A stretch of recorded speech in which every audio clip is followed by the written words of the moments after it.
In all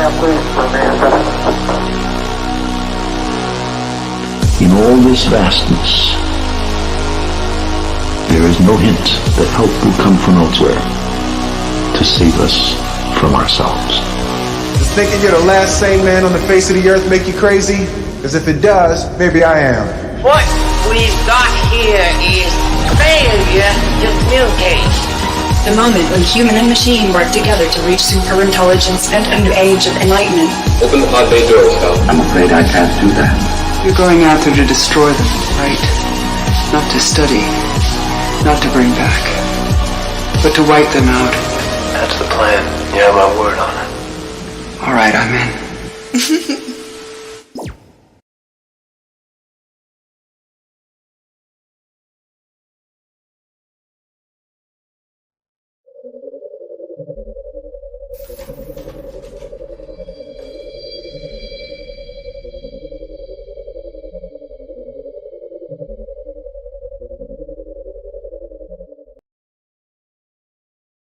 What up, world?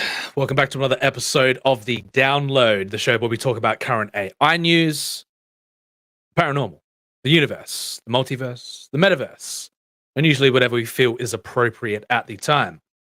I am Smoke the Alien. This is Prime. How you doing today, Prime? Doing great, Smoke. How are you? Oh, yeah, you know, Prime. Pretty good. Usual. Yeah, if you're watching the show and enjoying what you're seeing, do us a favor, hit the like button, subscribe, share the video around, make people aware of our presence. Everything you do counts. Never forget that. The show is sponsored by our AI sci-fi dystopian graphic novel project, Artifice, Re-Animate. Awaken to a world where personal identity shadows in comparison to digital reflections. It's very true, Prime. It's very true. If you're into, want to be into an up-and-coming large-scale world-building project with plenty of twists and turns, we've got some announcements to make there eventually coming up soon.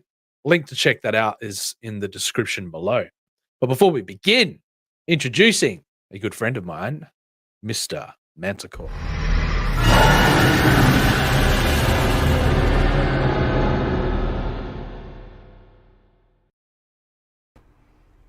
Hello, Smoke the Alien. Greetings, Manticore. Thank you for joining me. Good to see you. How are you? You're welcome. Anytime. Yeah, good. Yourself? Pretty good, mate. Pretty good. Yeah, things are picking back up. Yeah. Gaining momentum again. Once again. Yeah. Being consistent around these parts is what's important. Yeah. What's Definitely. new? What do you know? Not much. I've just been stepping up my doing the rounds in the chats, Comicsgate chats, getting out there. Oh, good stuff. Supporting some people. Got a free gifted sub to Bancroft's channel last night. Oh, you did? I just got that. Yeah. It was his birthday. There was a birthday stream of his, so we were all in there for that after the Tiger Blue closeout. Interesting. Yeah, Bancroft, another fellow Aussie in the comic book creation community, CG He's doing community. alright. He had like 100 people in his chat at one point, 105, I think. So Yeah, he's got he's the been numbers. going hard for a while. Bancroft Good on him. does well. Sweet. Yeah, what about you? What about me? We got that Dali stuff that we'll get to eventually. I've been playing around with that pretty hard. Yeah, I got accepted too, so I've been playing around with it as well. Yeah. Working behind the scenes pretty heavily. Yeah, with the AI stuff, Kifai, with getting the business stuff back on track. Thoroughly enjoying myself. Yeah, it's been good. I saw the website launches in 3 hours. Is that right?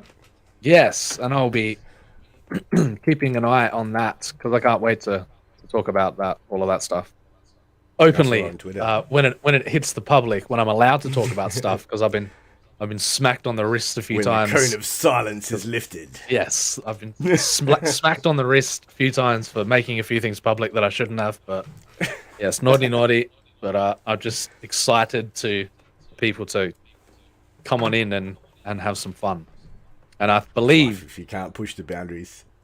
that's right. What's life if you're not getting into a bit of trouble? You know what I'm saying? Yeah, that's it. Yeah.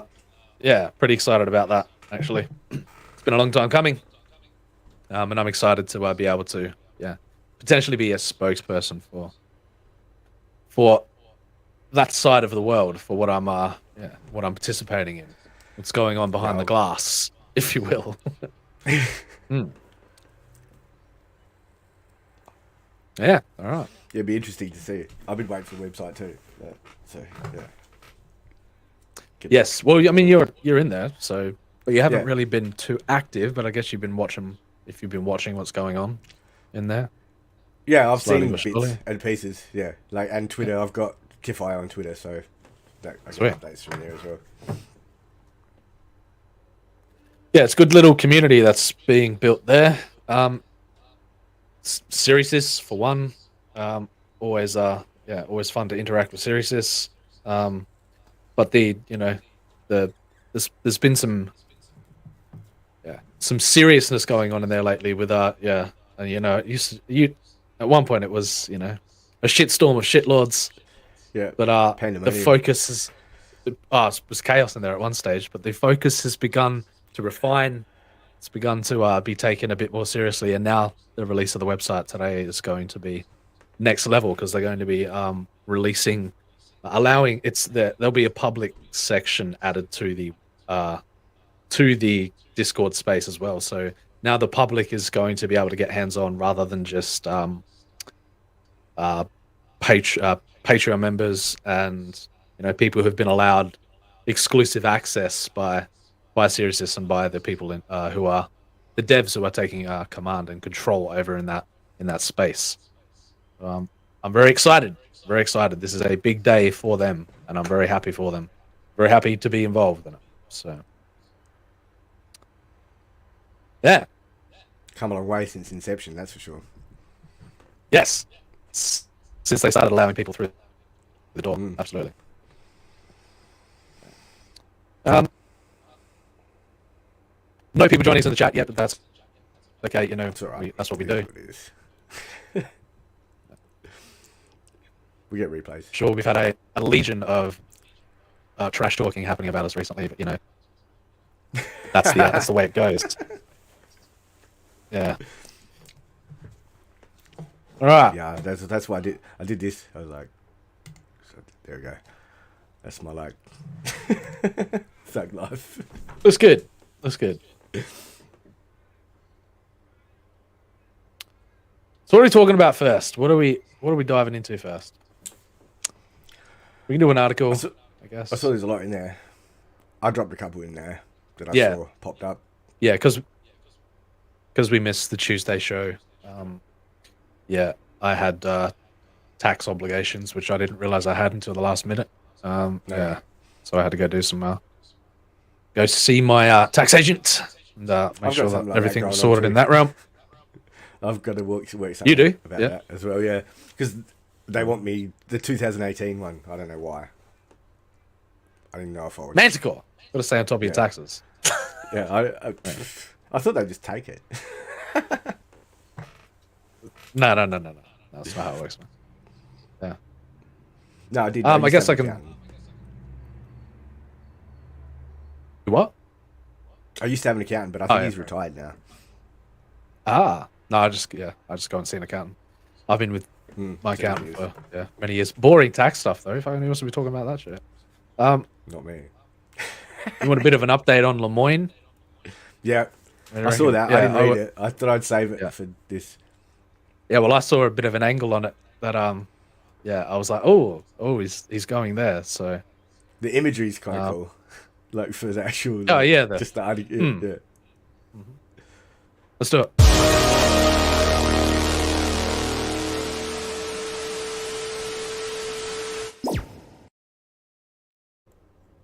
What do we got here? An engineer who was fired by Google says its AI chatbot is pretty racist, and that the AI ethics at Google are a fig leaf. I'm not quite It's pretty racist. straight out. So Google's fired him. He's triggered. He's gone to the nearest reporting outlet in order to Fuck out of here. in order to whinge and bitch about. Yeah, no, but it's pretty. Yeah. So the last that we heard from him is that he was fired from Google.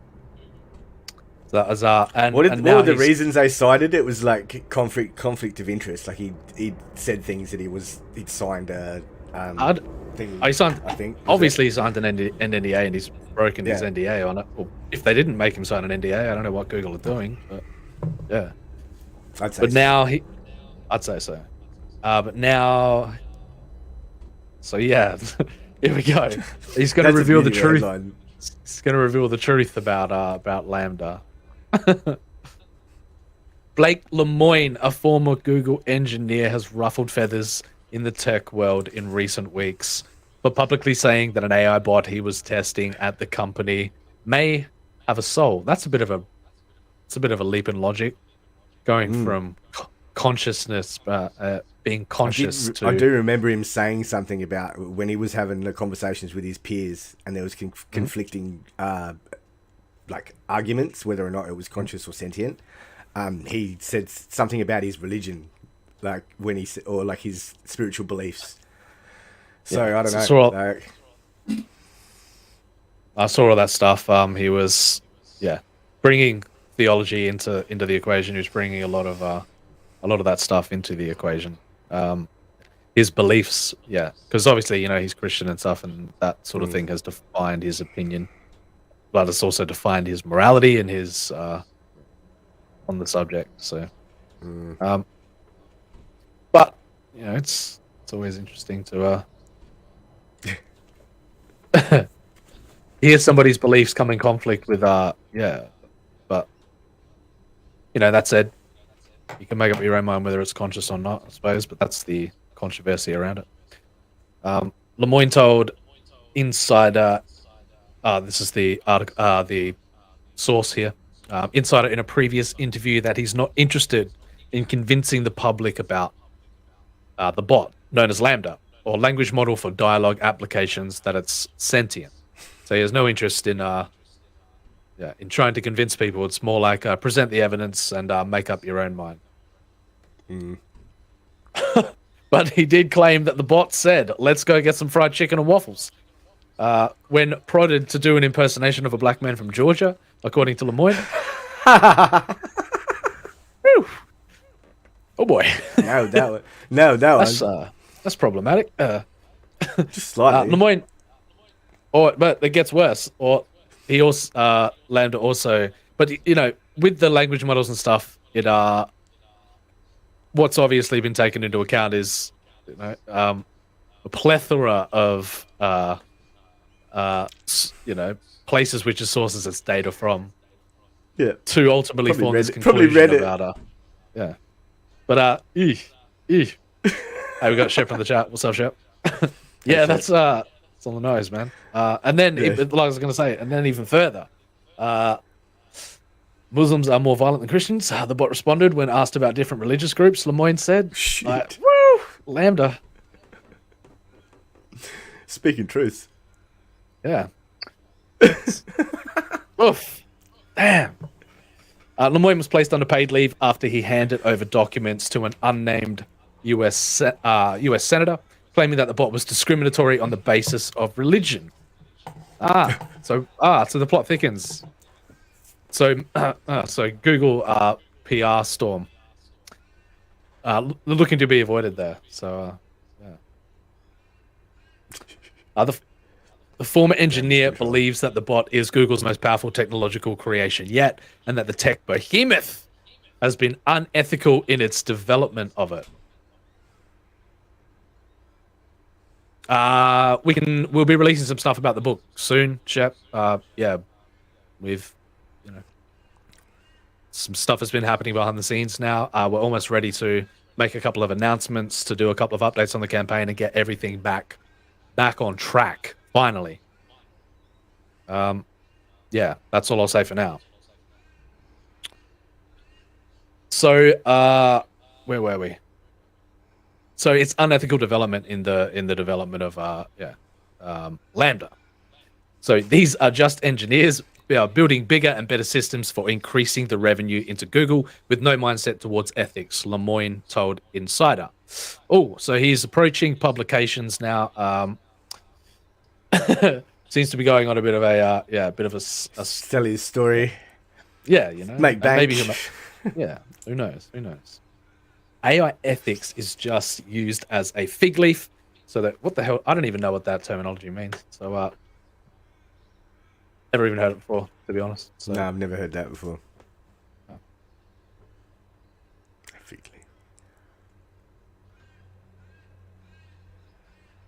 maybe someone can tell us in the chat.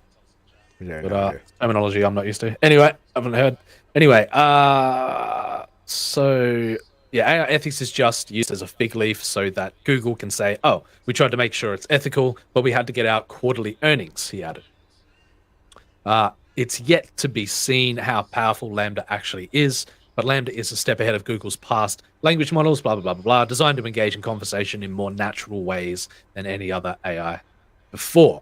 Lemoyne blames the AI bias on the lack of diversity of the engineers designing them. Oh, wow. He's throws the engineers under the bus. He's playing that card. Yeah, it's their fault. They built it. Yeah. So where was that? The engineers designing the kinds of problems these AI pose. The people building them are blind to them. They've never been poor. Oh, okay. Wait, what? Interesting. Did you just bring class into it? No. Yeah, he's doing it. He's bringing out all the stops. He's playing the playing every card there is, playing all the diversity cards, all of the trying to whip up a storm. Yeah. Welcome, Carol. Hi. What's up, Carol? Carol's cookies. Hey. How you doing? Good. How are you? Hey, good. What's new? What do you know? Fantastic. I know that Snake Eater was not a fantastic film. What is I've never heard of that movie. It's a lot of inner family love. Ew. Yeah. One of those. And a vigilante kind of thing. And he's got to save his sister, avenge his parents' death, that kind of crap. Did Hideo Kojima get inspired from that movie by any chance? I wonder. It's interesting. Yeah. I don't know, but there's part 2 and 3. Yeah, there was a part that I didn't care. That's Escape from New York. That's different again. There's so many snakes. So many snakes. So many snakes. There was only actually one snack in this movie. Oh, what? We only saw one snack. And it was the actual guy? It was an snake and nobody ate it. So why was the movie called Snake Eater? I have no idea. No connection? Honestly, I wasn't paying that close attention. So I don't there was a part where they shoved a fish in dude's mouth and it was awful. Why wouldn't you just spit it out? Bear Grylls eats raw fish. Well, no. Yeah, well, I mean, he eats it like in little bits, right? You don't have it shoved down his throat. I just fucking eat a hole, mate. Anyway, so yeah. Anyway. So, what'd you rate it? A C plus because there's a lot of resolved things in there. Like he didn't take care of his, he didn't avenge his parents' death. Oh, there are a lot of plot holes, a lot of missed opportunities in there too. Yes, but no, that sucks. Yeah, no, it sucked, but we had fun watching it. That's the main thing. Yeah, so yeah, fun. Sweet. So what are you guys talking about? What? What are you guys talking about? We were talking about Lambda and Blake Lemoyne. Another Lemoyne update. I'm not going to make it too long, but I just want to hear what he has to say because apparently he's playing many cards right now. Lemoyne to I don't know who that is. Faticor. Oh, okay. Yeah. Now she knows too. Sorry.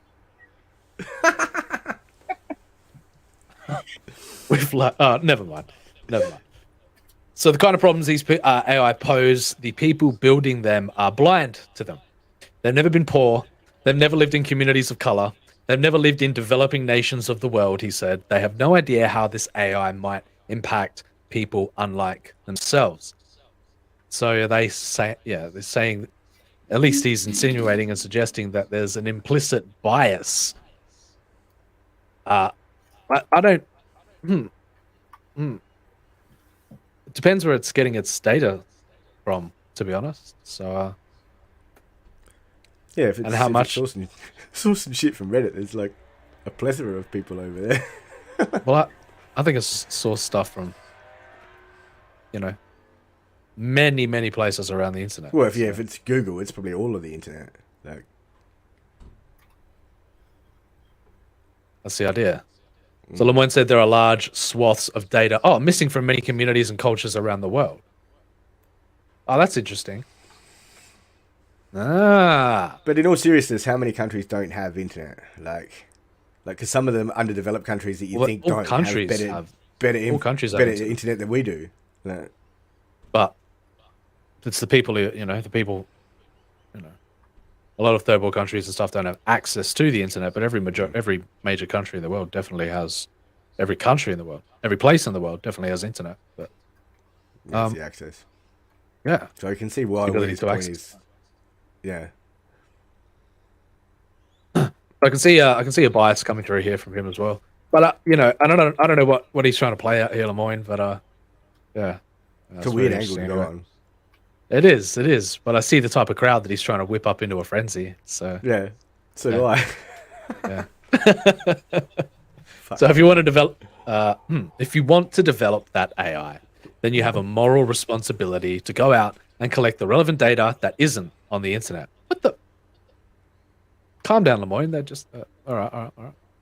He said, mate. Otherwise, all you're doing is creating AI that is going to be biased towards rich, white, Western values. So there it is. He said it. Lemoyne.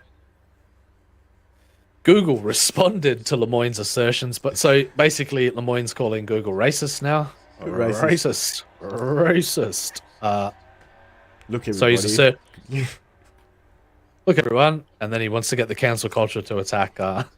Yep. To attack Google. Yeah. Lemoyne got cancelled. Now he's coming back. Yeah. So Lambda has been through 11 rounds of ethical reviews, adding that its responsible development was detailed in a research paper released by the company earlier this year.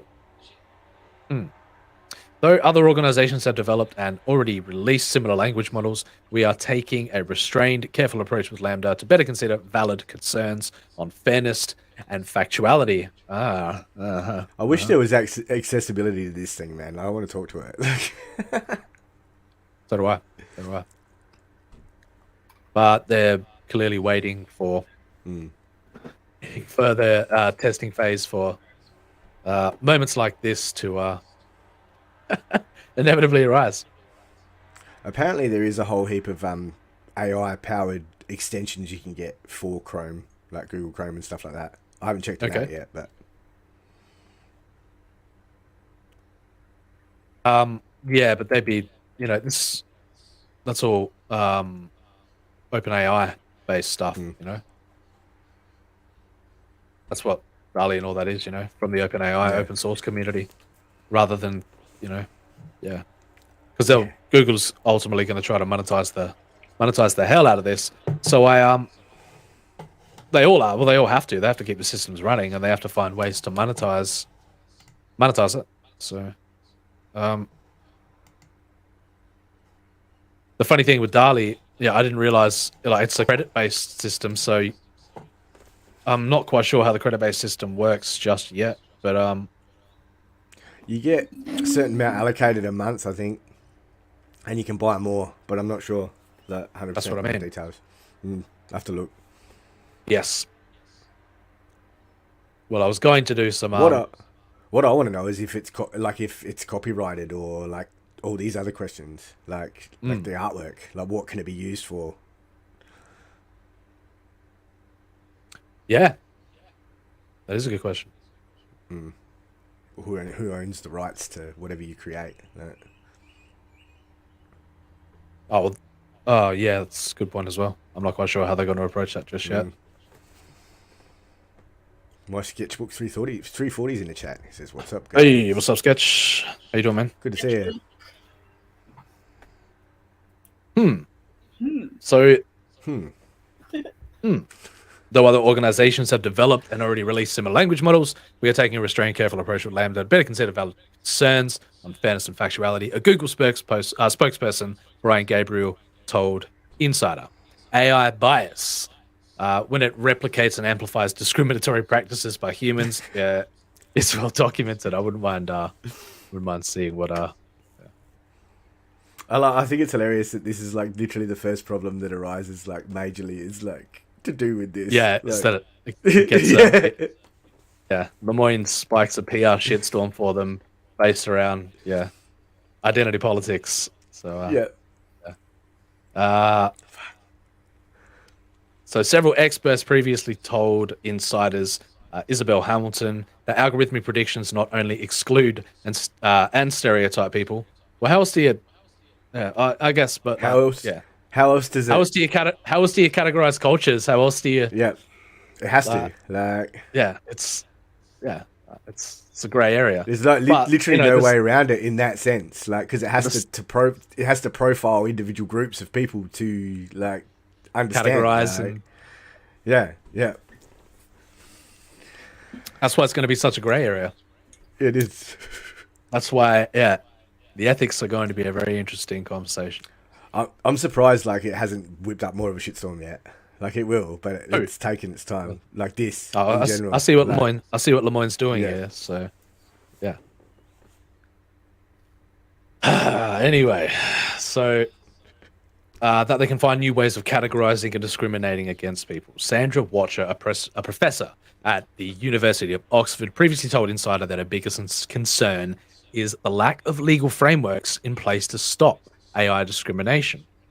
That's her biggest concern. So these experts also believe that the hype around AI sentience overshadows the more pressing issues of AI bias. So that kind of goes without saying, but rather than having a conversation about whether or not an AI system can be conscious, they're more focused on if it's social issues and inclusive enough, which is not racist.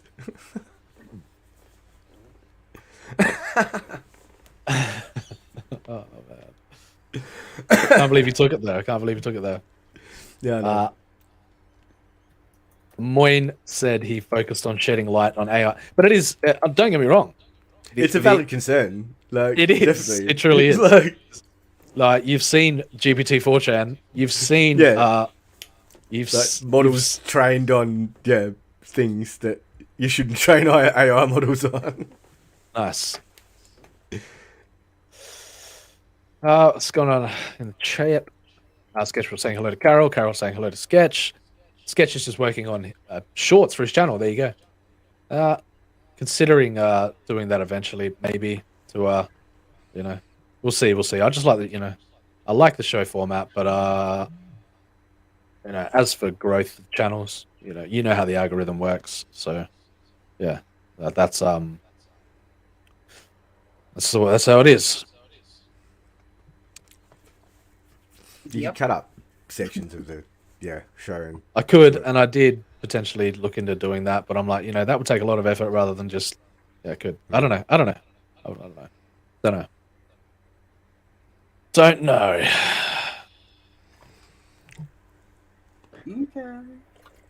Okay.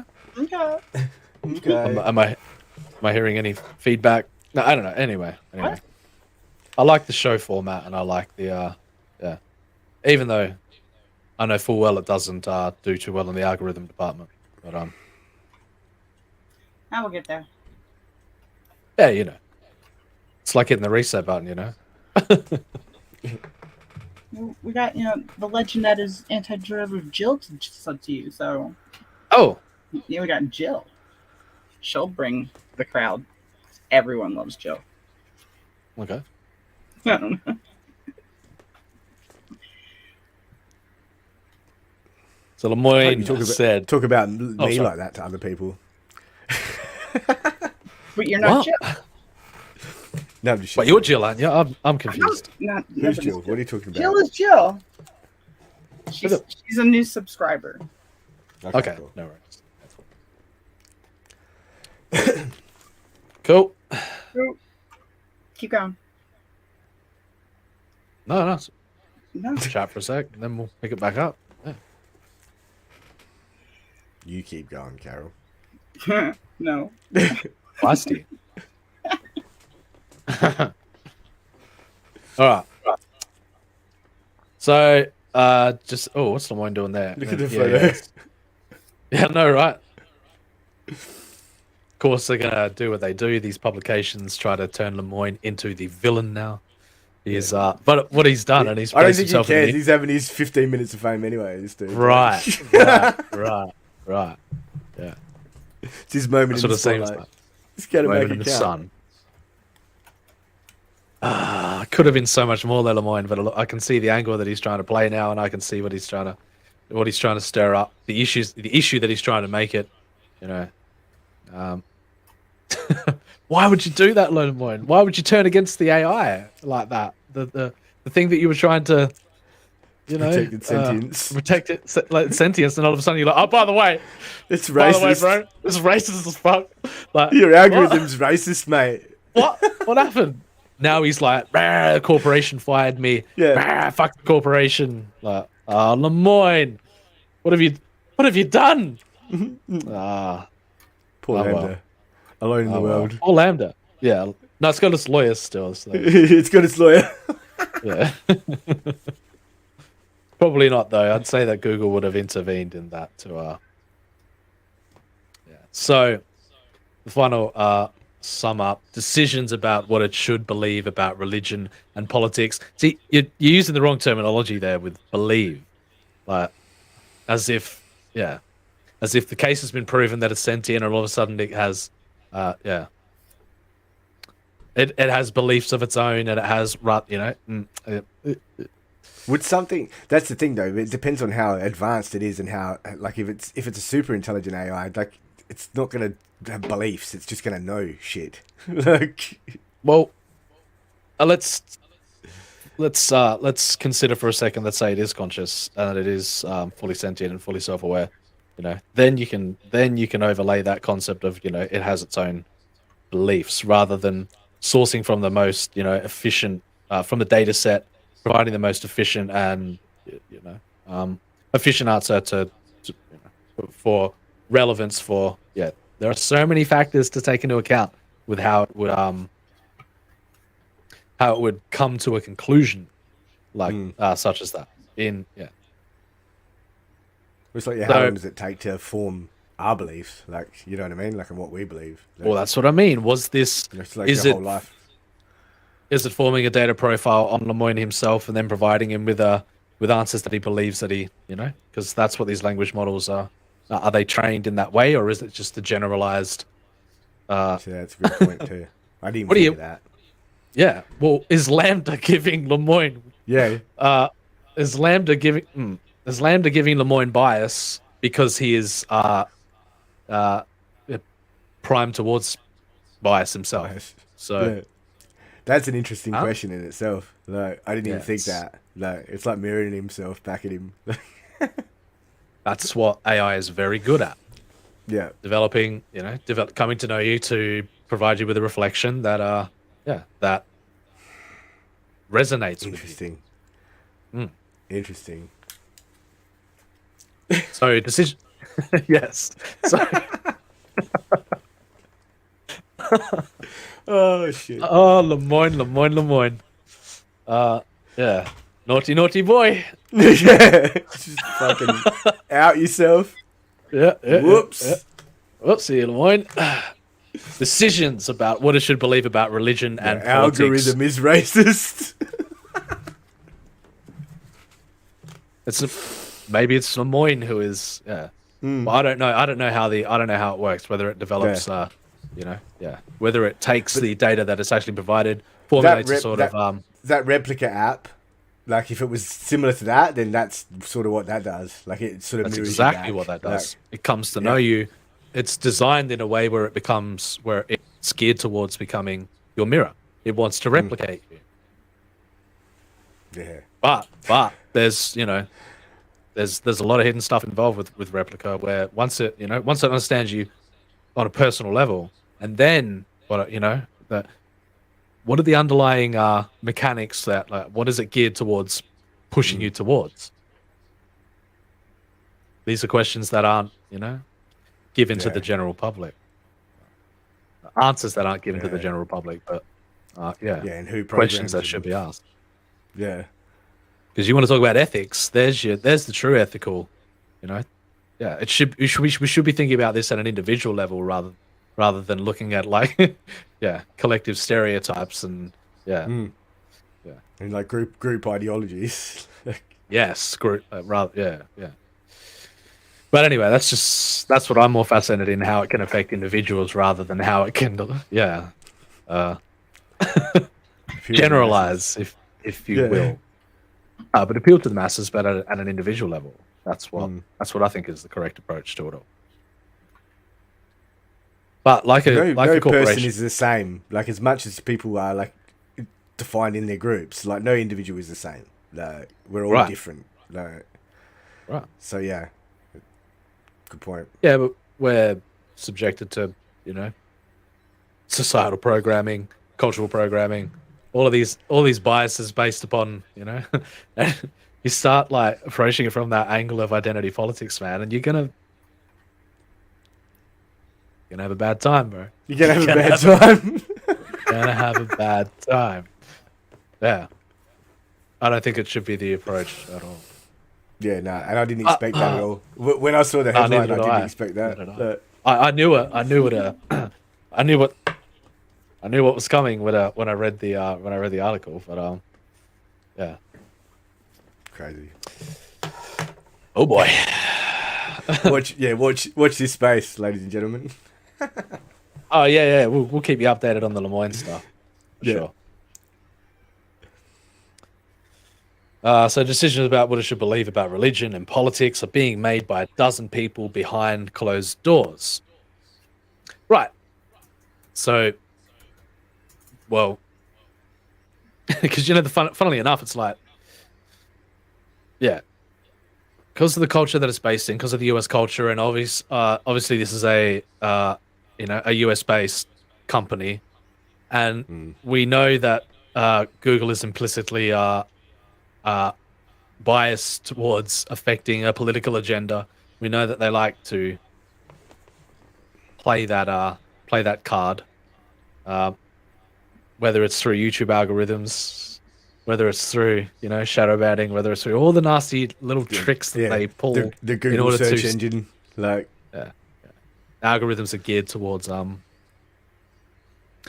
manipulation.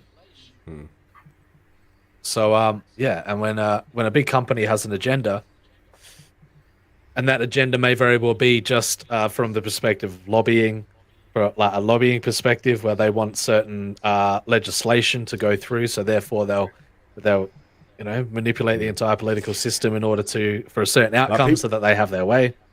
People saw it firsthand too, like last year with all the crap that was going on, like in the headlines that were getting, like people were searching for like things that were trending and stuff, and they weren't showing up. Like, it had been altered. Like the search couldn't find things. Like, it's like blatant too. Like, that's funny.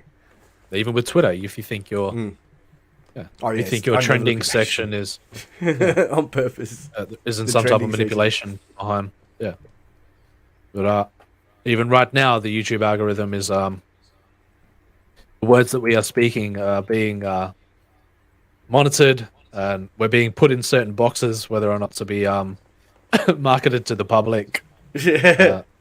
Or shadow banned and stuffed in a corner. Really, I can see the angle. Like I said, I can see the angle that Lemoyne's playing here, and it's not promising. Not promising at all. It's not the angle I would have taken, that's for sure. No. Well, I think he's just butthurt that Google's sacked his ass. So I think he's just going for everything. Like, it's like, just I'll hit him with everything. Like, look at that face. Yeah. So I think that Senator Palpatine, like. Yes, I will weaponize the AI. I will take down the Googles, and I will save Algorithm. Lambda. Lemoyne said, I think that since this system is going to have a massive impact on things like religion and politics in the real world, that the public should be involved in this conversation. I ultimately do so. I believe that as well. It shouldn't be as closed off, the development of it. Well, because all the major decisions are happening by a few executives behind closed doors, yeah.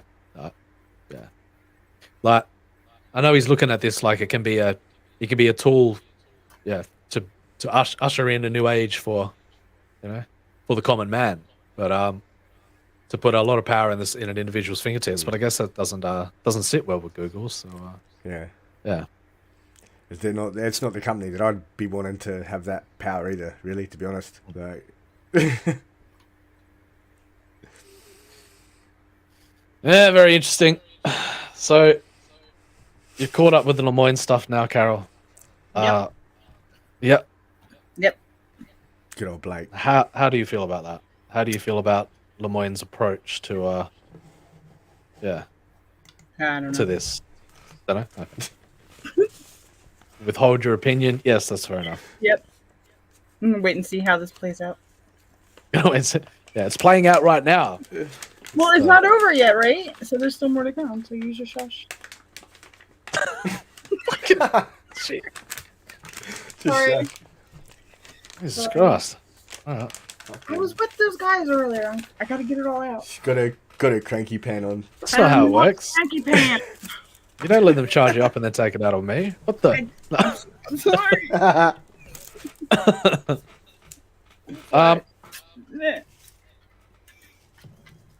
Cranky pan. Cranky on. All right. So. Yes. Where to next? You interested in Suppose we better plot some coordinates. Yeah, I suppose so. Yeah. Let's go east. Go east? Yep. Okay. What do you think about says how long this Jonathan Stevens here says how long before I can completely replace real video footage with a nerf and no one knows. So I continue to be shocked at how well you can nerf. So do you know about the concept of nerfing? No. I didn't know it was called that, but I know what it is. I don't know why they've called it nerfing, but yeah, it's weird, isn't it? Obviously, it reminds me of like Call of Duty or something. Every time they've nerfed the shit out of the yeah. So new NVIDIA NGP Instant Nerf is a great introduction to getting started on neural radiance fields. In as little as an hour, you can compile the code base, prepare your images, and train your first nerf. Hang on, let me find a better. What is nerf 3D? So neural radiance fields are fully connected neural network that can generate novel views of complex 3D scenes based on partial sets of 2D images. So boy, that's fucking crazy. Just that sentence, like what it is, like a network. A neural network. Oh, it's a neural network that can generate a 3D environment from 2D imagery, like what Darius showed us the other day. But I think they're rapidly advancing and getting far more complex already. And this here is basically, they're reconstructions, if you will, overlaying texture models onto, and generating 3D environments from it. You can.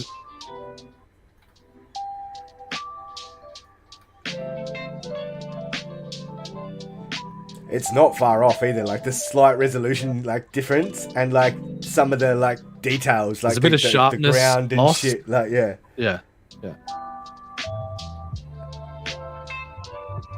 But can you tell the difference? Can you tell that? Yeah. Not at a glance. No, not at a glance.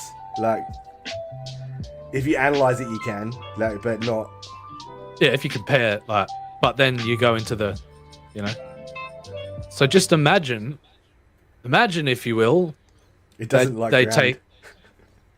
Oh no, that's only because it's filling in the gaps. Okay. There's missing data there.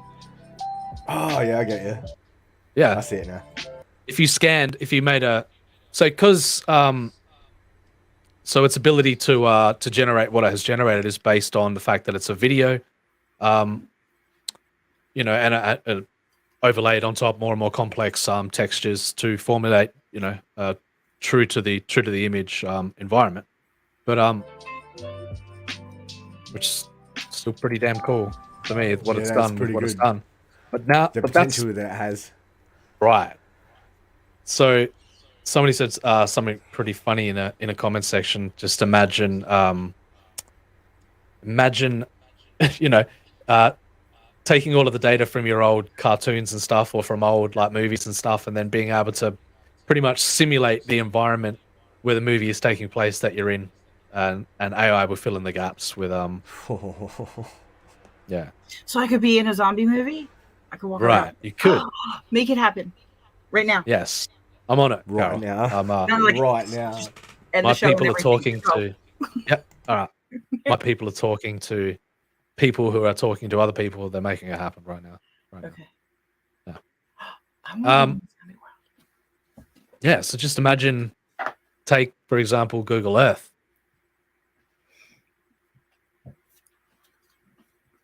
Can you see that? Yep. Happening? Yeah. That'd be cool. Just build a second Earth. Right. Or just yeah. Would I be able to walk under the ocean? Like if I was to walk here to there. You'd have to get an underwater camera to be able to simulate that environment. But Or you have to just imagine that hours the ocean with a GoPro on your head. Or would I fly? Generating 3D environments from two-dimensional textures and then using algorithms and neural networks to fill in the gaps, and ultimately when all the missing data will inevitably be filled in by algorithmically generated.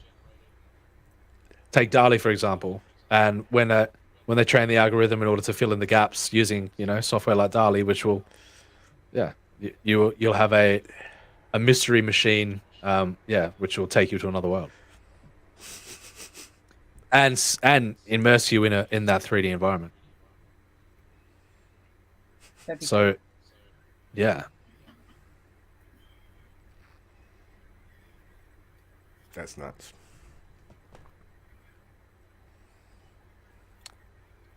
Here's another one. I would never come out of the zombie world. Just letting you guys know. Once it's created for me, I'm gone. Bye. Just drag you out of there. If you want to hang out with me, you'll have to come there because that's where I will be. I'm not going in there. Well, then don't come there. I won't. Fine, you're not invited now. I'll drag you out. Uh-huh. Like the thing you try. Oh, that's cool. And that's literally just from them walking through there with a camera once, yeah, and then feeding that imagery into the. That's what I'm assuming. So new favorite scanning spot, the Hill Garden, and we call it at Hampstead, made with NVIDIA Dev, AI Dev, Instant Nerf, and Insta360, one RS 1-inch 360. Just as easy as feeding in the data and 3D environment generated. That's crazy. Fucking cool. So cool. Yeah. Did you laugh at me? I wasn't laughing at you. Liar. If I laugh at you, you know it.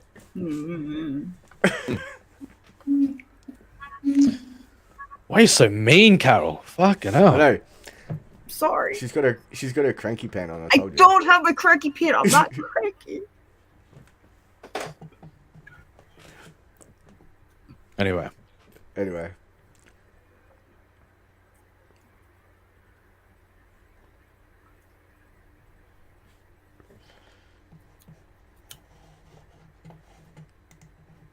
argue amongst yourselves for a second, and I'll. Oh, you want to argue? I don't want to argue. I don't want to fight. What's your avatar, Carol? This is. What do you think it is? Don't you know the know. circle game? The circle game? No, Yeah. mate. You don't know the circle game? What? No. You should do. Really? Do I?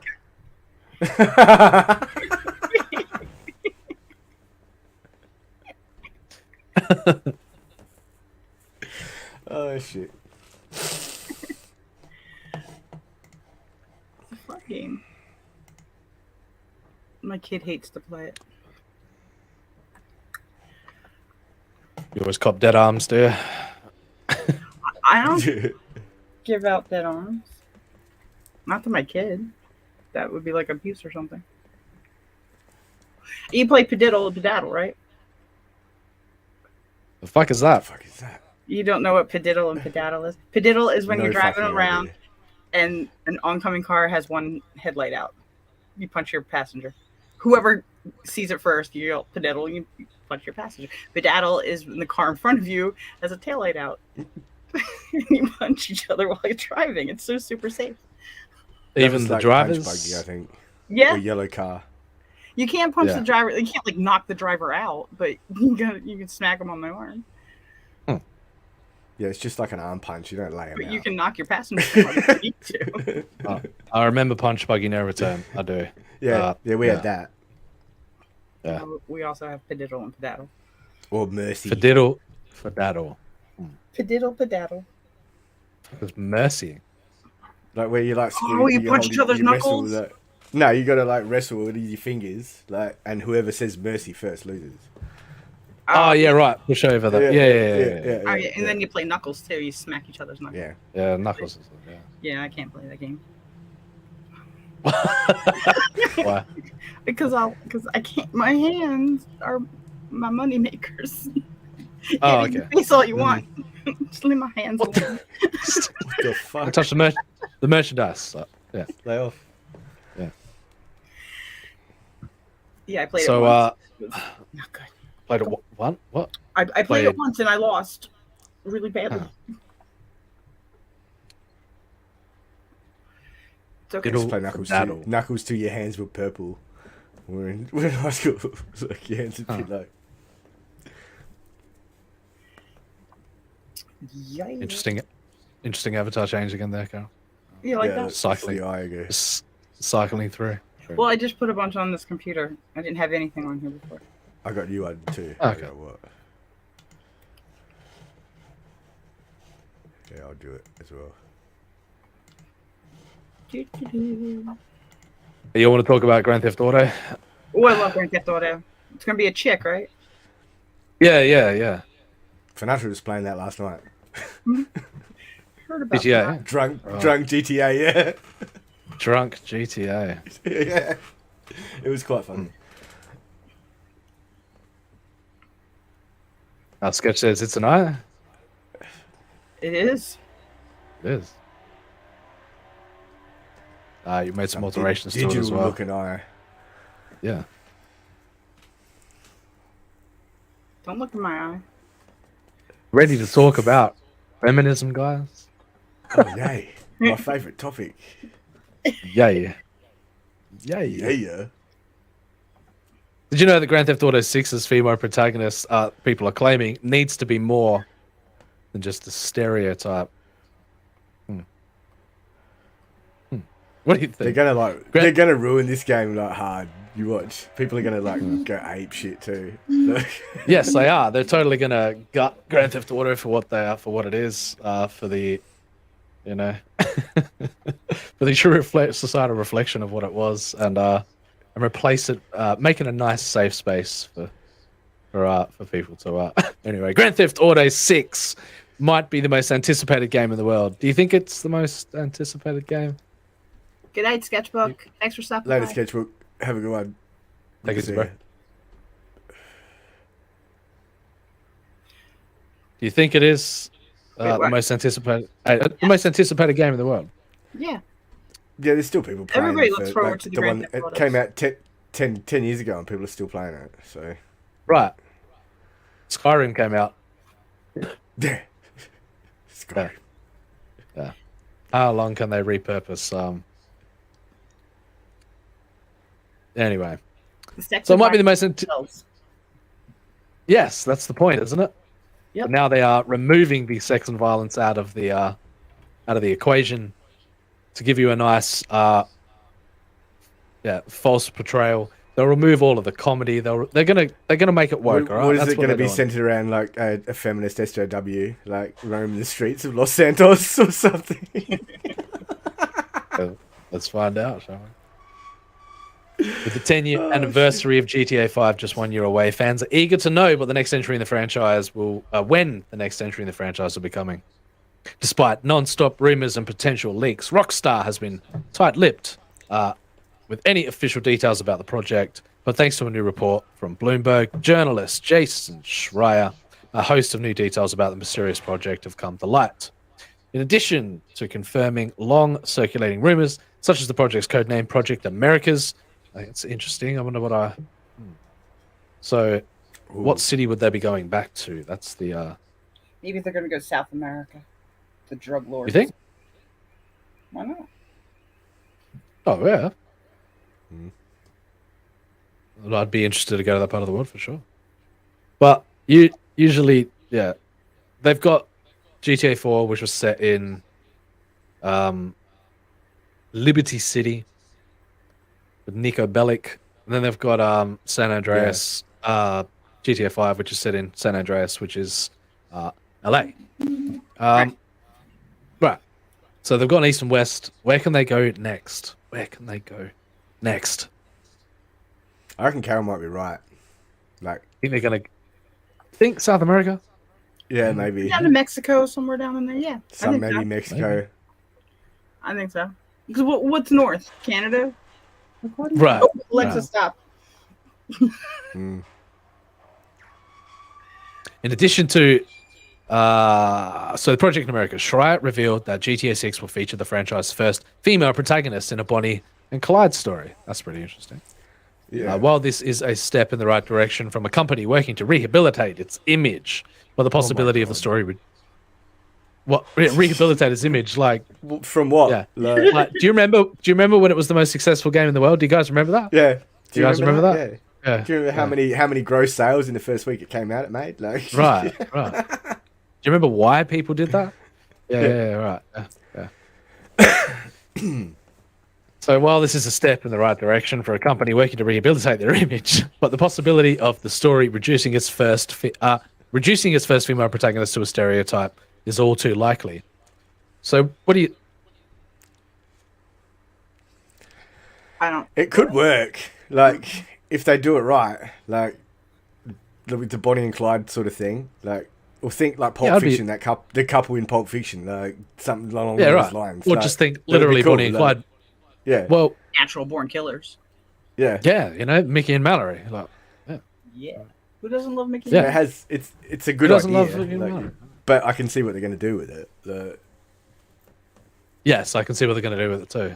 Yeah.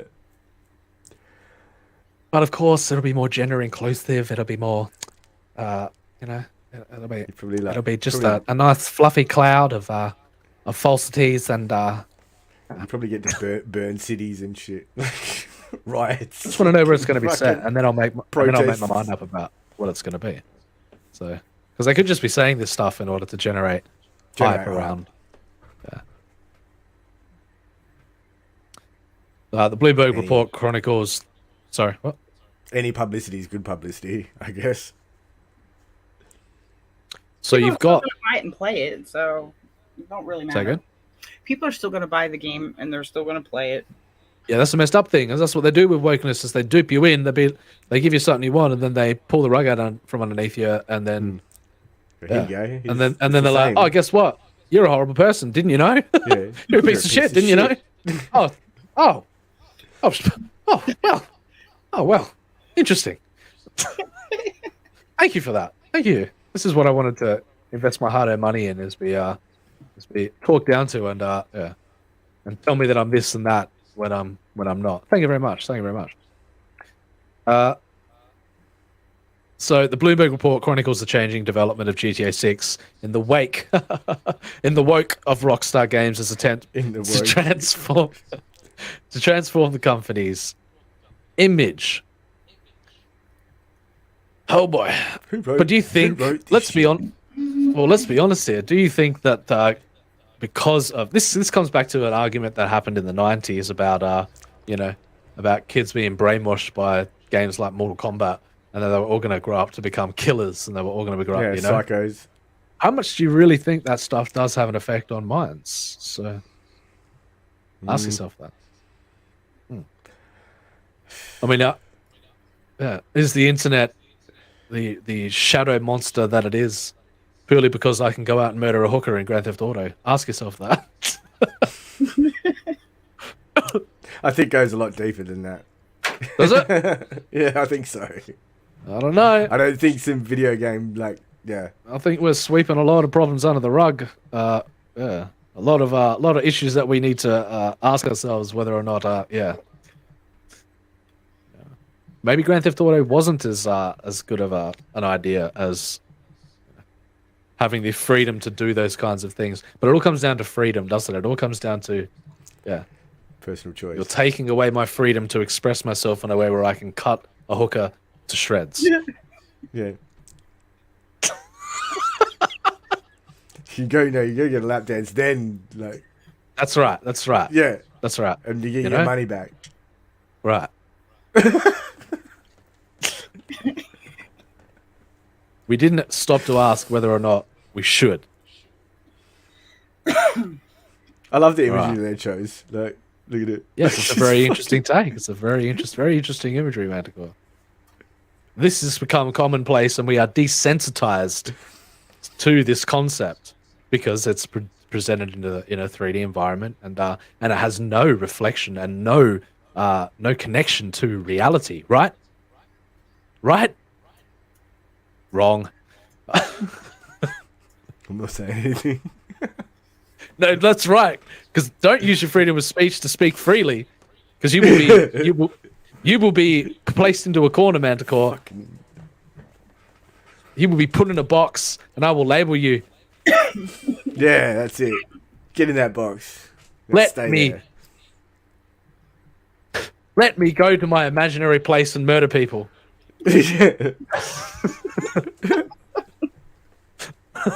Oh wait, we're supposed to do that in our imagination. Oops. Oh wait a minute. Yeah. Oh, my bad. Shh. Allegedly. I'm going to put a question to Lady Riot. What do you think, Lady Riot? Do you reckon there's a sort of connection here between these concepts? Do you reckon there's a link there to be had, maybe a correlation between the video game worlds that we currently are free to express ourselves in such a manner, and Here's an example for you that probably answers the question. Shoot. But without answering the question. A close friend of mine recently, his child has been playing Dragon Ball Z, right? And noticeably, since he started playing it, he's been that's all he wants to do is fight. He just wants to fight everything. No. Anyone, but what do you mean? Don't listen to those 90s mums that say Mortal Kombat is the devil. Well, I don't know, from process of observation, that's what it seems like. He had to get he got banned from playing it for 2 days because it was too much. Oh wow! Don't take away don't take away a child's right to murder people in the streets. Yeah. Otherwise, they will go Super Saiyan on your ass and fucking. He was just going Super Saiyan and He was just going. Oh, he was. Was he standing in the lounge room ah? Yeah. And doing special beam cannon. Yeah, that's right. Fucking yeah. It's dinner time. I don't want to eat my vegetables. Special beam cannon.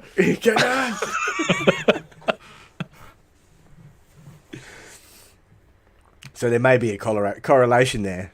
Just do you think we have a responsibility societally to approach this objectively? Oh. No, I'm just the question asker. I'm just the guy asking the questions. I'm not the guy providing the solutions. Yeah. It's hard to say. But I mean, I turned out all right. So, I've been murdering people in the streets since I was, a wee lad. So, I'd hate to see my kill count. My kill count, man. All right, Do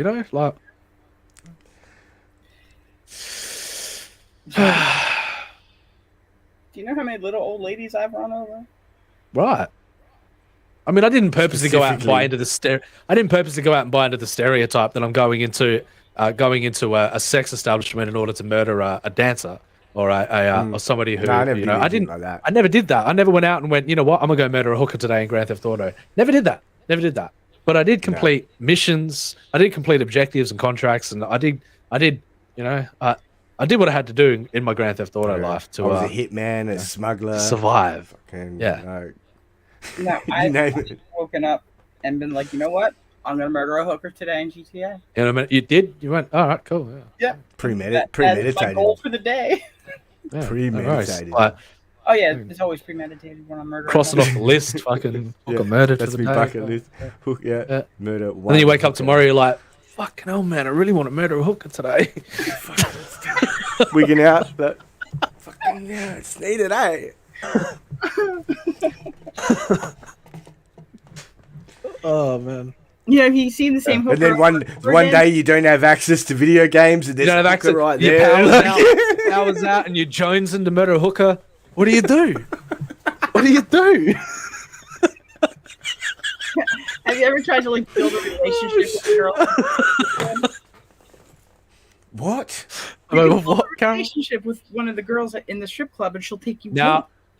Yes, that's right. But see, I Really? reflected myself and said, do I even want to be associated with a sex worker in Grand Theft Auto? How much, you know, your true character. The relationship, and then I still kill her. Good God. I'm sorry. What is wrong with you? You're a monster, Carl. I am a monster. That woman was just working. She was hustling. She's trying to. She's like, she's trying to find love in like in a sad place. Yeah, she let her guard down. Usually, you know, she had to worry about her pimp. Like, slapping she her was up. just in a. I've been hurt. And then she lets her guard down. She allows one person in. And all of a sudden, that person just manipulates the shit out of her, and then sets her up to murder her. What the? For shame. No, Carol. I'm sorry. How could you? It's pretty cold. Cold-blooded. So here we are in 2022, and the game industry is taking a hard look at itself, looking in the mirror, looking around at society, and Rockstar themselves asking themselves, did we do this? Was this us? Is this our fault? No. I think it was like it before, wasn't it? You reckon it was like that always? Yeah, instead of video games, we had the Colosseum and like... Right, we had blood sports. Right. Yeah, blood sport, internet blood sports now. Yeah. It's evolving. So do you draw a link between the simulated gaming experience and how we all interact with one another on a social media platform? Yeah, I have for a while. Like, it's like a meta game. Like, it's a meta Grand Theft Auto, if you will. Yeah, because I mean, if if you can go out and kill somebody in a video it's game, the meta Wild West, I reckon. Like, that's what it feels Right. like to me. Because it's like the frontier. Like, yeah. Oh my God, that's not. Yeah, where's the gold, bro? What are we there for? There's no prospering society there. It's a dystopian hellhole of a shadow network of the worst of the nothing worst. can be happy. Yeah. Anyway, like where our spirits can run wild or run free, and we're free to do whatever we want. Ah, freedom! You are such a fickle beast. Such a fickle beast. When we get it, we'll want something else anyway. So, what? You want to move up in the world when you're done murdering hookers? Where's there to go? Where do you go after? Where do you go from there? Hooker? You can't. There's no rehabilitation after that. Like, oh no, that's right. That's right. I mean, if you want to get serious about it, yeah. But I'm not. I'm not being serious about it. Or am I? I can't tell anymore. What is serious now? That's right. The lines are that's all what we need to. That's what we need to understand. Hey, Shep. These games affect us. I think Try anything you consume affects you, whether it be literature, film, whatever, a video game. Very much so.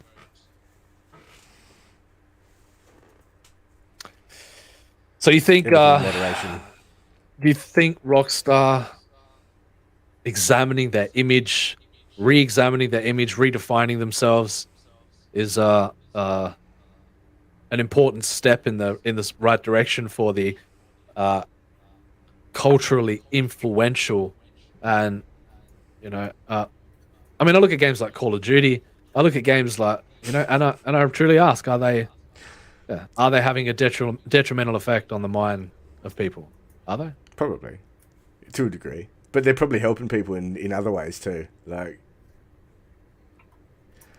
what if we had no video games? Would all these people be doing that shit on the street, or like?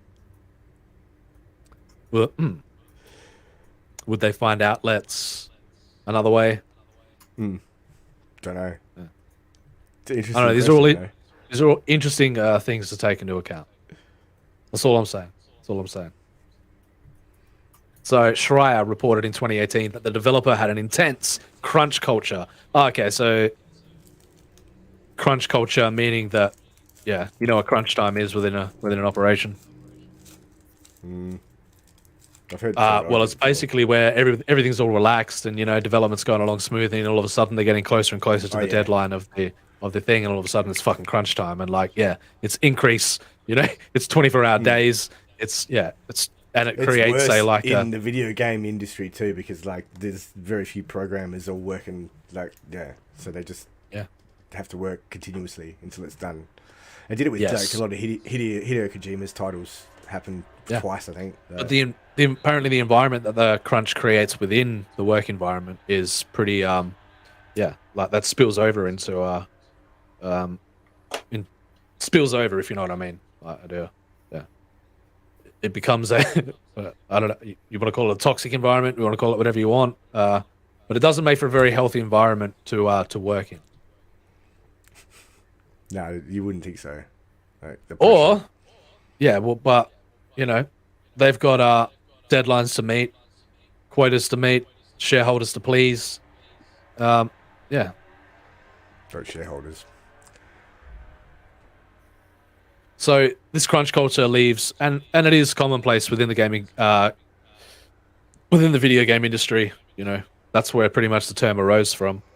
Where, crunch. That left hundreds of employees feeling burned out, which led them to speak out against the company's work environment. Well, that's why you have unions and stuff like that, isn't it? So, the gaming industry is a mess, if you will. It is a mess. This coincides, and across the board too.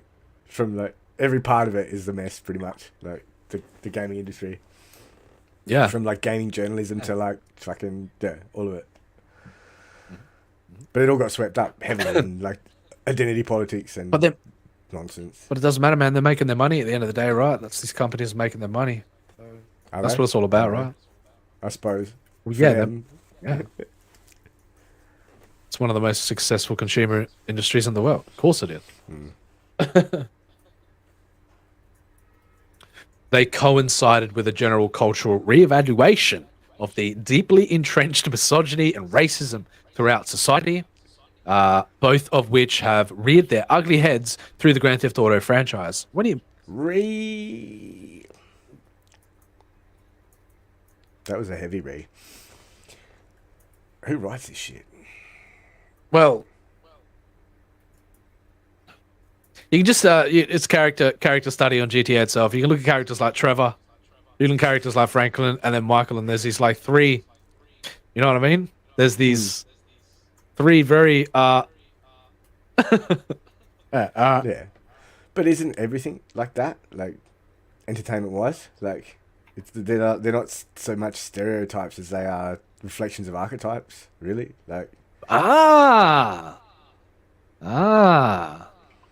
Very good, very good.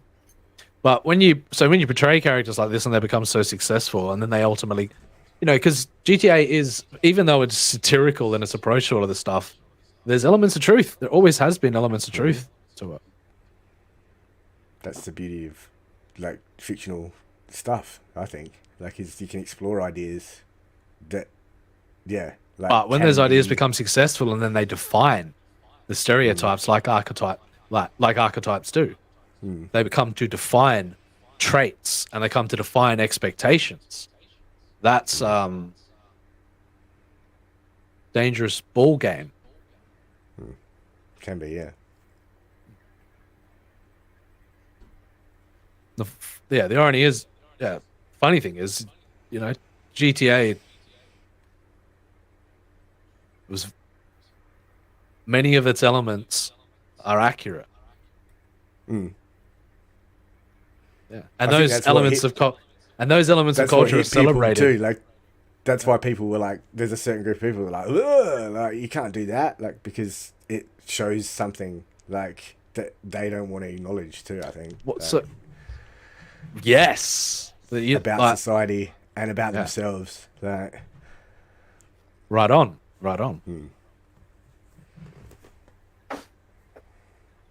can tell a lot about a group or like something similar from that, I think.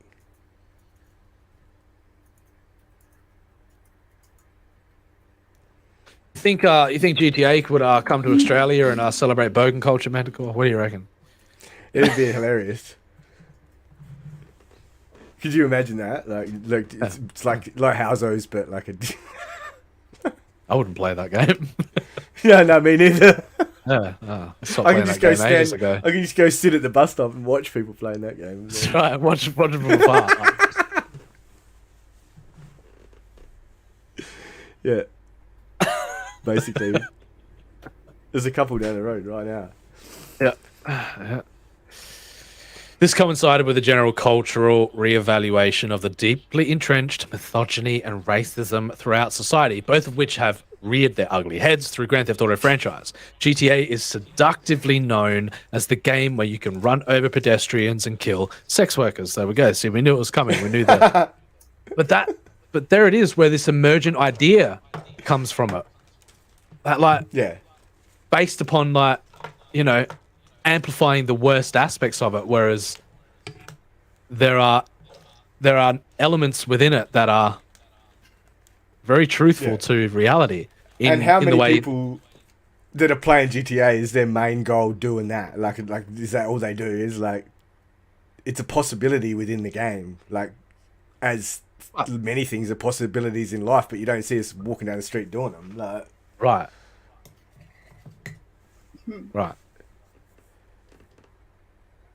Well, not all of us, anyway. Right. Yeah. Carol. Are we moving more and more into a space where people are not being able to distinguish between these virtual environments and reality? I think certain groups through the landscape of social media, so where it is for all intents and purposes, people perceive it as reality. Where the television, where there is no difference between what you're seeing on the screen and reality. I guess that's it's a downfall of anything like that, though. Really, like even like exploring your own imagination has pitfalls and perils. Like, you know what I mean? Like if you're not, or your own psyche, even like. That's where it lies, like, because there's people that living in what they perceive as reality, but it's full of illusions. Like, do you perceive social media as reality? Do you perceive Twitter as a reflection of the true reality that is outside what your is door? real? No, it's not. But there's elements of realism to it, like, and things. There's truth in there, like. Yes, there is. You just got to filter. You just got to filter it out, like. Because there are many. There's a spectrum of people who, participate in social media and don't see it as a reflection of real, but there are people who are so invested in social media that that they perceive it that way, that there is no difference between, It's one of those it's the grey area, like you said before, with like there's no absolute, like, you know what I mean? Like the more in the middle ground you can stay, the better time you're gonna have on the internet, I think. Like Like the more you swing to the absolutes is where, people start to,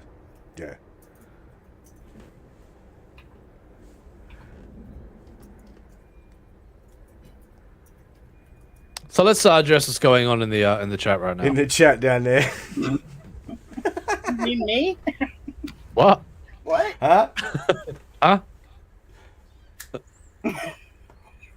Lady Riot, aka Carol's Cookies, says, no, they should leave it as they have always been.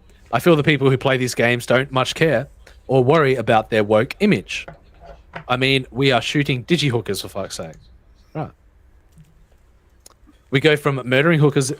oh, why didn't that come up? That was weird.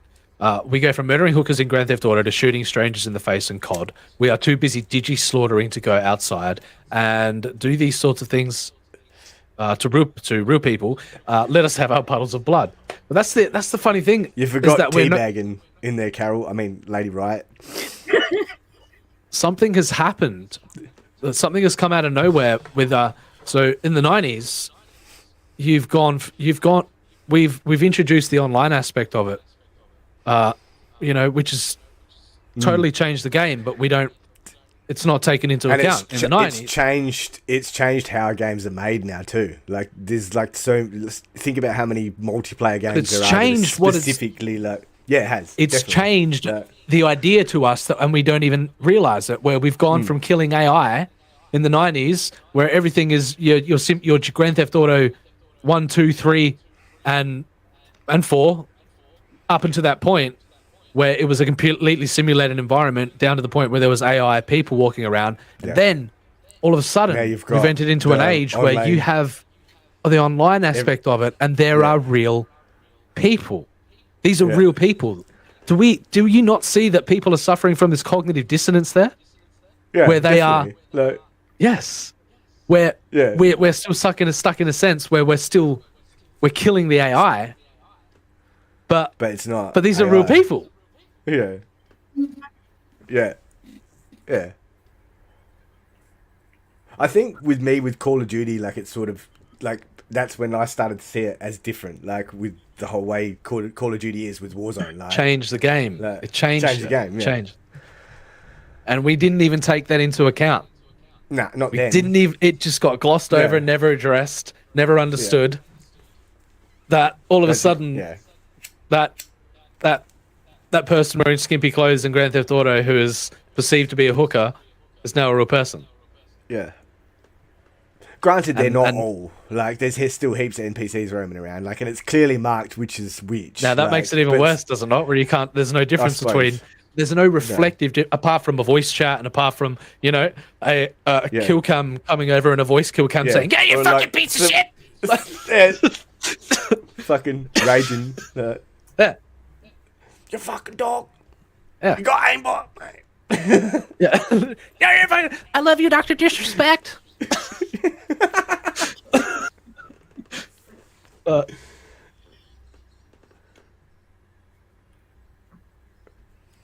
That's all I'm saying. I'm saying there it is. Right, so I should enjoy shooting strangers in the game less. Well, let's address Lady Riot's previous comment before we get to there. Okay. Lady Riot says, random fact, the guy who played Trevor in GTA was the actor on The Walking Dead, is one of Negan's main dudes. There you go. Yeah. Okay, of course, Trevor, nobody cares. See, when we're talking about this, nobody really cares that Trevor was portrayed as a redneck. What we're really talking about here, is Franklin involved in gang violence, right? But nobody even cares about Michael being heavily entrenched in the business culture, in the high society life.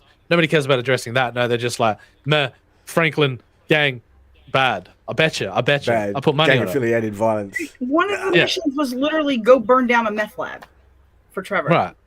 But when they get together, do you not see something magical there? Do you not see when Trevor, Franklin, and Michael get together from these different places, when they're like, this odd mashup of team comes together to form something magical? Come on.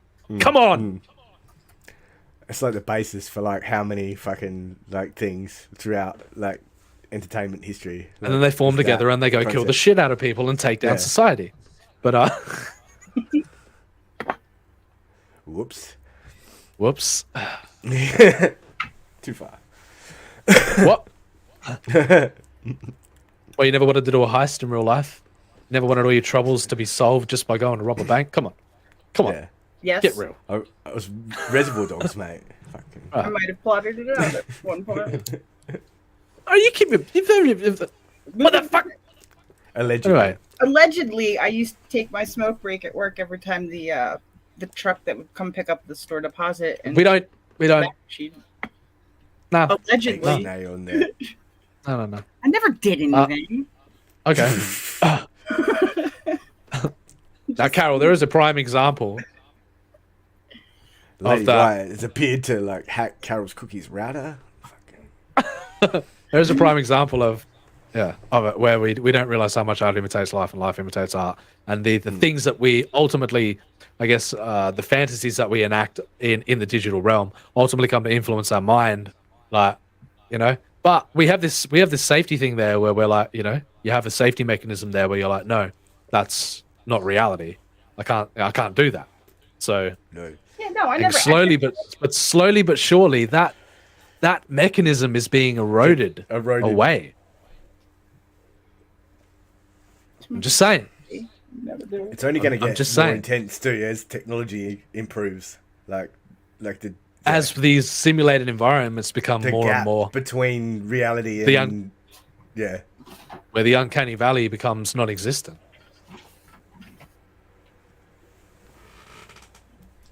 Then we're gonna have something very interesting on our hands, and that's where the collision of the metaverse happens. And all of a sudden, articles like "Man gropes woman in metaverse." In metaverse, yeah. Oh, my fake tits. She didn't put her safety bubble up. Put your safety bubble up. How come I don't? And then you're like, how come I don't have a safety bubble in reality? Well, let's make it happen, shall we? Yeah, let's make it happen. Give me a safety bubble in reality. Force field bubble. Don't touch my bubble. Carol says, "Where is Prime? What are his thoughts?" Yes. Where's Prime? Carol, I actually agree with what Smirks is saying in this example. Keep talking, Smirk. All right. Okay. Sorry, don't want to talk over. So Lady Wright then says, so I should enjoy shooting strangers in the game less. I'm saying that we should be cautious in the disconnect that we experience, in the desensitization that we experience in these ideas and concepts. Very cautious. Because they may come to define us culturally more profoundly than we can currently, than we're willing to admit. Because of values like freedom, because of values like which are fundamental, you know, as our ability to express ourselves as human beings. But we should be cautious and we should take it into account. So Lady Wright says, because I'm not gonna.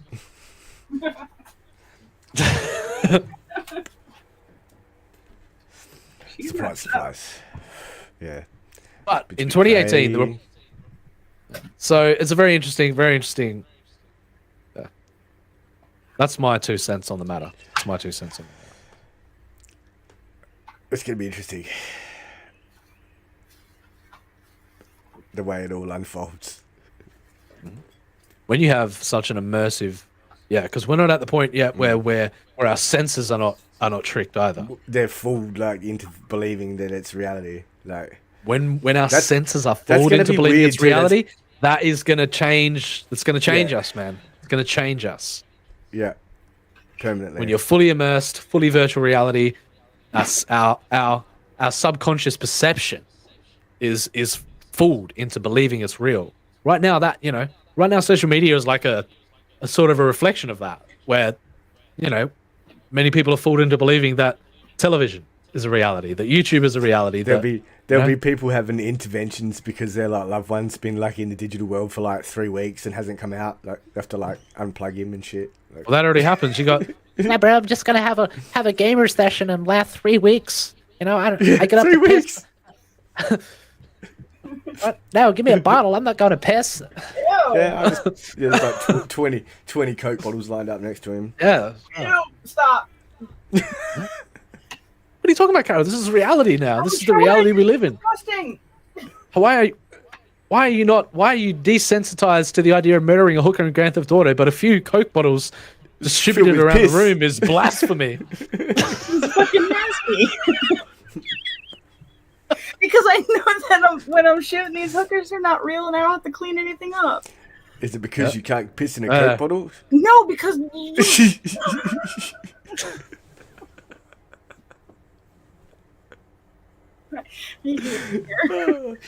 Shit. And that's all I have to say about that. About that. Screw you guys.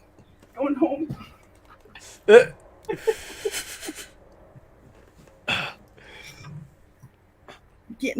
Take your pee bottles and move out of your Your mom's pee bottles.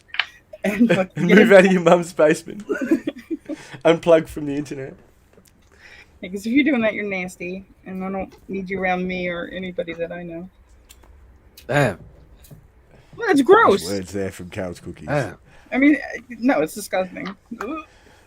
Yes, it is foul to think of the idea that we still exist within a.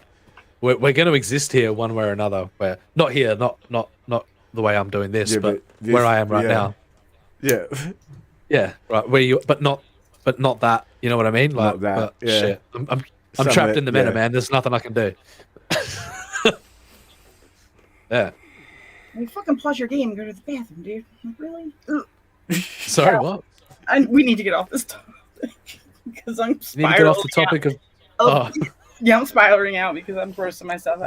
Next. Now there'll be when the haptic suits come in and shit, people will be like self-administering catheters and staying there. For Right. When are gaming companies going to release No, no. catheter alongside your GPU sale? Yeah, yeah, that's what's gonna happen. There'll be like fucking homeless people on the side of the street like with fucking like it's on.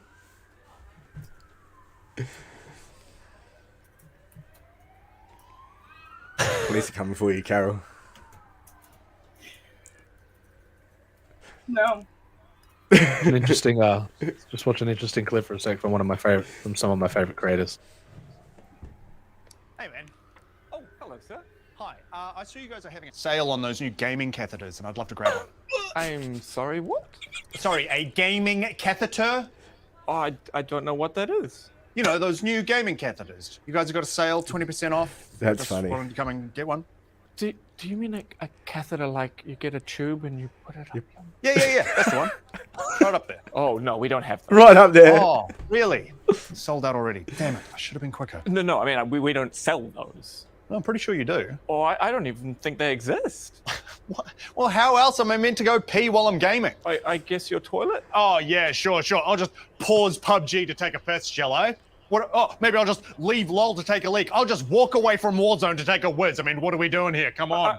I'm sorry, I don't know what to tell you. You know what? I'd like to speak to your manager. What's going on? This gentleman is looking for a gaming catheter?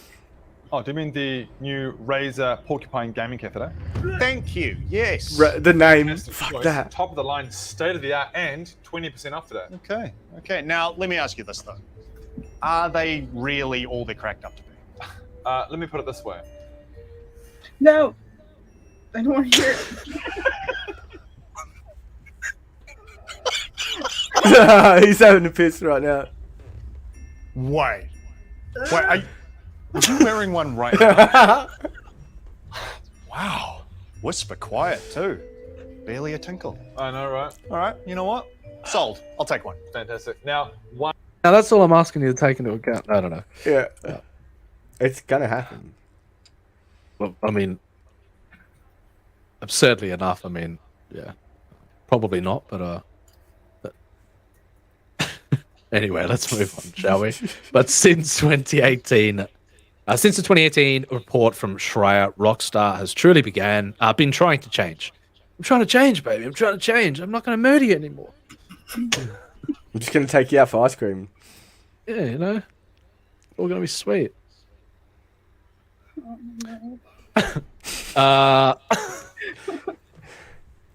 After the departure of the design director Imran Sawar, who was accused of bullying and verbal abuse, the company has hired more producers and directors to keep the volatile crunch culture at bay. As Bloomberg reports, the company has since significantly narrowed its gender pay gap, as well as offering better mental health benefits for employees. This change has seeped into the game, the games themselves. Yep, so a newer version of GTA 5, removing transphobic language and scrapping a game mode called Cops and Crooks. Okay, all right, maybe the transphobic next thing, why aren't they taking the N-word out of it? You know,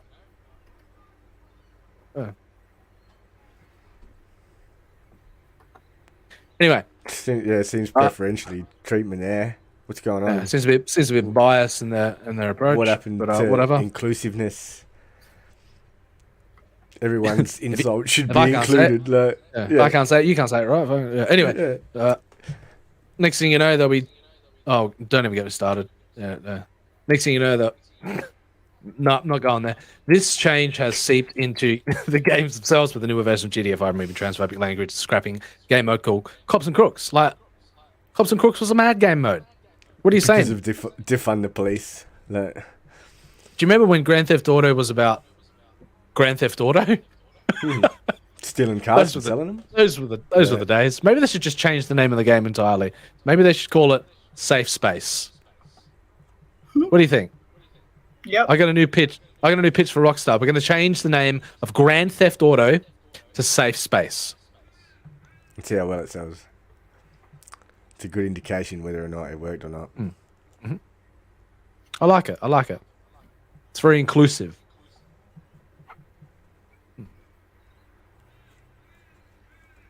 In the wake of the current mistrust of police. So, defund the police has now spilled over into my entertainment.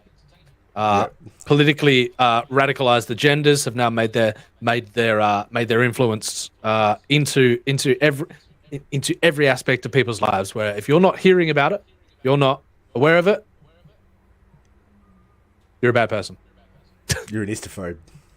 You're an ist. Yeah. Therefore, so for Grand Theft Auto 6. So I wonder if, so I was going to say before talking about the location of where this new GTA is going to be set, because ultimately Project America's. So I mean that's pretty bit of a given. But the time period in which it could be set, because you had Grand Theft Auto London photos, anything to go on, like is it? Something older, like I don't know. Like, well, when they say a Bonnie and Clyde story, maybe it'll be a boyfriend, girlfriend, husband or wife. Right, it's just a way to describe it. Boyfriend, girlfriend, husband or wife trope, team up, whatever. Yeah. So there's a stereotype in itself, So that, and then they go on an escapade and they take down law enforcement and they take down anybody who stands in their way, Wondering the time period that it's going to be set in. Wondering if it's going to be a Bonnie and Clyde story. That's pretty. That concept is pretty localized in westernized culture and the way everything is set up, and that's up. But time period, I would, my point being, I would like to see a period piece. Grand Theft Auto approach the 50s.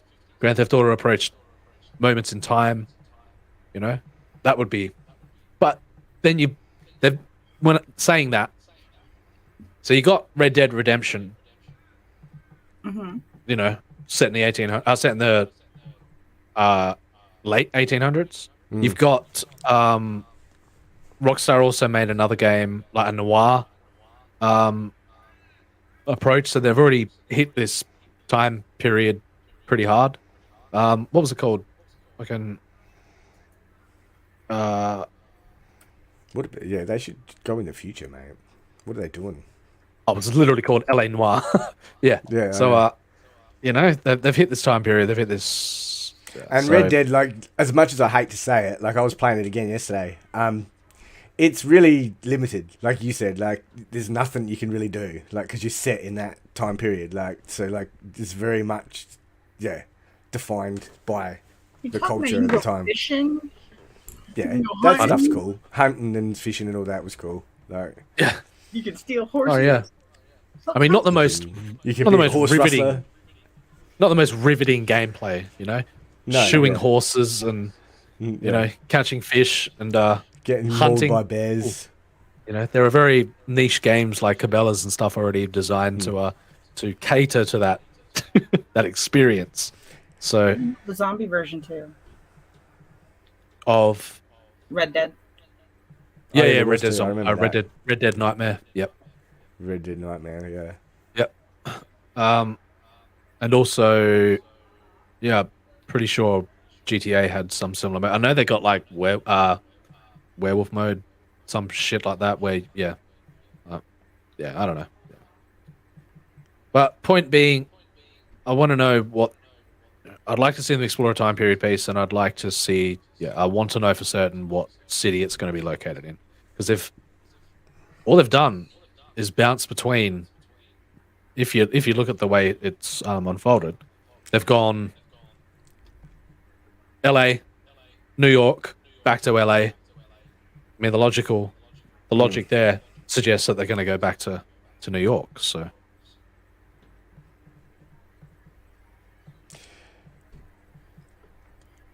Yeah, it'll probably be like something mafia, like I reckon, because they haven't done that for a while. You think that they go to somewhere like Chicago?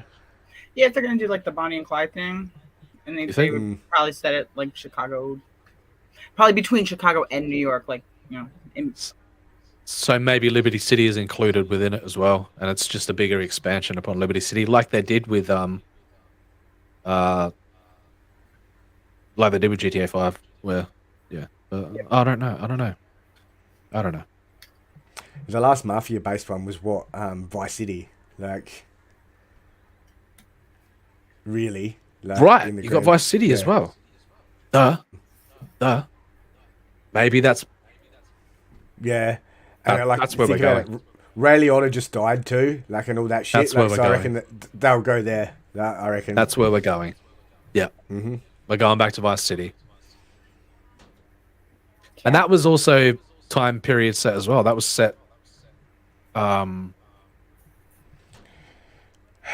GTA 5's modern day. Yeah, I think it was 90s. Yeah. Oh no, wait, no, 80s. No, it's late 80s. Yeah. Yeah. It was like the end of the 70s, like early 80s, I think. Yeah. Oh, there you go. Like, I think we've That's where I'd hedge my bet that they'd go. Like, just because of what's happened recently and shit as well. Like, yeah, that makes sense. And it'll be mob based, and it'll be, because the whole mob thing's making a comeback now. Like, people are still writing to The Sopranos and like all that sort of shit as well. So that's what I'd say they'd do, and it hasn't been explored for a while. Like, it's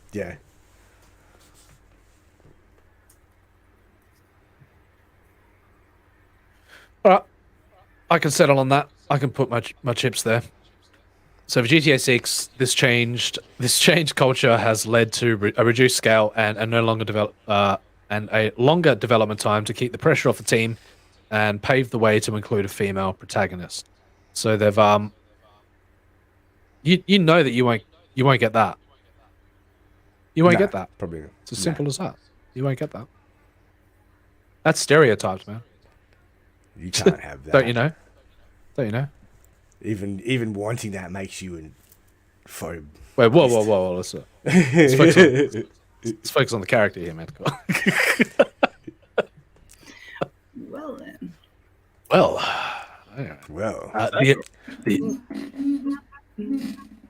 So yeah. The American dream. The American dream. How badly the American dream has died over the last decade. Bang bang. You shut me down. Bang bang. the little we do know about this protagonist is reason enough for skepticism. She will be Latina, and one of the pair. There you go. One of a pair of leading characters in a story influenced by the bank robbers Bonnie and Clyde. Are they going to go into? Oh God, literally going to talk about what we just talked about. But anyway, well, Bonnie Parker and Clyde Barrow. Now,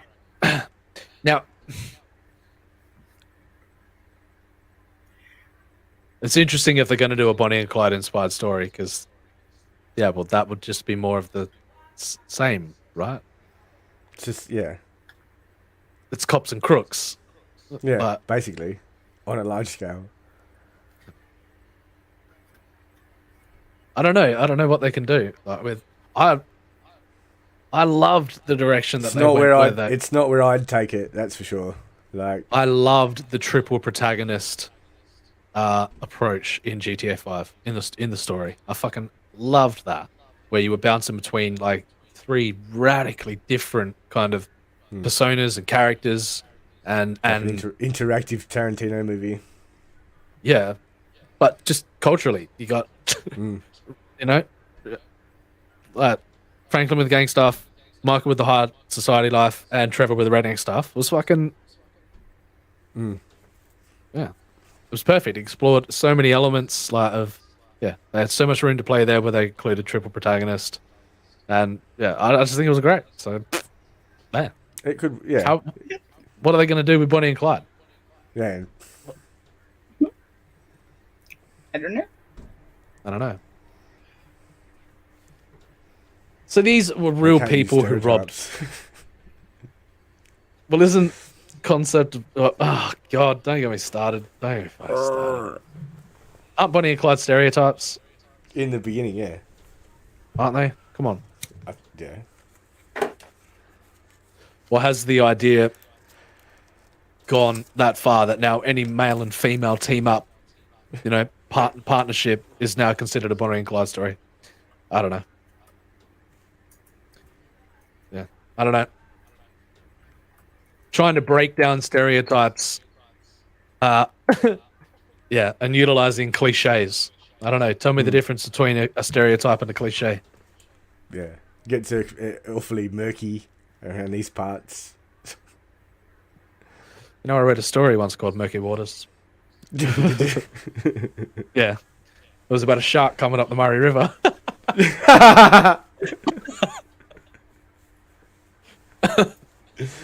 Yeah. Okay. Yeah. Yeah. Bastard. I don't know what you're talking about. What are you talking about? I have no idea what you guys. I bet it was a bull shark too. It was a bull shark, man, because I did my research. Yeah. They can live in almost fresh water. That's right. Basically fresh. Like. That's how the movie Jaws got its idea. Yeah, it was sort of it was Jaws inspired, but I got asked to write it and got paid for it, and it was good. Nothing ever came of it, but the project sort of fell apart. But I wrote it. I had fun. It was good. It was fun. I didn't know that. Yes, and it was actually addressing some sensitive cultural, racial issues.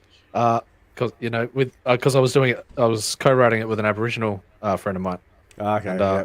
And, Stinger Tea, and it it was very interesting, fun.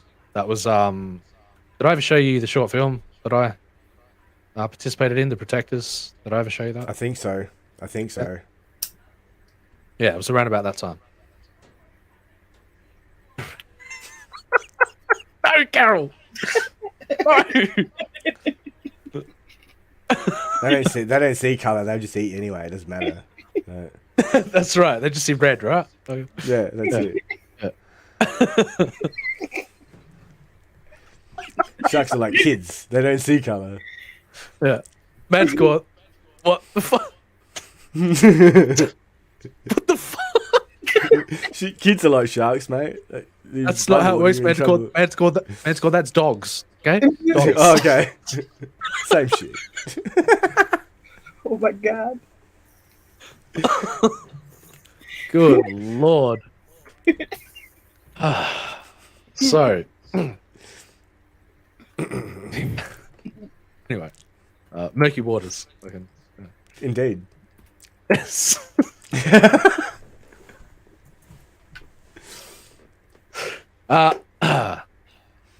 Bonnie and Clyde were real people who robbed banks and ran with a gang during the Great Depression. That would be a epic era to set it in. Funnily enough, in the modern day, you know?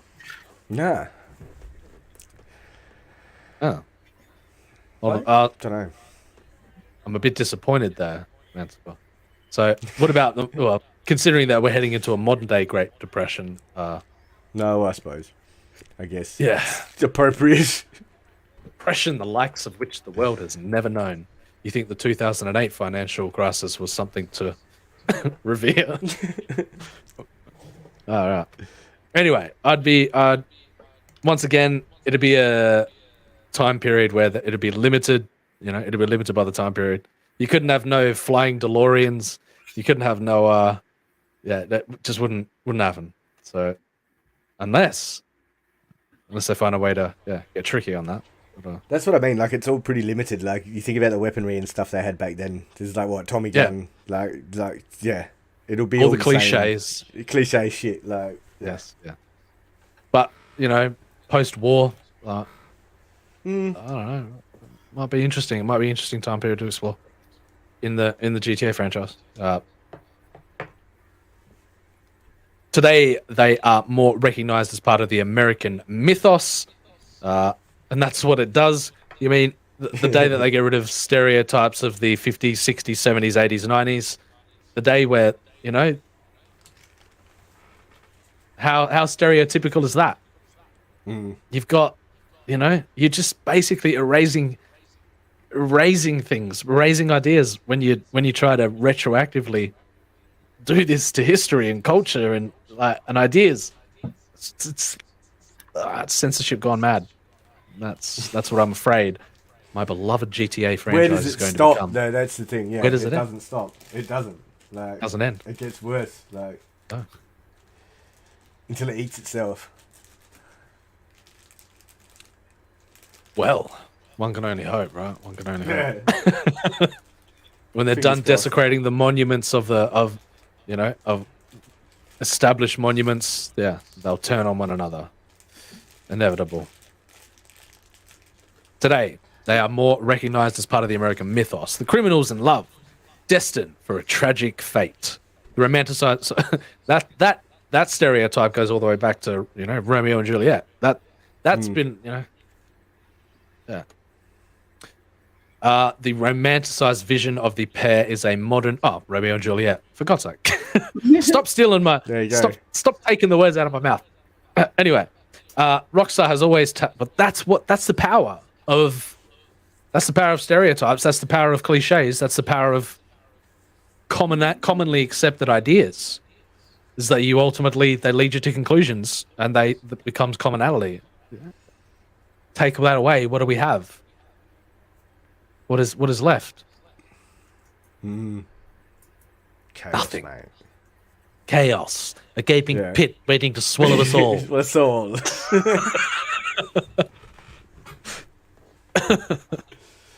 And that's basically what it comes down to too. Fucking. Yeah. Do you think they know this shit? People like the groups that are like pushing for this shit know that that's where it's. Do you think the New World Order is doing it just so that we can eat bugs? Yeah, eat bugs. live in a pod. Turn the frogs gay. I'm fucking angry.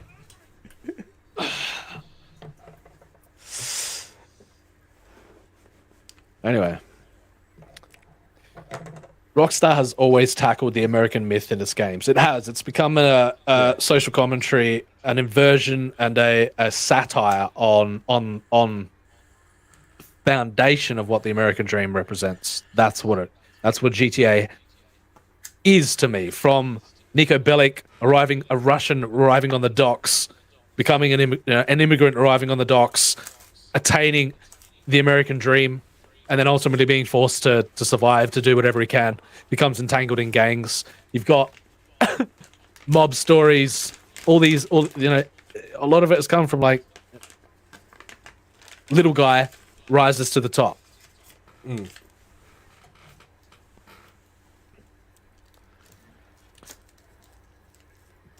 All of the stories that focus on specific aspect of the American dream. Oh, for God's sake, stop fucking taking it. Anyway, the American dream and its promises. The most iconic criminal couple in the country is a fitting target for the developer. So, not only did Bonnie and Clyde go out in a hail of gunfire. Yeah, I was about to say, didn't they die? Like, that's what happened, Yes. isn't it? They got But now shot down. Rockstar are reanimating their corpse to kill them once again. Kill them once again for everyone's entertainment. Right. However, defining the female protagonist by being a person of color who leads a life of crime is dangerously stereotypical. Oh God forbid that somebody is in a situation where they have to revert to the underworld in order to succeed in life. Oh God. Oh. Jesus. No. They should be given opportunity.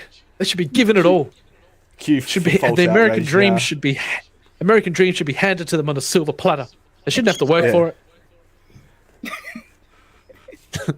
I'm entitled to it. Fucking entitlement. My birthright. Everyone's entitled. You get entitlement. You get entitlement.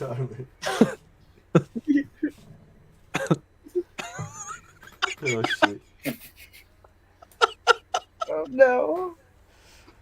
Whoops. Sorry, I crossed the line. I pushed you over it. Is that what I pushed myself. I happily walked over that line and I said I'm a habitual line stepper.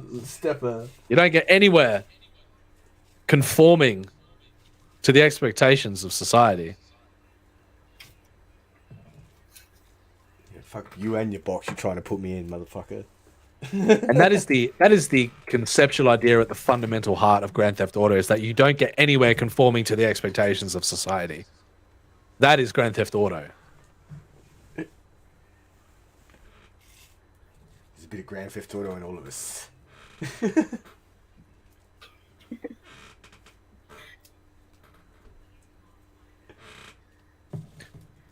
So, this is a person of color who leads a life of crime, is dangerously stereotypical and falls into harmful characterizations of marginalized communities. In addition, defining the character by her relationship with a romantic partner is representative of the patriarchy. This cannot stand. This cannot stand. When he's dead on the patriarchy. So by relationship, and with then the when we romantic do, we'll find out that the patriarchy is one of the only things that held society up in the first place. Like, if there is a single white male, straight white male in Grand Theft Auto 6, I am going to write a letter, and then I'm going to write a tweet, and that tweet is going to get retweeted. That tweet is going to get retweeted 150,000 times, and Rockstar will see me. They will see my opinion. My voice will be heard. Because Rockstar is representative of the patriarchy, and I am a feminist. I stand up for the little guy. Oh, fuck. Oh no. In addition, defining the character by their relationship with a romantic partner can rob her of her agency in the story. It is important to note that the Shreya does not state the gender of the main character. If they do not roll with the triple protagonist concept again, they are fools. If they go back to a single, duo, yes, I can. Yeah, I suppose it could explore stuff. I get it. That it could work. Yeah. But it's important to note that's right. Yeah. So no gender. Doesn't state the gender of them. So where are they even getting this information from? Where are they even? They're making it up as they go along so that it influences it. Anyway, so there is still the potential of subverting the subversion. Goddammit. Subverted your expectations with some cock on cock, Jesus Christ. It's like you literally 20 seconds before the second hour mark too. I guess.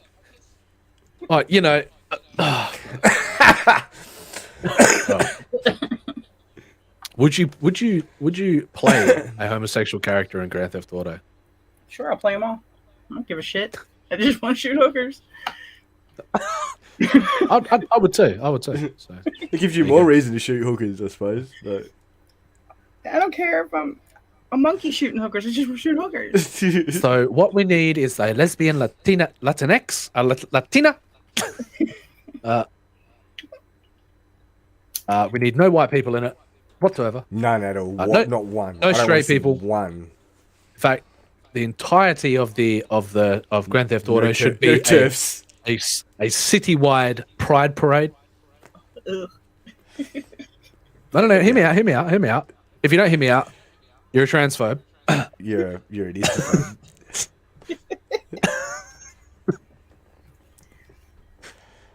You're gatekeeping me. Sell me on this. Go on. I'm selling you on this idea. All right. So hear me out. Gay Bonnie and Clyde. Oh, Jesus Christ. Bonnie and Cliff. Billy and Cliff. Billy and Clyde. Billy and Clyde. Billy and Clyde. Yeah. They should just go full hog and like Brokeback Mountain, like Red Dead Redemption, but like. Yeah, we'll go back to Mount Chiliad. We'll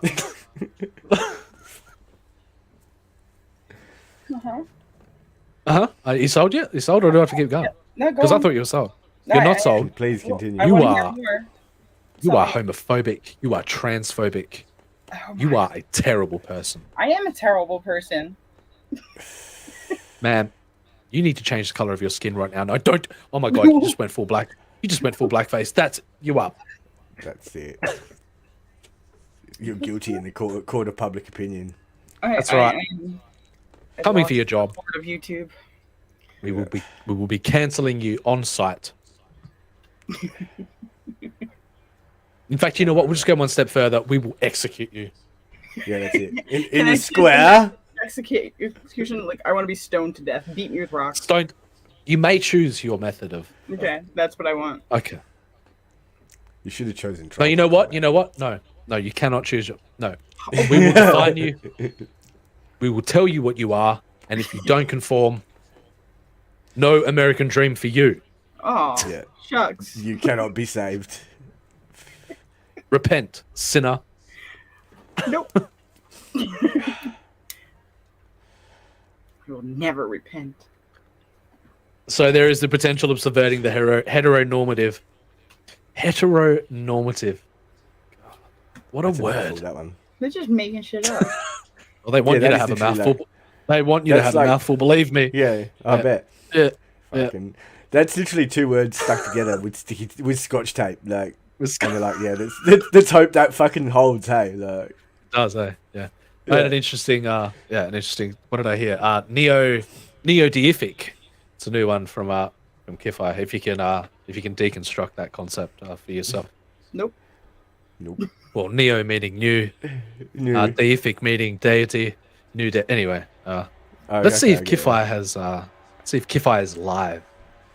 After this article, we may be going to check out Kifai. Oh, the time is at 0, but no website as of yet. Let's keep reading. And now, I was also going to say, so subverting the heteronormative dynamic of the Bonnie and Clyde story. Think Thelma and Louise. Oh no. Yes. Think a story where a raging dyke is holding a woman captive against her will. Holding a woman captive.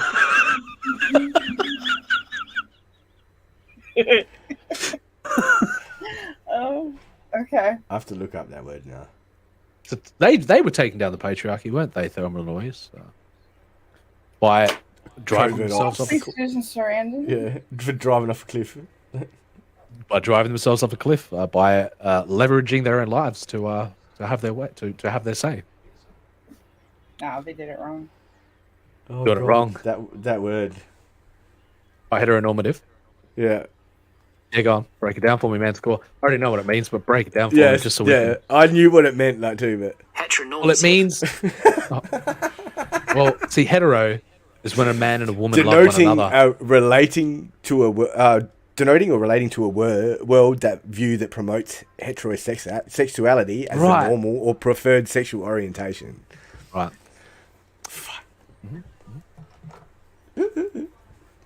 Deconstructing traditional values that have held together the fabric of society for thousands of years to blur the landscape. But am I a homophobe? No. I am not. I do believe that same sex couples they can do whatever they like. So.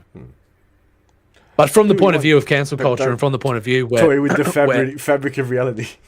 Yeah, do not at least leave the foundation there. You know what I mean? Still allow people to do it, but find a way to build a room on the side. Build extension. Yeah.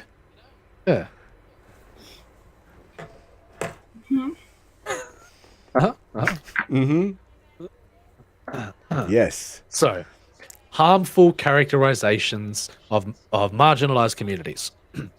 In addition, defining the character by her relationship with a romantic partner can rob her of her agency. It is important to note that Schreier does not state the gender. Sorry, we've gone past that. The satire in Grand Theft Auto has always felt like it has one foot revealing in the cliche, reveling. You mean reveling, not revealing? Reveling in the cliche. Well, that's the beauty of the satire of Grand Theft Auto, is that it takes those tropes, takes those stereotypes, and plays with them. Plays with them in a fun manner where you got to understand that there's no satire. Nobody's safe. Nothing is safe. Nah. Nothing is sacred. No, that's in the satire. point. No, it's the point. Because if you can't, you become a dictator if you don't allow. Yeah, if you don't allow that to be mocked. Tyranny, like it has to. There has to be, and it's equal. It's all on equal ground with satire. Like it's everyone gets. Now would I chuckle if there was a homosexual perspective mocking the and making it clear that it's satirical mocking this heteronormative. Would I chuckle at it? Yes, I would. If they inverted it in such a satirical way where you are clearly aware that it's satire. I mean, because only fools don't see satire when it's the beauty of modern society is that a satirical take is misconstrued for reality so often these days because F is for Family. You should watch it. Like I have. You have seen it? Yeah, it's great. Yeah, that came to mind like with that because of what's the comedian's name? Bill Burr. Yeah. It's a good show. Like, all right, they erode the fabric of comedy. Put boundaries around what comedy is allowed to represent, what satire, and you got a recipe for disaster because that's when censorship cracks down. That's when freedom gets constricted.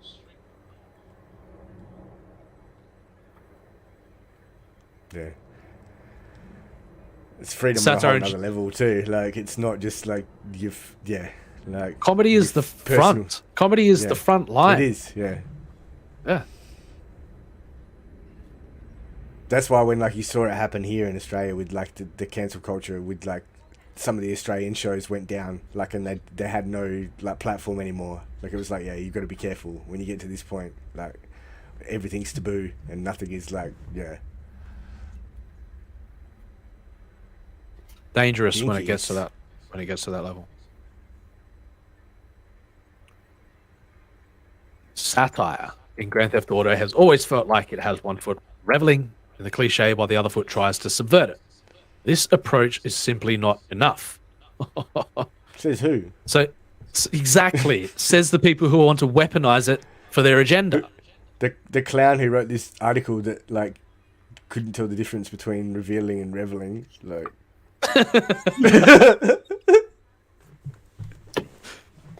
with the cultural changes at Rockstar. GTA 6 needs to give the franchise's first female protagonist a chance to succeed.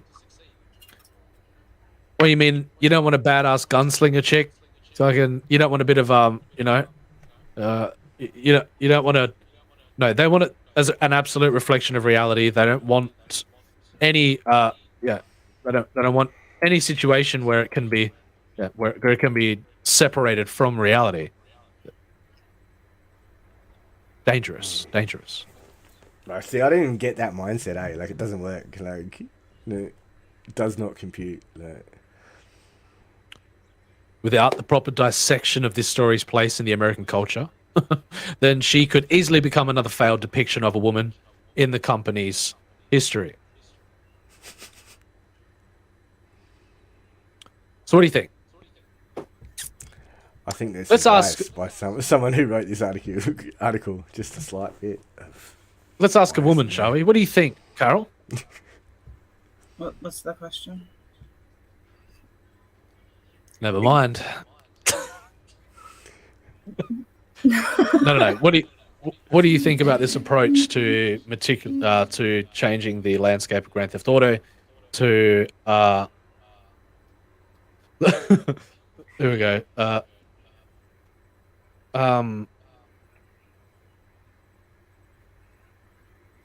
Let me just give you an example here, and you tell me if this is bad.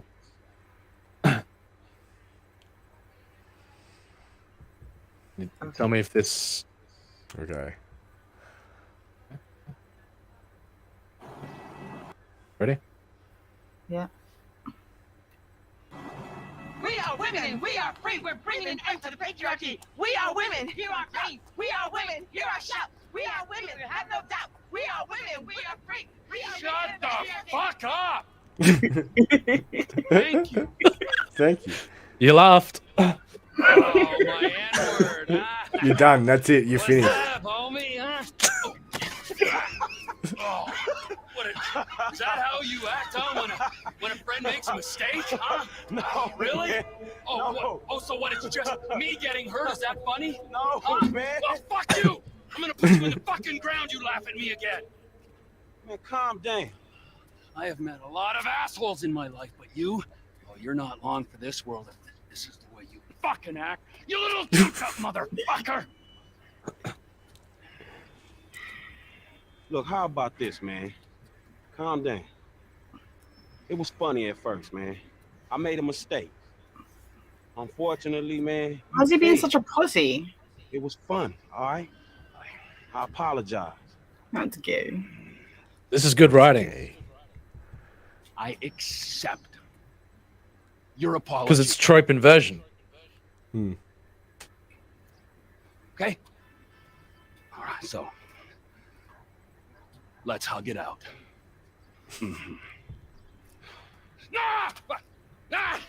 Right? Yes. Oh, fuck. No, I'm not funny. Fucking asshole.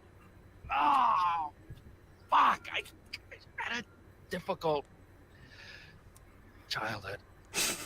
What the fuck? Damn, man, you all right? I'm just fucking on edge, you know? Peaking. I love you, right? But I would have just fucking... Look, man. Lester said you had some information for us about Michael. Michael? Fuck Michael, I hope he's dead. Man, I know y'all two, man. Come on, man. You two had beef before. But what the fuck happened in North Yankton? Somebody pinched him, man. Who? My friend Ron met these Chinese assholes.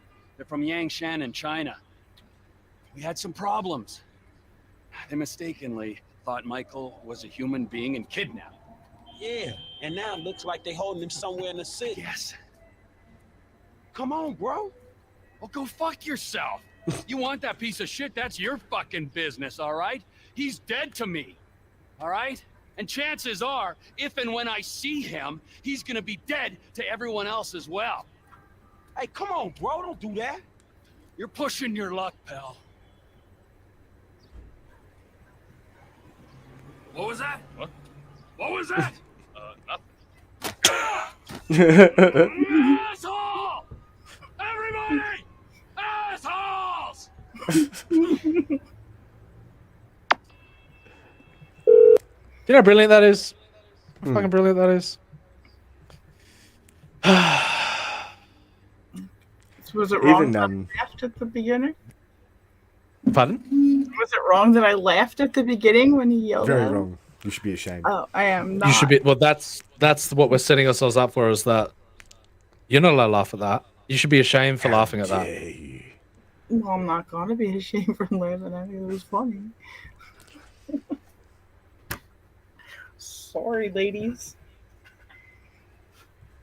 I'm yet to have an experience where I've actually laughed at something and have been like shunned for it other than the internet. Like, it's like.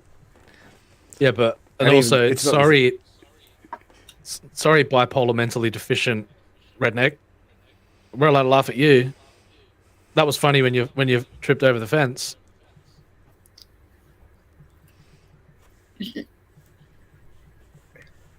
I just laugh. I don't care. Yeah, I don't care if it's funny. It's funny. It's not. You know, it's Right. not. You joke. That failed. was. Didn't you see that?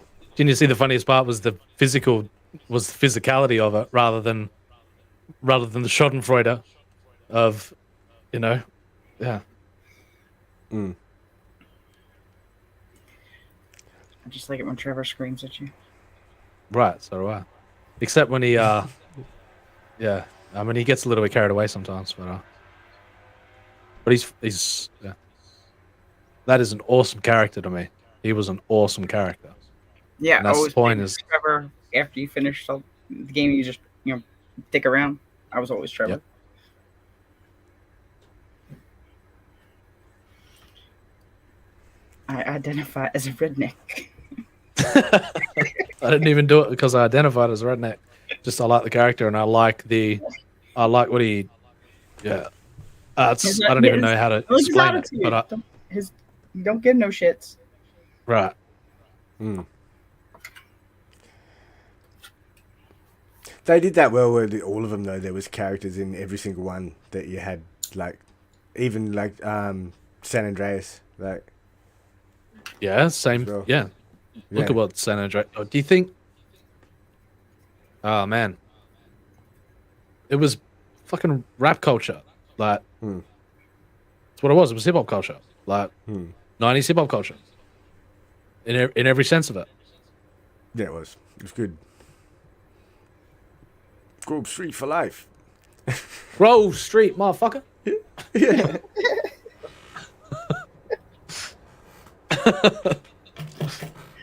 Yeah. Hey, what's up, CJ? Yeah. And they had Samuel L. Jackson was like Tenpenny, the copper. Like, Yeah, Tenpenny. Oh shit. Officer Tenpenny. Oh shit. Yeah. Love that shit. Fucking love it. Sue me. See what Lady Wright's saying in the chat. She says, that's a no to the racist shark theory. No worries. No to the racist, yes, no to the racist shark theory. Didn't want to draw a dichotomy between any of that. But it was a very interesting story that I wrote. So, GTA in space. We seem to have lost our viewership for some reason. I don't know why. Don't know why. But we're going to keep doing what we do around here. They'll come back later. That's what we do. Yeah, just Yeah. screw them. Just keep going. We're having fun. Yeah. They'll Let's figure go to it out. Crime Spree and fall in love. We were right off into the sunset with the top down, your arm around my shoulder, a duffel bag, our treasures in the back seat. What the... It should end more like Devil's Rejects, a Blaze of Glory driving off a cliff. Vicious.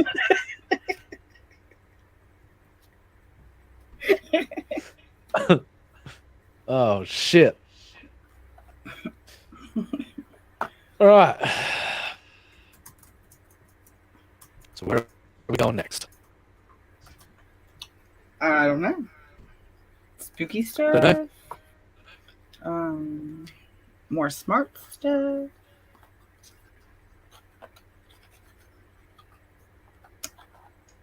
I don't know.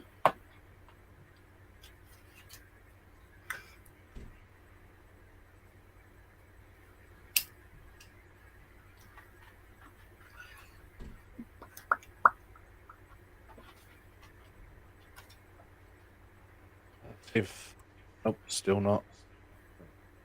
I put my picture up in the spaceship. What do you mean? The one I'm working on. I put it in the Discord and on the okay. Yep.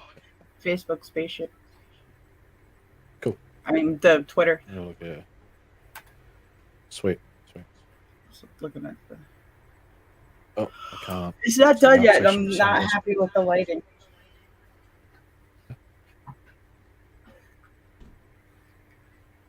Yes, I remember.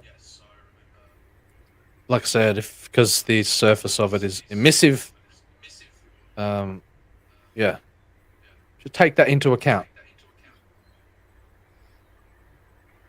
Yeah, I know. Looks good though. Well, I like it. So Yeah, it's coming on. I mean, it's only half. There's a whole nother side that I haven't even started on yet. So sweet. Yeah, just to keep busy, still doing creative stuff while I'm finishing up school.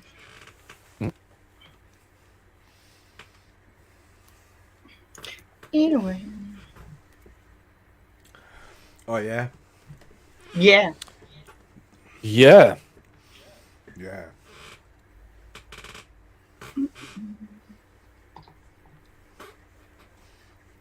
All right. Oh, great. Now my Discord isn't working. Fantastic. Broken. What do you want?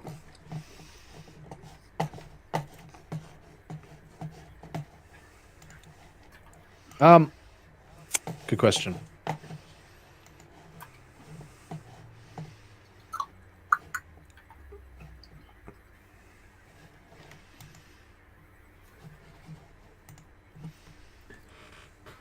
Jinkies. Jinkies. Jinkies. Jinkies. Come on, Discord. Sort your shit out.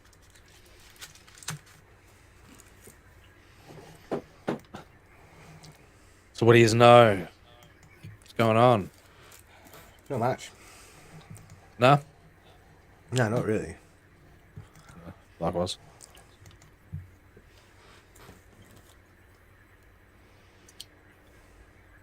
Yeah. Yeah. No, not much. But everything. Yeah. We're all so The excited. same. Oh, we are. We are.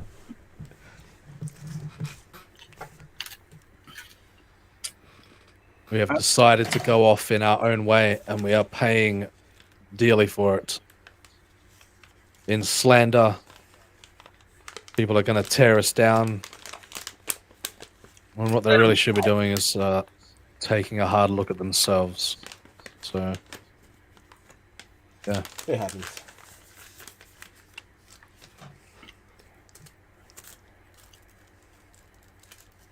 Well, Discord's not fucking opening up for me. What did you need from it? Pick something from the articles section if you want. Yeah. Okay.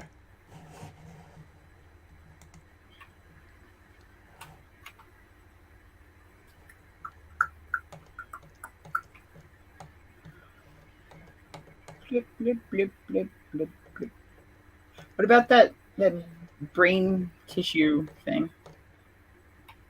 If it's video, though, I don't really want to watch the video. No. No. The Saudi Arabian city.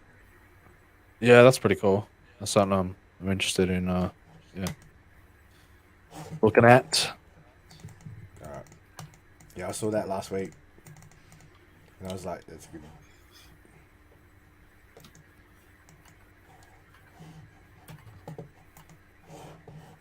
Come on, Discord. What are you doing? I'm gonna close it. I'll reopen it.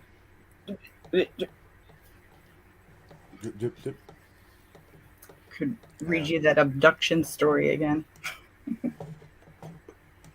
Which one? The one I read the other night. You fell asleep. Oh yeah. It was a spooky story. I was scared reading it. I just sent you that link, that article in DMs. Okay. Sweet.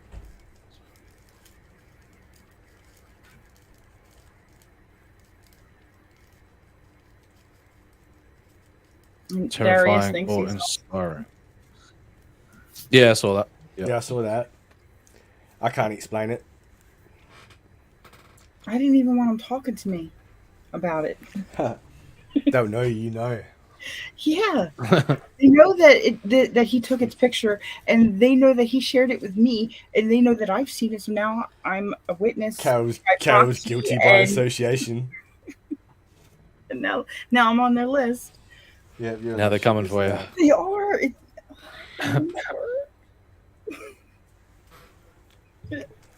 Save me. Terror, existential dread. You don't know what it's like, man. It's dark and scary here. Lots of noises you can't explain. There's nobody else. You here. tripping? I'm all by myself. Yeah, living on a mountaintop, mate. That's what happens. Yeah, Corpse Mountain, remember? Yeah. It's scary here, and I have a very wild and active imagination. You know. Yeah. And there's bears roaming Yeah, around. I mean, there really is stuff out there that could eat me.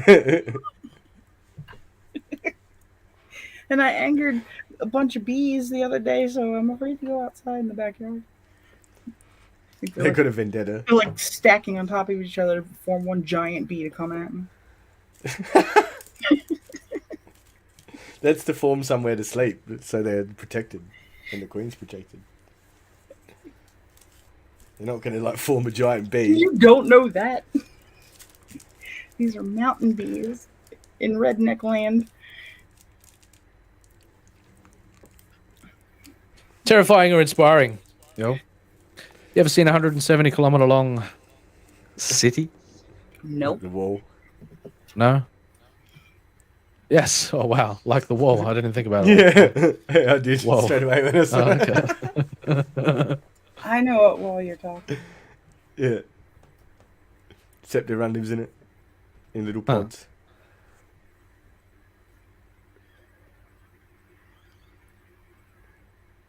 I had mixed emotions about it. Yeah, go on. Really? I think so, yeah. Saudi Arabia may be famous for its medieval barbarism and oil. Okay. But the kingdom is rebranding as a futuristic ecotopia.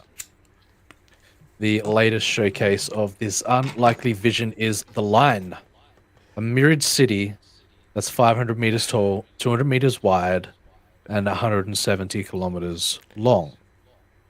The metropolis will purportedly have a population of 9 million people by 2045. Well, that's not really housing many. Well, it is, totally is, but for a 170 kilometer long city, and only okay. The project is projected to cost $1 trillion to build a super high tech. Yeah, that's all. Just pocket change to these oil tycoons, mate. Pocket change. The couch cushions. Yeah. In your jeans after a night in town. When you go to do the wash. It's in that back pocket. You know? Yeah. When you vacuum out the car. Yeah. Future residents are promised a civilizational revolution, so they're hoping that this will become the standard. We'll all live in lines. Bit weird, but okay. It is a bit weird. No cars, no roads, or emissions though. So they're toting that it's going to be a fully green city. It'll be like the Jetsons. You step on a conveyor belt and it's like... Right. Did you know that George Jetson was born the other day? Yeah, I know. That's why I said it. Yeah. 31st of July. 30th to my George. 2022. I'm older than George Jetson. Yikes. Yikes. Aren't we all? Guess so. Yeah. Guess so. So underground trains will transport them from end to end in 20 minutes, and all amenities will be within a 5-minute walk. The facilities will be vertically layered across 34 square kilometers of city. Spaces for work, leisure, and home will be accessible in 3 dimensions, up, down, and across. Let's take a look at the video before we get too carried away at what they're offering here. For too long, humanity has existed within dysfunctional and polluted cities that ignore nature. Now, a revolution in civilization is taking place. Imagine a traditional city and consolidating its footprint, designing to protect and enhance nature. The line will be home to 9 million residents and will be built with a footprint of just 34 square kilometers. And we are designing it to provide a healthier, more sustainable quality of life. The line's communities are organized in 3 dimensions. Residents have access to all their daily needs within 5-minute walk neighborhoods. And the line's infrastructure makes it possible to travel end to end in 20 minutes with no need for cars, resulting in 0 carbon emissions. By leveraging AI technology, services are autonomous, saving you time and effort.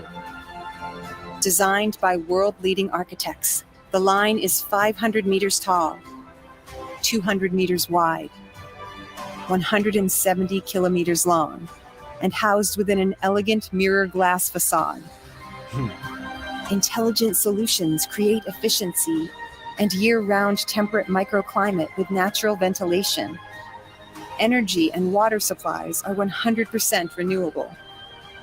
The line is designed as a series of unique communities, offering a wealth of amenities, providing equitable views and immediate access to the surrounding nature. With 40% of the world accessible within 6 hours, at the heart of the globe's key trade routes, a place for commerce and communities to thrive like nothing on Earth seen before. The line, the city that delivers new wonders for the world. Man the wall. That is pretty fucking interesting, to be honest. Borderline's interesting and terrifying, I think. How do you mean? It was like, because I can see like the whole like elements of the things that we're all afraid of in there as well. Like, is it open air or is there a roof? I missed that. Yeah, it's all open. Like the center of it's open, obviously, but then there's like the 2 sides. So it's not like a big and tunnel. The center of it's open. No, it's not closed off. Okay. So, and the mirrored facade would make you feel like you were like up in the sky, like. Well, the mirrored facade just from feeds the so inside. that, well, from the outside, Yeah. you're looking at reflection of the environment around it. So it's basically like blending in. It doesn't even. It's like it doesn't even exist. Your perspective from in there, if you were up high in it, you'd just see like, as far as I can see, like each way. Like that's what makes it so desirable to live there. Is that you've got the viewpoint. That's why they built it so fucking high, so that the higher you go, the more view you get, the more desirable the living space is. But it looked a bit cramped. Just a little bit. Looks a bit cramped. It's 500 meters wide. What are you talking about?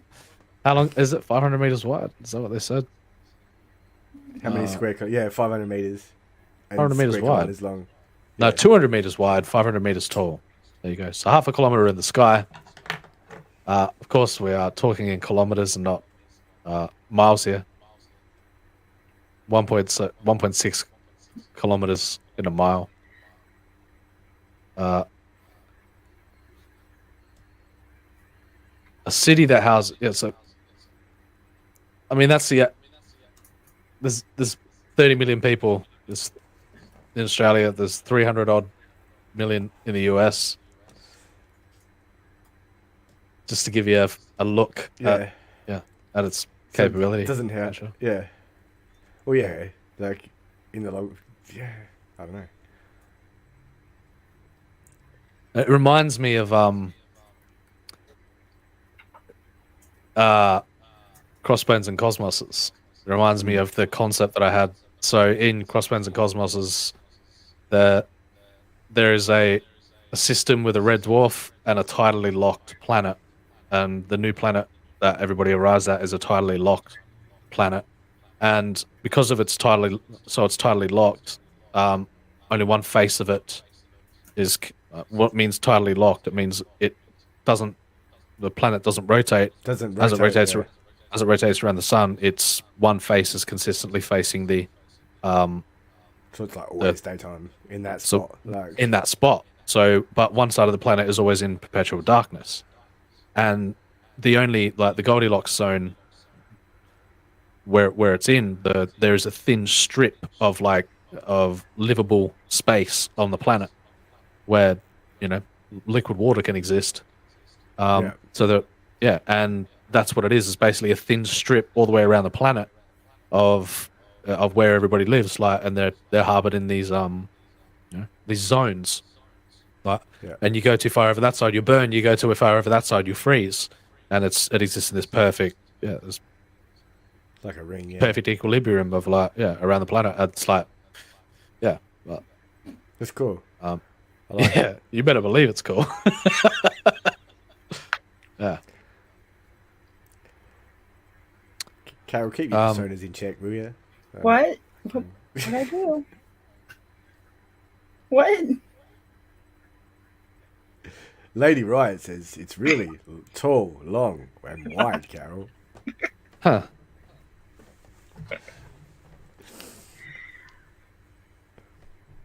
Future residents are promised a civilizational revolution. With no cars, roads, or emissions, underground trains will transport them from end to end in 20 minutes, and all amenities will be within a 5-minute walk.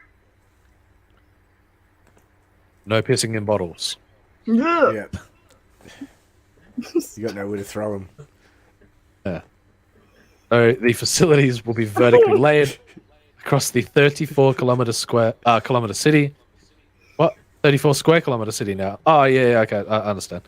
Spaces for work, leisure, and home will be accessible in 3 dimensions, up, down, and across.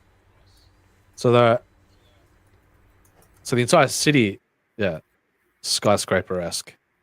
So I wonder, how far down do the facilities go? Is there designated zones where all of a sudden you got the that sounds like a recipe for a dystopian hierarchy, if you ask me. So yeah. The plan may sound preposterous, but construction is already underway. The top Saudi Arabia is upper class. The upper class, and then you've got the hierarchy where you've got the surface dwellers in the lower, and then you've got the upper echelon at the top. You live with the sewers, yeah, that's right. I've seen many sci-fi, many sci-fi dystopian sci-fis approaching that subject of it's a commonality between it of low level equals lower class,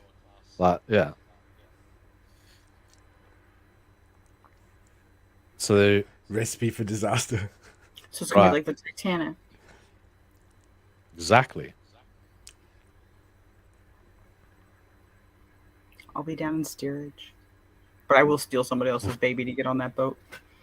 What in God's name? Women and children first, Carol. Yeah. Oh yeah, I get on first anyway. No. We need a new paradigm. Men first. No. I was just kidding. Wonder when the paradigms will flip. Preserve the patriarchy first. Yes. No. We've just had an era. Just had an era where. Don't even get me started. Where straight white males have reigned for so long. We need to invert that. The inversion is upon us. I cannot wait to become the minority. Cannot wait. Lady Riot says, didn't the cops in the movie you just watched pee in a coffee cup and hand it to a bum surrounded by it tonight? Oh my God. Anyway. The designs revealed today for the city's vertically laid communities will challenge the traditional flat, horizontal cities and create a model for nature preservation and enhance human livability, says Crown Prince Mohammed bin Salman, MBS, in a statement. So, wow. What? Yeah. Saudi Prince rich oil tycoon. He's loaded, mate. Oh yeah, like that motherfucker got a gold toilet. Yeah. Yeah. He's got an ATM in his house that dispenses gold, probably. Yeah. You're like motherfucking Richie Rich, you know. You have your own McDonald's. He's got his own Salt Bay like restaurant. Yeah. With a clone of Salt Bay in there. Yeah. Just like never gets to leave. Yeah. You can feast. What? Torture your eye. What in God's name are they pitching here? You can feast / torture your eyes on the visuals in our gallery below. Torture your eyes. Jesus Christ. Alternatively. Wow, they have really don't. This is. Check out the hubristic. My God. I suppose Saudi Prince does emanate hubris with his. Yes. With his. What a fucking thing to say, eh? What a thing to say. His hubristic promo video for the project atop this page. Check out some shots of the hubristic structure, the monument of sin, of pride.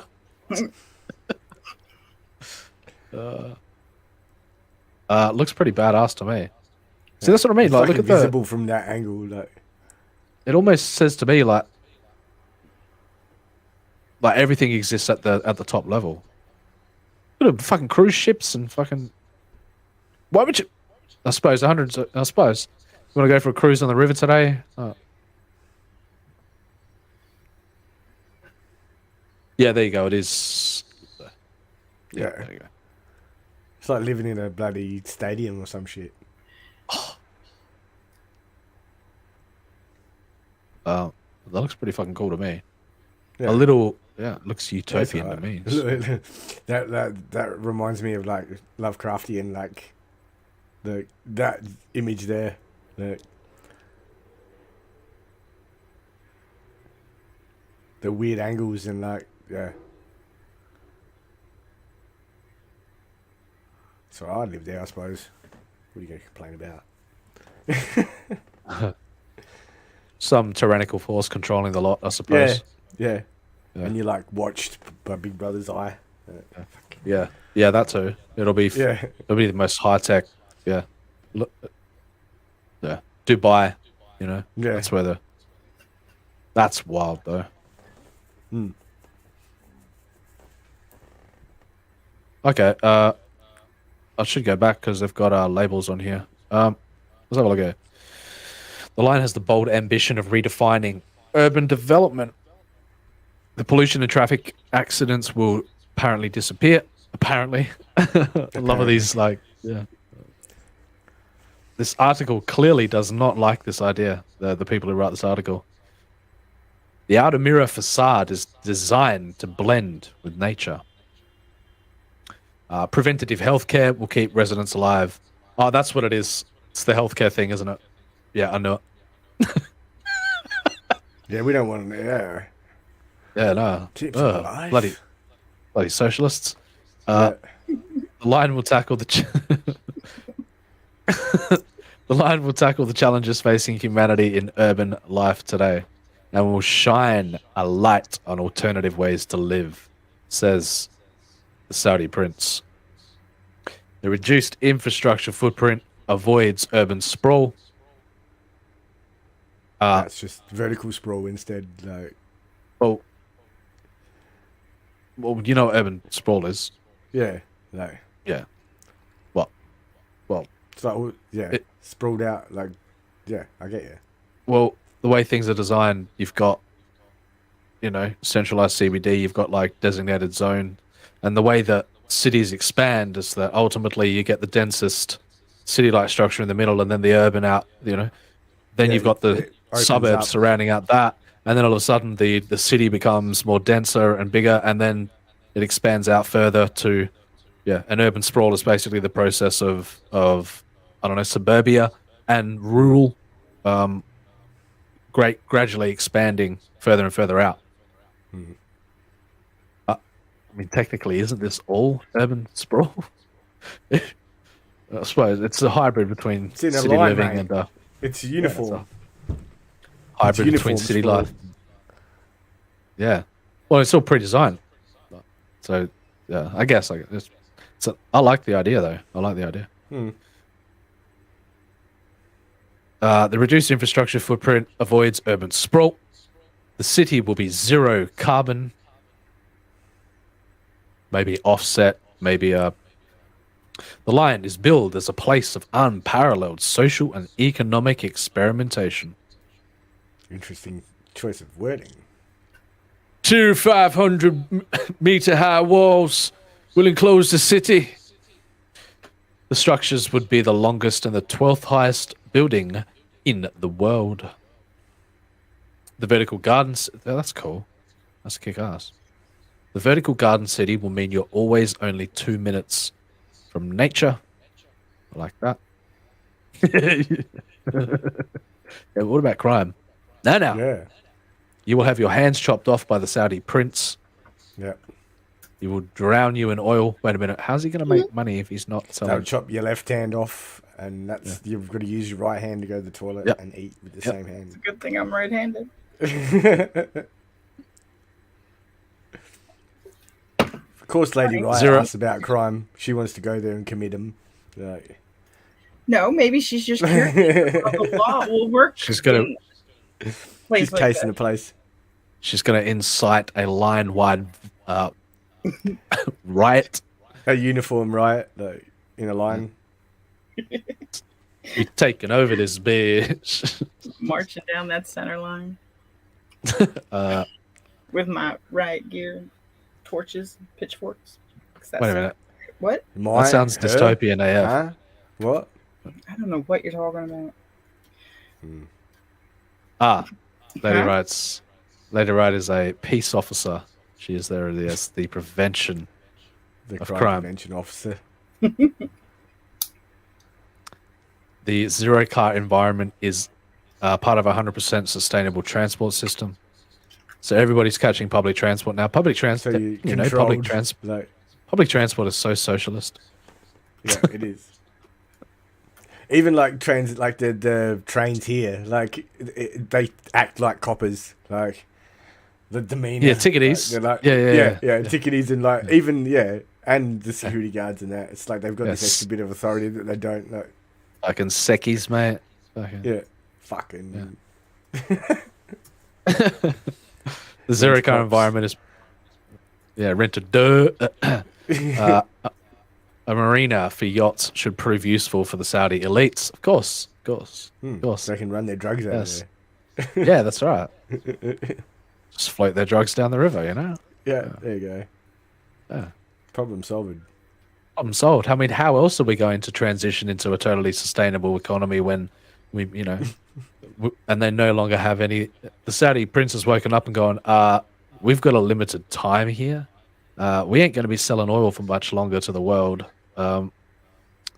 What are we going to do? We need something else. We need another hook. Like, He's like, what if we make a line and then the rest, poppy field? Yeah? yeah, all of it. Both sides. Like, as far as the eye What can do you see. think? You like? Oh no. That's probably what all them trees are. Just And the CIA comes in like, make it happen. do it now. We'll fund it. We'll fund it for you. Like,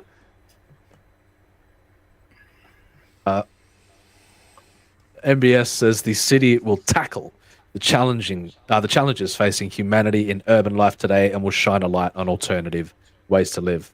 I mean, that looks like an alternative way that I'd like to live. it's not bad.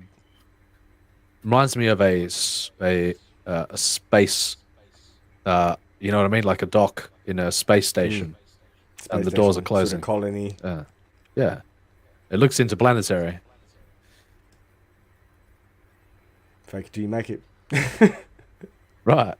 We may as well pretend we are until we are. Yeah. And all of a sudden we are not. Some 380,000 jobs will be created by 2030. There we go. That's pretty interesting. So, what are they going to do with the rest? With the so there's 380,000 jobs, and there's 9 million people. What's So where are they going to work? What's going on here, boys? So, like, I don't take your helicopter to the nearest town and like work in a cafe. People going to be working the poppy fields outside the wall, or yeah, that's where there's many stages of production going on down there. Yeah, sounds like slavery with extra height. But it's so uniform. One giant plantation.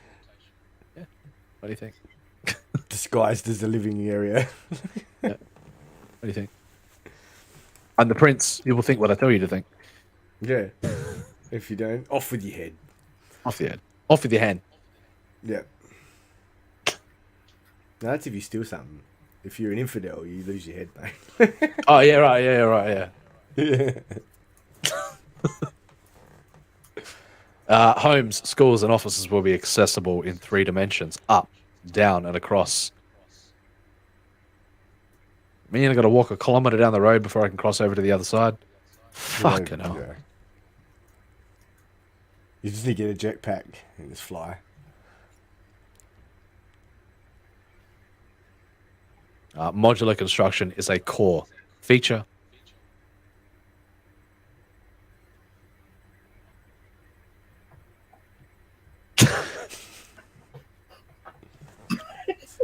Later Rice says half will work the poppy fields. The other half will send those emails that a Saudi prince needs to help launder money. It's the perfect system, you know. It's the perfect Give me system. your bank account details. I'll send you some money and you get to keep it, mate. Well, that's what's the other people that don't fit in the city are gonna do to get a ticket. You know? Well, they got to have gerbs, right? They got to have gerbs. Gerbs? They took our Gerbs. They'll introduce some sort of universal income, probably. Oh, right, universal basic income. And who's going to pay for that? You think the prince is going to pay for that? Yeah, he's going to pay for it, mate. You think the prince is by sending them emails. right? Yeah, that's how you're going to. Yeah, I suppose we haven't taken the internet and online into account here. It's based off a commission too, so you better have a good sales pitch. Huh? They'll all become You better have a merchants. good sales This looks like a global trading hub of the world. Yeah, they did mention that. Yeah. And of course, there will be a golf course. Of course. So the Saudi prince will be hooking up. Golf, obviously. Yes. The rich man's game, though. Isn't that what they... Yeah, I like to watch it.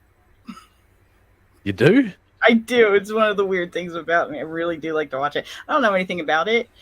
Like, I don't know the rules or anything like that, but I enjoy Pretty simple. watching it. Put ball in hole. You know, I understand. I don't understand how they... The least amount of hits you can. Right. All right, forget it. You guys are just... Fuck you. Whatever, just because I I'm just understand trying how to play golf. Tell you about my pencil, okay? We're back to the pencil again. Oh, God. What happened? Nothing. I was just trying to tell you a real thing. And you're all making fun of me. I am not. I'm talking about golf in a serious manner. No, you weren't. Yeah, I was. I was making fun of you. It goes in whole. Yeah, I know that. I'm talking about. No, forget. How does pencil come into this? What? I'm confused. It's deep lore. Okay. When she had the 3-inch pencil, remember? Thanks, Medical. Yeah. The line is part of a broader NEOM development in northwest Saudi Arabia. While MBS, well, the prince has got an acronym now, has promised a civilizational revolution that puts humans first. The project will displace thousands of people already living on the site. What? What the fuck? What? Did I just hear that right? Yeah, you did. Oh, man. That's why I laughed like that. This is asking for 2,000 years into the future, people coming to claim back their land. It was built on my sacred land. Yeah. So one tribesman from the community made videos protesting the evictions. Oh, he was later shot dead by Saudi security forces. Convenient. Convenient. It's not right. That's not a related. What is it? Correlated event? Not at all. No. He was disorderly. Had to take him down, you know. Yeah. It happens. Yeah, it happens, you know. Privacy campaigners have raised further alarm.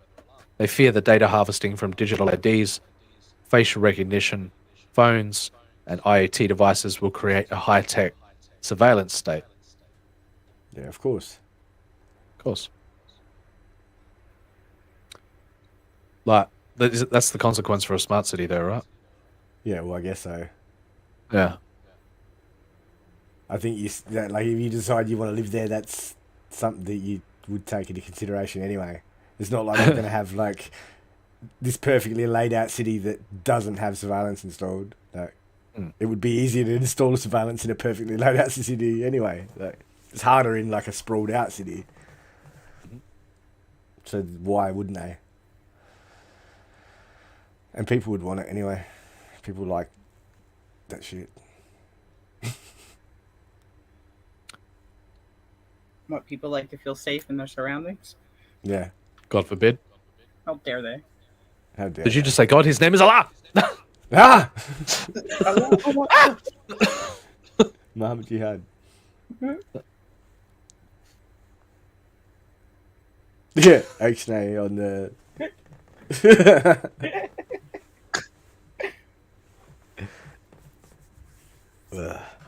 Last year, Joseph Bradley, head of technology and digital at Neom. Okay, what is Neom? Never heard of it. The fuck is Neom? Oh, so it's actually the name of the city. The line. There you go. Okay. Neom is a Saudi city being built. It's not called the line.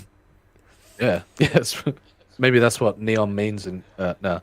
Tabuk province in northwestern Saudi Arabia. It is planned to incorporate smart city technologies and to function as a tourist destination. The site is north of the Red Sea, east of Egypt, across the Gulf of Aqaba, and south of the River Jordan. Aqaba. Aqaba, the city of Agrabah. Yeah. Is that where Aladdin? Yeah, that's right. They're gonna need a fucking genie to pull this one off. Yeah. Told ZDNet that he wanted to collect 90% of the community's information. Oh wow, great. At least they're At least they're honest. At least they're honest about it. Transparency. That's what we want. It's kind of an enter at your own risk situation. Sort of situation. Yeah. Yeah. Sign your rights away to Big Brother. Yeah, that's right. Yeah. Or you can live in the fucking desert if you want. Yeah, you can take your chances in the desert. There's a couple of oases out there. You just got to find them. Yeah. Just watch out for those mirages. Yeah. Especially the big 500 fucking meter tall one. Yeah. With a glass facade. Yeah. And an army patrolling. Near the Mirage. Don't come near the Mirage. Yeah. Like the ball Snipers pit, situated you at know, the fucking top. Yeah. Don't come in here. So this Neom told Zed that he wanted to the prince wanted to collect 90% of the community's information. Current smart cities, he added, only use about 1% of the available data. Oh, so he's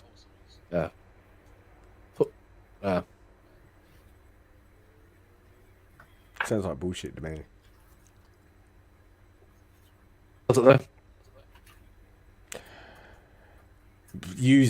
Define use of data. Like, that's the sticky. It's not clearly defined of what use of data is. Like, Well, it just means they own and can do whatever they want to do with it indefinitely. At any They time. just- Yeah. Just like Silicon Valley, really. Same, I guess. But it's like every aspect of your life instead.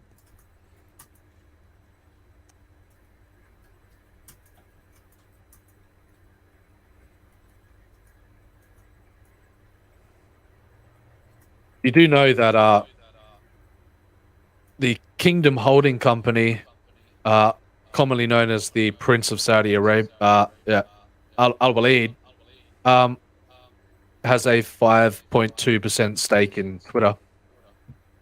Yeah, I did know that. Thought you want to know that. Just thought you want to know. He's got all your shit, mate. Right. Heavily connected with the CIA. Heavily connected Especially with Carol's. He's got all Carol's stuff. What? Especially Carol. He's got all Carol's information. Maybe I'm the Saudi prince. You went to all that trouble to like clear your name and make sure everyone knew you were a girl, and now you're calling yourself a prince. Yes. One step forward, 2 steps back. You hush your mouth. You hush up. Because now you're not living on the inside of my line. Yeah. Oh, come on. That's it, you're Let me done. in the line, man. Let me in the line. I want to be in the line. You can't be in the line. You must get in line for the line.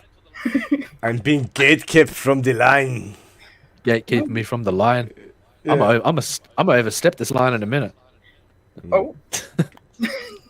I'll do a kickflip over the line. The fuck? Guard the line with the oracle from the Never-Ending Story. Yeah, go on, step over that line. In my line city. I dare you.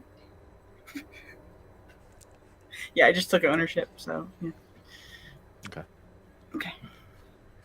If you're a Saudi prince, I'm the childlike empress. All right, fucking yeah, righto. And I'm the Queen of Shiva.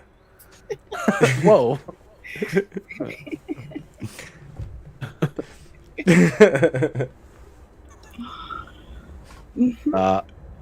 Current smart cities, he added, only use about 1% of the available data.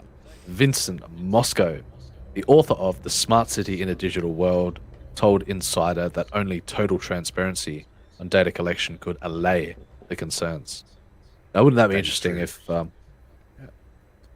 still would make people paranoid? Yeah, but people would still live there. You know they would. Like, they'd still fucking opt in. Yeah. Like, I would. yeah, I'd like to live there. I mean, not under the... I'd like a bit of change in governance. I'd get kicked out. Like, I'd be like, fucking... Be there 3 weeks. You don't want to live under my rule? Overthrow me? What? Overthrow you. Have a coup d'etat.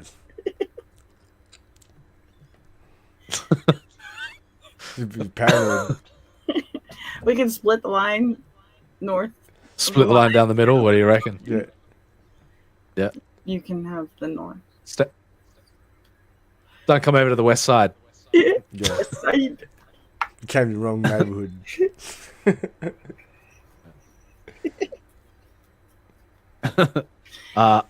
Lady Wright says Bastain. I think she means Bastion. But, Bastain. Anyway. She might be alive. That Lady Riot. that Bastain. Whatever, Manatee. Manatee core. Manatee. He meant it in the nicest way. Manatee core. Or Manatee core. That's it. Yens. Soy nerd bitches. Yeah. He's very passionate about soy nerd bitches. He's so funny about it. One must always live in fear of becoming a soy. Yes. Always live in fear of the soy. If there's one thing that a man should be afraid of, it's the soy. Soy. Soy nerd bitches. Maybe instead of poppies, the Saudis should grow soy. Soy instead. Might calm them down a bit. I mean, the soy epidemic is... It's ripe as it is. Rampant. Everywhere you turn, Soy It returns soy. Soy.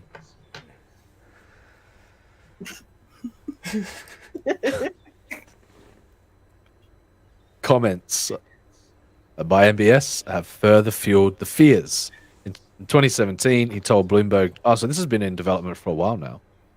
Oh, it's taken him 5 years to get a pitch. They're building it though, apparently. So it's a done deal. It's a done deal. It's happening. We're gonna build a giant city wall. Wall. Boy nerd bitches are gonna pay for it. Yeah.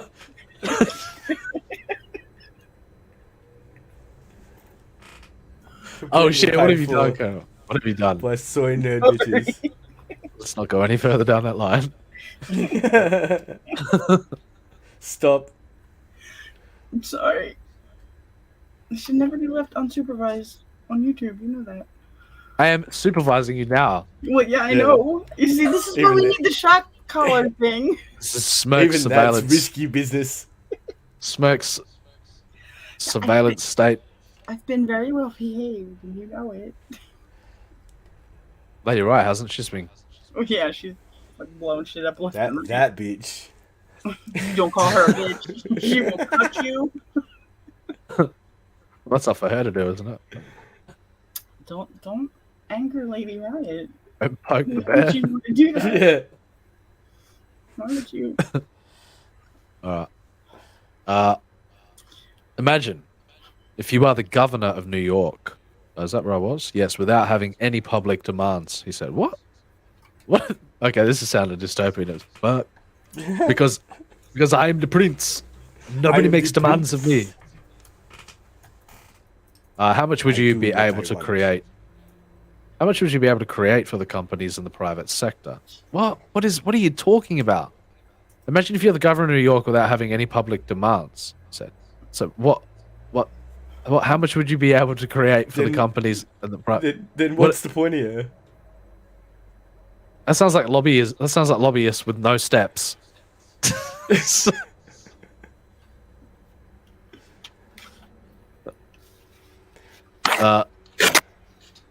Whoa.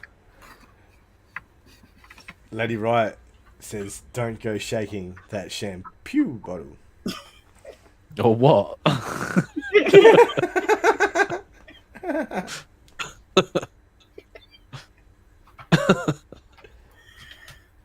This is the city that you wanted, right? This is what you asked for. Isn't it what you asked for? I don't understand. Some critics argue that his vision could only exist in science fiction. Science fiction? Observers have drawn comparisons to the interminable runway from Fast and the Furious 6. What? The desert dwellings of... What? What do you mean? Who said that? I don't think anybody actually said that, except the person who wrote this article. Ride or die. We're in a Fast and Furious movie? Right. Can you drive? You I don't need to see drive what that's... after you be in that. Yeah, I'm too Fast and Furious. Yeah, I'm looking at a clip and I'm like, I don't see what that has to do with what they're talking about here. Absolutely nothing. But the desert dwellings of Dune, I suppose, if you think, I suppose, and the 1001 car train in Snowpiercer. I think I remember Snowpiercer. Do I remember Snowpiercer?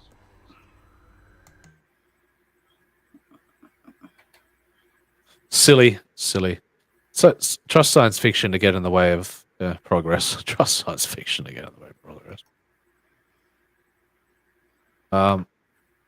Latter perhaps is unfair on Snowpiercer.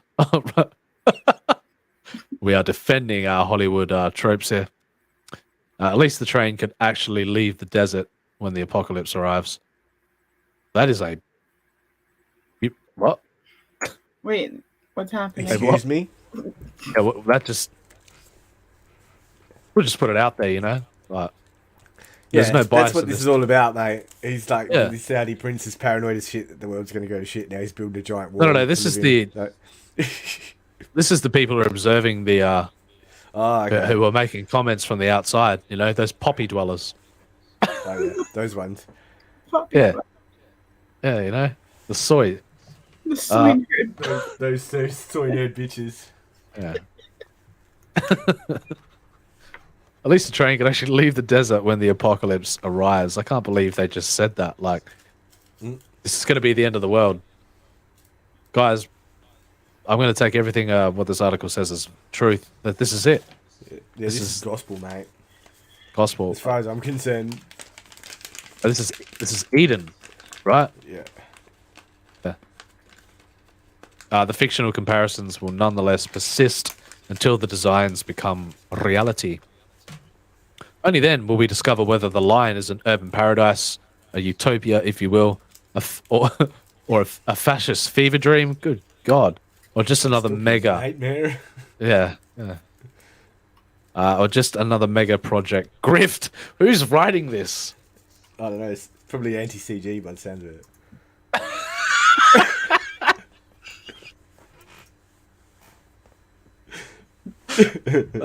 Very good. Very good. Sounds like anti-CG to me. Lady Wright says one long gutter flowing to the ocean. To the ocean, to the sea, from the mountains to the sea. Maybe we can flush it. Yeah. Well, the Saudi's like, I don't care, my toilet's golden. Yeah. Yeah. Yeah. Why am I not getting Discord still? My God. Still. Why'd you break it? it? It's got a blank screen now. But what do you mean I got issue? No, I'm just kidding. What'd you say? What you call me? Let's try Which again. one do you want? Dish us up something good, bro. Eeny, meeny, miny, mo. Eeny, meeny, miny, mo. Don't say the next bit. Don't say the next bit.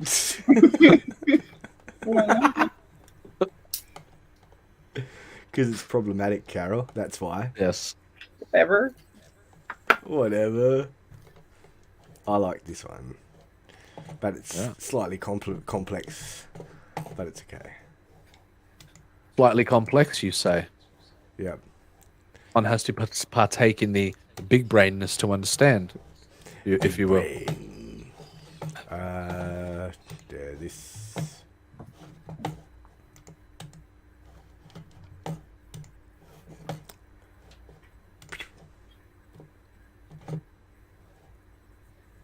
Our universe. You sliding up in my DMs, mate? What's going on here? Ew. What? Huh? That was a weird sound. That wasn't me. No, just it glitched at an inconvenient time. Yeah, it was. And like at the time. Yeah, I Hey, saw thanks. that. That's Hey, Universe, did you know? Nope. You know that our universe has an antimatter twin on the opposite side of the Big Bang? Did you know that I really have to go to the toilet? Okay. Yeah. Okay. All right. I'll be right back. Hang on. Oh, you can? All right. I just like that. Yeah. Yeah. Talking about yourself for a sec while I go take a piss. All right, back. I gotta pee. Can't hold it any longer. Go. Go. God damn it. Our universe could be the mirror image of an antimatter universe extending backwards in time. So everybody walks backwards? Weird imagery there. Do you start out old? Yeah, that's exactly right. And stand on your head, like instead of on your feet. Like. So it's like the upside down, and you go backwards? Yeah. And you start out as an backwards, old upside person, down. but you're always walking backwards. in the left is upside right. down. Yeah, and you become a baby when you're old. So on your birthday, you get younger and younger. Okay. Yeah, you get younger and younger. Until meet up with the other side. And you're born out of a grave, like you crawl out like. Yeah, because when you die on the left side, you just go in that hole and you come back on the other side as the old person going back. Yeah. Fuck yeah! I watched Benjamin Button the other day. I mean, isn't a womb just an inverted grave? You know? Yeah. So we're on a loop. That was. I mean, I watched Tenet tomorrow. Technically because I'm moving in reverse time, so tomorrow would be your yesterday. So. Yesterday. Yeah. But you were in the future. That's some wicked imagery right there. That it's not bad. Not bad. I like it. Okay. Okay. Okay. Okay. Okay. Well, Whatever. Did you know that our universe could be a mirror image of an antimatter universe, extending backwards in time before the Big Bang? I heard something about that. About 5 Have you seen seconds Tenet? ago. No. Well, I heard about it 10 seconds from now. So. Well, fucking la-di-da.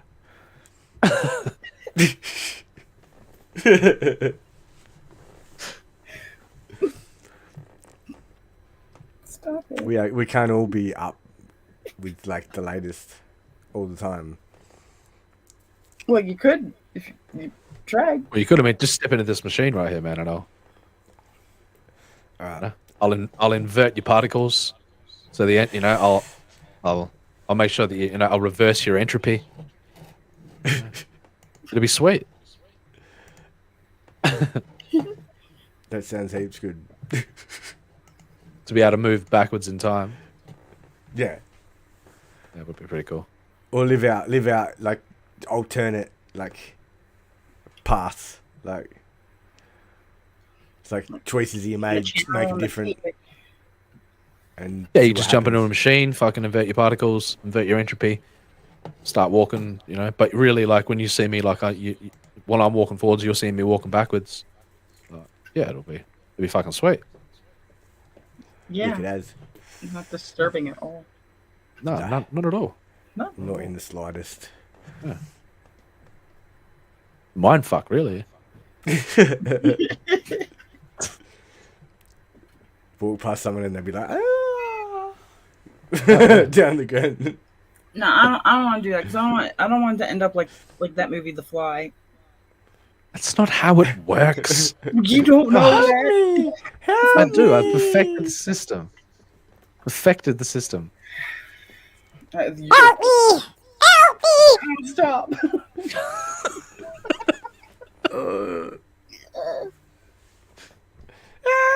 What? I don't know what you're talking about. You can go first. Let me know how it works out when you turn into a bug. You fucking soy pussies need to come into the horizon. Only his body was a bug. His head was human. Oh, he was horrifying. Help me! So disgusting. Help me! Help me! Oh no.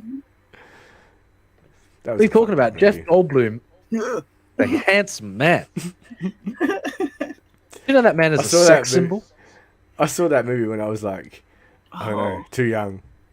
Way too young.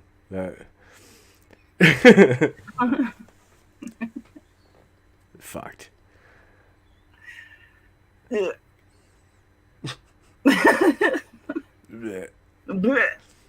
Yeah, find a safer way to squish yourself into another dimension or whatever the hell you're talking about. Yeah, whatever. Yeah. Just fold reality in half and jump. Like, no, they just wanted to teleport from one place to another. It's pretty simple. Yeah, pretty simple. Then do it right now. Yeah. Ready?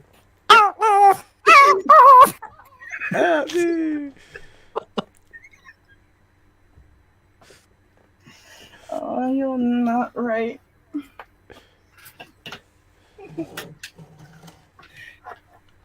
Yeah. Thanks, they on the help me, eh? I mean, so claim these physicists from Canada who have devised a new cosmological model, positing the existence of an anti-universe. You think there's another you over there? An anti-you? Yeah, I know there is. What if I'm trying the to sabotage your every move? Yeah. Yeah, I wonder what they. Yeah, I'm interested to see what they're gonna posit. So, which paired to our own preserves a fundamental rule of physics called CBT symmetry. Now, shall we have do you want a crash course on CBT symmetry, or will you just totally forget about it? And I don't know. We can. That's good. Let's go. Do it. So you got charge and parity and time reversal symmetry. You got all that fucking goodness, fundamental symmetries of physical laws. All of that shit.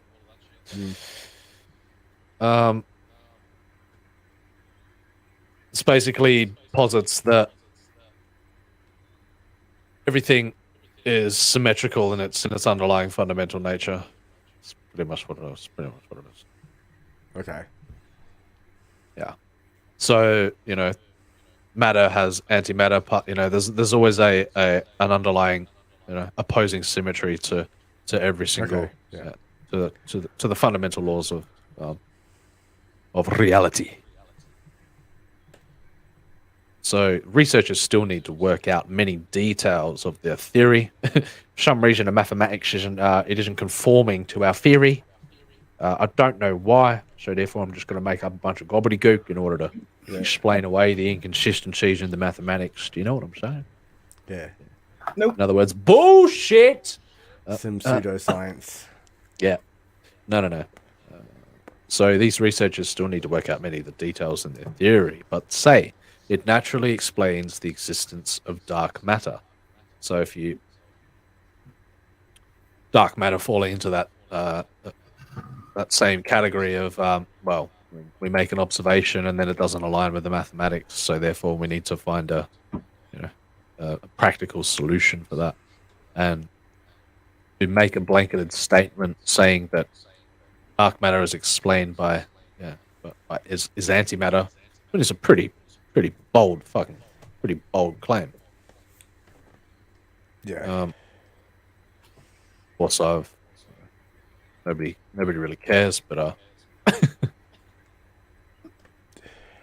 but they say it naturally explains the existence of dark matter. Standard cosmological models tell us that the universe, space, time, mass, and energy exploded into existence some 14 billion years ago. This evidenced by the cosmic microwave background radiation, viewed from the furthest reaches of our ability to detect photons from the earliest instances of the universe, and has since expanded and cooled, leading to the progressive formation of subatomic particles, atoms, stars, and planets. So if this symmetry theory were valid, then a question arises at the fundamental of it, is why there was more matter left over from than antimatter left over from the Big Bang, where if there was perfect symmetry to it all, matter and antimatter would have annihilated one another and there would be nothing. So for some reason there is matter left over. Yeah, that's weird. However, yes, it's an interesting idea. However, Neil Turok, dinosaur hunter, of the Perimeter Institute for Theoretical Physics in Ontario, reckons that these models' reliance on ad hoc parameters means they increasingly resemble Ptolemy's description of the solar system. Blah, blah, blah, blah, blah, blah, blah.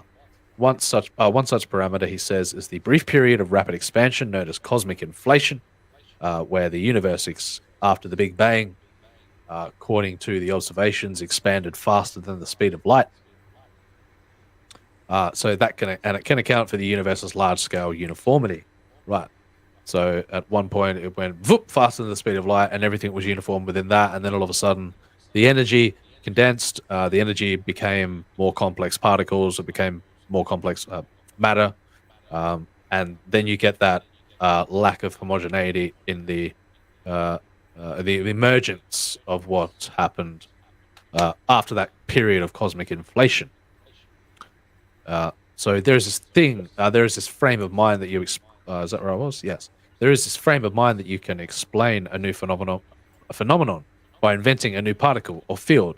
And that's usually what we find ourselves in what's known as the standard model, is it's just an amalgamation of one new particle created after another to explain certain forces and fields, where it's become the ultimate objective of particle physics is to come down to an elegant equation that will explain the lot. But as we discover more and more variations, in these particles in the universe, we ultimately arrive at the conclusion that it's not as simple and elegant. And that's just looking at the classical interpretation, like the classical realm that we understand, not even going into the quantum states of these particle physics. But we were hoping to find a nice, elegant solution to understanding the mathematics of the universe. But alas, that is not what we find. No such luck, Mr. Albert Einstein. No such luck. Back to the old drawing board. back to the drawing board. Maybe we will. Maybe we will find an elegant equation which explains an elegant solution which can describe the fundamentality of existence. So far, we've got string theory, M theory. We've got nice ideas, and I mean it's not like a nice thing that you arrive at. You say E equals MC squared.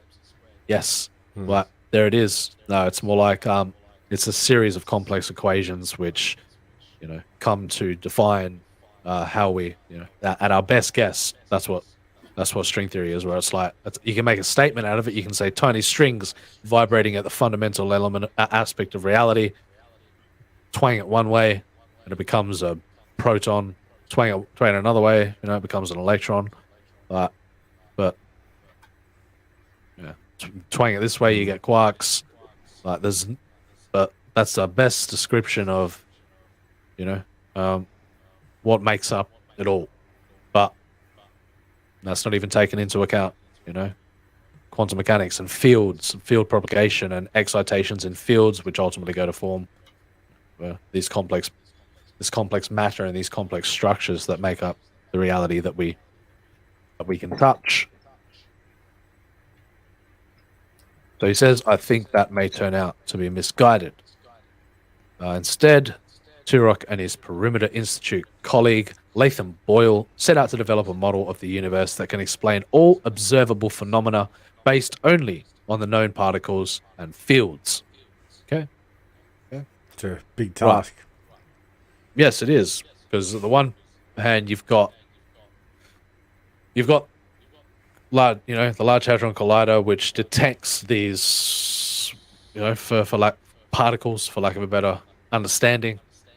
They're there, but then you've got mathematics, which predicts the emergent properties of these particles, which many of the particles and many of the predictions do not align with the findings, where they probe deeper and deeper, have higher and higher energy collisions within this particle accelerators, but ultimately they found things like the Higgs boson. They found the signatures, because that's all it is when they do these experiments, is you find signatures, you find things that you expect to find, which translates into calling proven cards theory. Almost that Calling, yeah, is essentially calling cards of these particles. Like, that little squiggle represents that, that was the excitation there, and the mathematics predicts that, that's what we expected to see.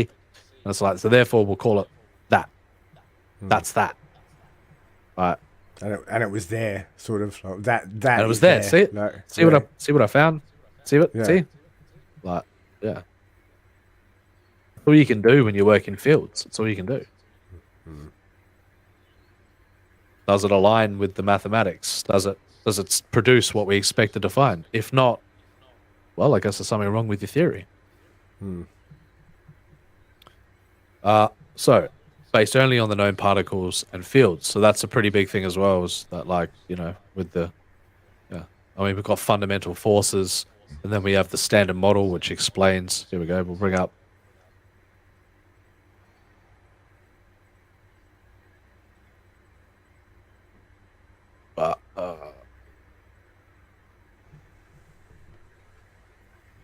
Anyway, nobody wants to hear about the boring, tedious work of standard model particle physics and how it's ever evolving and challenging the equations that we perceive to be the universe. So they asked they asked themselves whether there is a natural way to extend the universe beyond the Big Bang. Because if you're unaware, physics as we know it, from the quantum to the standard to the classical, breaks down at the point of the Big Bang, where everything emerged from a singularity, where beyond the singularity, something had to. You'd assume something would be before the singularity. You can't conceive of something from nothing, but from nothing. Can't see. There must be a medium in which it can expand into. You'd assume, but that is that's it's a close-minded way of understanding it, I guess. From our conventional way of understanding reality, that something must be there in order for something else to come from it. But come from and emerge. But more and more we look into it, that's clearly not the case. Like mathematically, when you start dealing in concepts of infinity and you start dealing in abstractions like that, the mind cannot conceive of these. It can't go there. It can't make that leap in understanding and logic.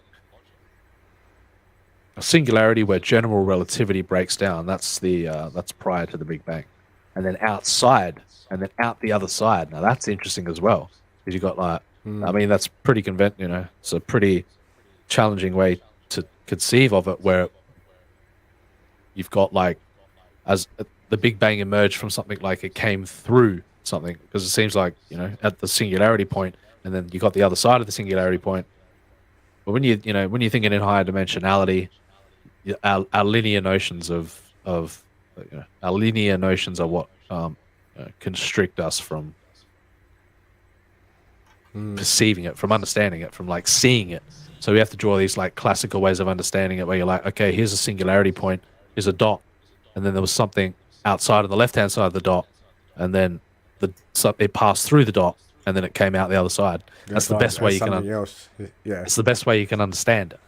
But it's conceivably, it's so much more abstract than that. Where it's no, where the point was the point was the all for us, and there's no further way to grab it to see it.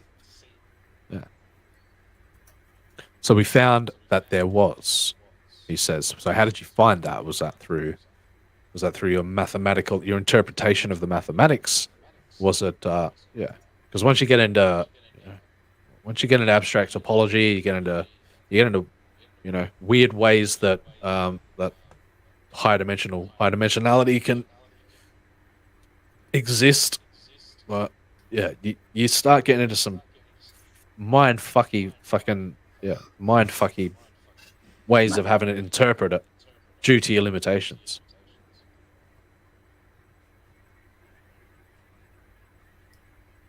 Lee writes, says, could the Big Bang could have been a torpedo fired from somewhere? More like a torpedo fired from nowhere.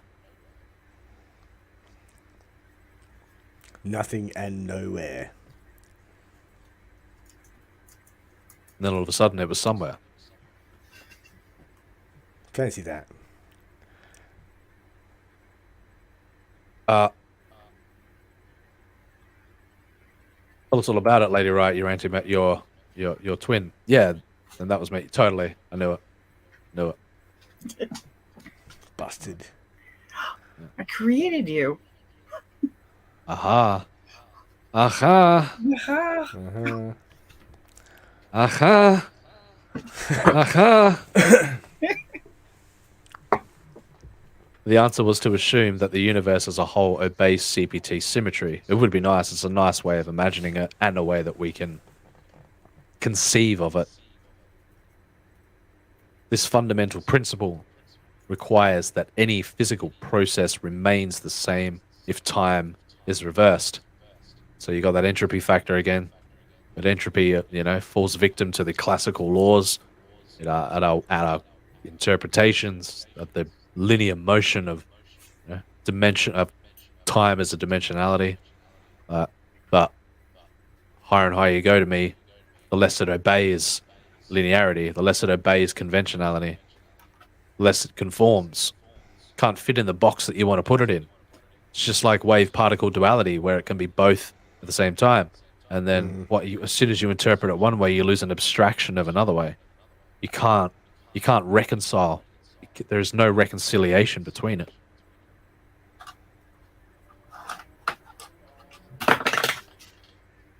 Sorry. You just fire a torpedo at yourself. Yeah. That was a misfire. It's okay. We're good.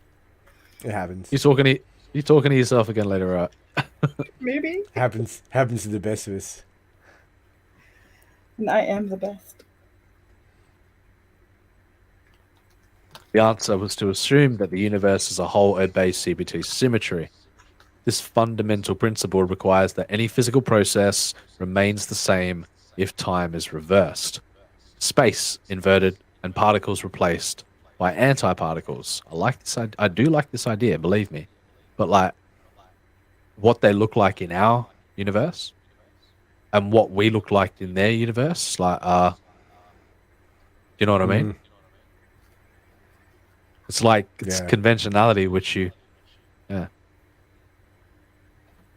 can only like abstractly bleed over. You can't. There's no tangibility to it. There's only essence. Turok says that it is not the case for the universe that we see around us, of course, where time runs forward as space expands and there's more matter and antimatter. And that's, like I said before, that's one of the spanners in the works of this theory, this idea. Is that why wouldn't it be total symmetrical cosmic annihilation? So one universe could be the mirror image of an antimatter universe extending backwards in time. And I love the idea. So it just goes backwards again. That. Well, no, it's like, well, yeah. Just, I mean, how do you want to perceive it? Do you want to perceive it as like you're moving backwards? Everything you're perceiving right now, like, is happening in a reverse time symmetry kind of way. In the anti-universe, Star Trek explored this stuff a lot. The doppelganger universe, the anti-you, but one being able to cross over into the other is a very interesting idea. Instead, says Turok, the entity that represents the symmetry is a universe anti-universe pair. I like that.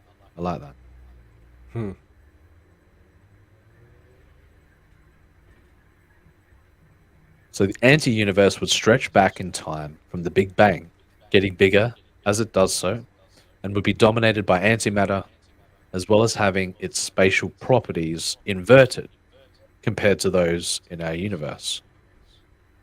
A situation analogues to the creation of electron-positron pairs in a vacuum, says Turok, the dinosaur hunter. Turok also collaborated with Kieran Finn of Manchester University in the UK, acknowledges that the model still needs plenty of work and is likely to have many detractors, as any good theory is, though. That's the idea of peer-reviewed. That's what a good scientific method is about. Indeed, he says that he and his colleagues had a protracted discussion with the referees reviewing the paper for physical review letters, where it was eventually published, over the temperature fluctuations in the cosmic microwave background.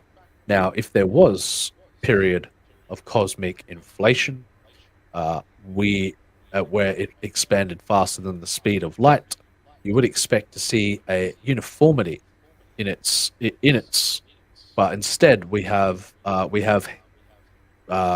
temperature fluctuations in the cosmic microwave background radiation, which sort of tells us that there was not a homogeneity, there wasn't a uniformity to it, as it condensed, like as the cosmic inflation happened, because there's evidence pointing to the idea that this cosmic inflation, there wasn't a period of expansion of the universe that happened faster than the speed of light, but we are limited by our ability to see any further than the cosmic microwave background radiation. We need to be able to peer through the CMB in order to see back further in time. But that cosmic microwave background radiation is the makeup, is the inflation. It's like everything was at a singular point, and then the universe went whoop into existence, and then as at the edge of that whoop is the point. So little point whoop into universe, and then that surrounding that whoop is what is the cosmic microwave background radiation. Sounds complicated. Yes, I just got a picture of a torus in my mind, for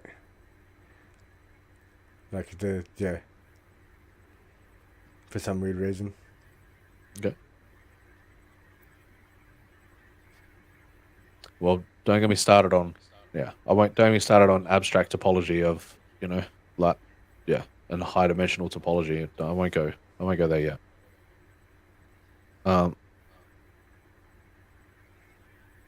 So indeed, he says that he and his colleagues had a protracted discussion with the referees reviewing the paper, the physical review letters, where it was eventually published, over the temperature fluctuations in the CMB. They said you have to explain the fluctuations, and we said that that is a work in progress. Eventually, they gave in, he says. In very broad terms, Turok says the fluctuations are due to the quantum mechanical nature of space-time near the Big Bang singularity. Ooh.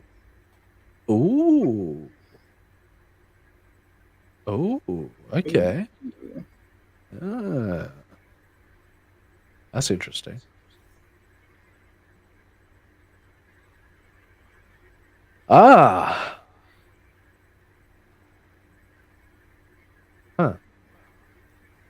While the far future of our universe and the distant past of the anti-universe would provide fixed classical points, all possible quantum-based permutations would exist in the middle.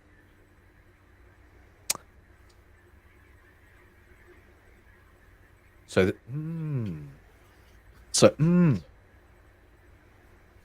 this is So the indeterministic probability of this ultimately affects the classical emergence of what we view as temperature fluctuations in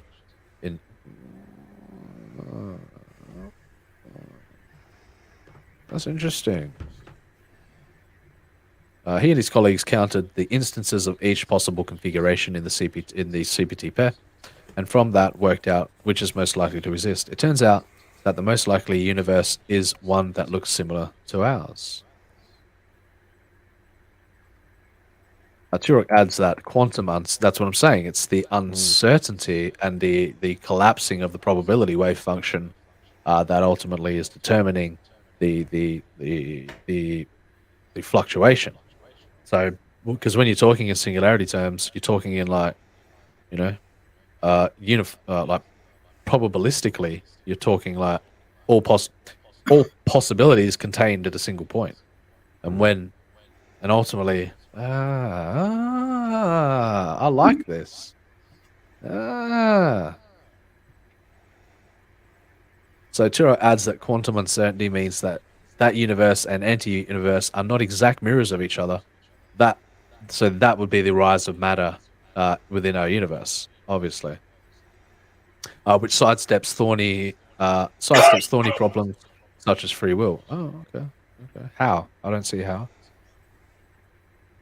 So, but problems aside, Turok says that the new model provides a natural candidate for dark matter.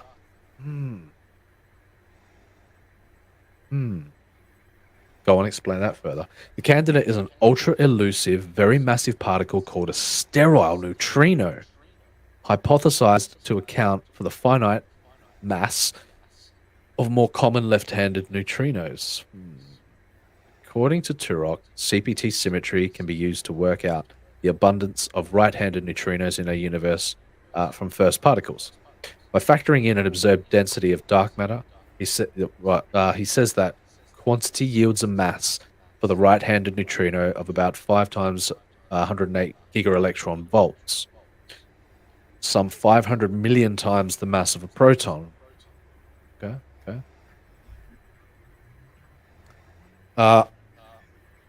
Turok describes that mass as tantalizingly similar to the one derived from a couple of anomalous radio signals spotted on the Antarctic Impulsive Transient Antenna, ANITA. The balloon-borne experiment, which flies over Antarctica, generally observes cosmic rays traveling down through the atmosphere. However, on 2 occasions, ANITA appears to have detected particles traveling up through Earth with masses between 2 and 10 to the power. Is that 10 to the power 8 of 108? 10 to, Yeah. Anyway, gigaelectron volts. Given that ordinary neutrinos would almost certainly interact before getting that far, Thomas Wheeler of Vanderbilt University and colleagues recently proposed that the culprits were instead decaying right-handed neutrinos. Turok, however, points out a fly in the ointment, which is that CPT's symmetric model requires these neutrinos to be completely stable.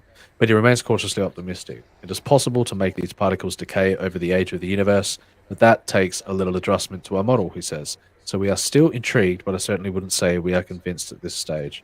Okay, it's an interesting idea. That I guess at the end of the day, the 2 most unexplainable, elusive aspects of the universe right now would be dark energy and dark matter. Dark energy and dark matter, yeah. Yeah, and of course the infamous black holes, which we still don't have definitive answer to. You got a fly in your ointment. Got a bit of a bug in the piss, Matt. Bug, yeah, you got a bug in your snake oil, in the piss ink. Yeah. Lady Wright says, are the cosmic rays, the other side, the antimatter side, trying to contact us on this side of the pupil?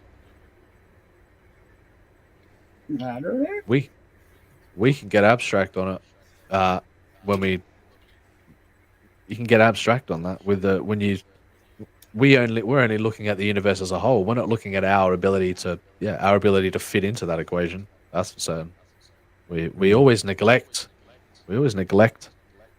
how potentially important, our role may be in the universe.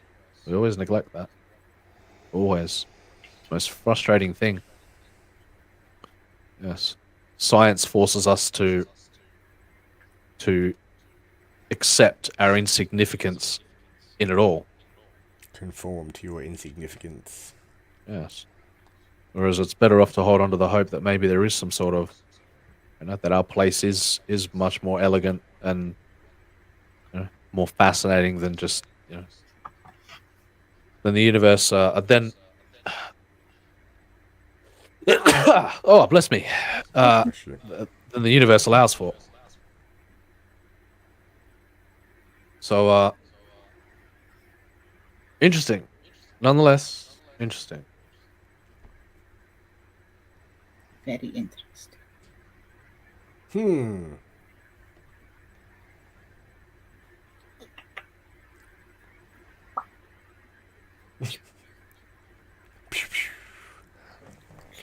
I'm not actually firing anything. I just like to make the sound. Yeah.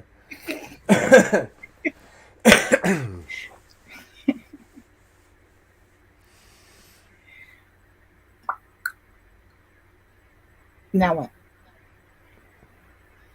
We can play Marco Where do you Polo. want to go next? Polo. Marco Polo. Marco. Polo. Fuck it.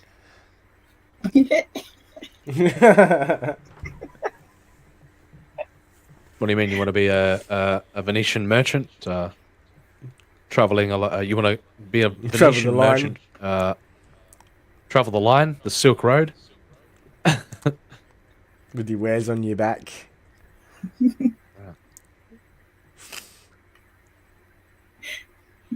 Is your Discord working yet? Yeah, it is. It is. That's all right. Finally. Do you want to do some spooky stuff before we end it? Spooky stuff. Yeah. Sure. Yeah. Ghosts. Ghosts. Goblins. Trolls. Ghouls. Ghouls. No. Do you want Paranormal trolls? section isn't Creepers in the working. night. Look in the chat. You're in the chat.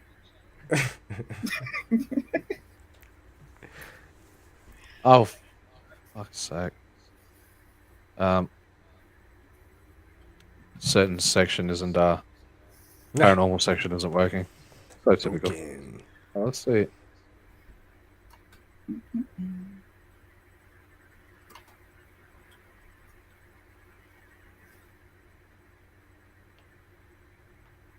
Come on.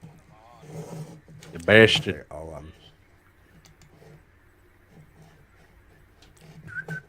Just chuck us that fucking pyramid clip that I put in there, and then I'll go to the channel because I wanted to do that. Something a little bit different besides besides your cliche, if I can see the UFOs or ghosts, or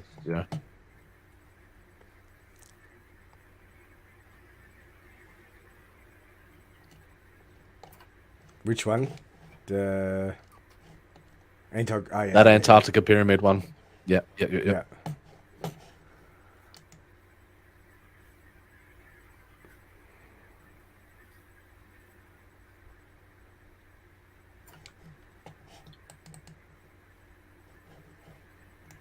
it's actually got follow-ups of the Mandela stuff.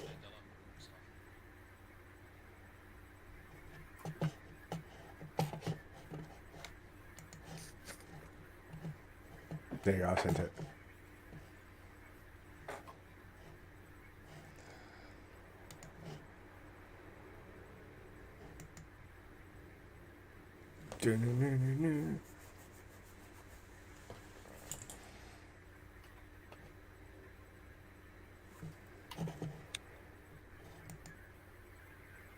Yeah, I sent it in your DMs. Yep, I got it. Thank you very much.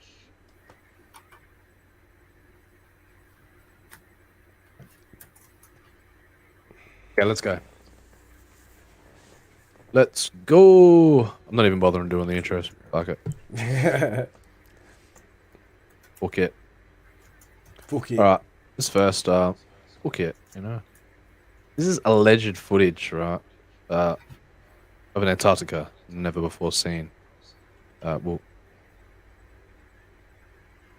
But check this weird shit out. Seeing, alleged footage of military in the Antarctica, but as well as pyramids in Antarctica. I knew it. I knew it. Yeah. God damn it.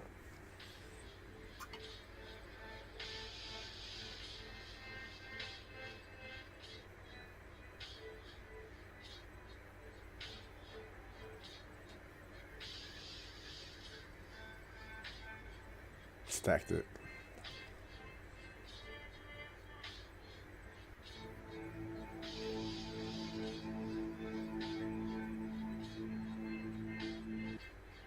Take note of that. Hey, we got Milton in the chat. What's up, Milton? Yeah, Milton. Hey, Mountain.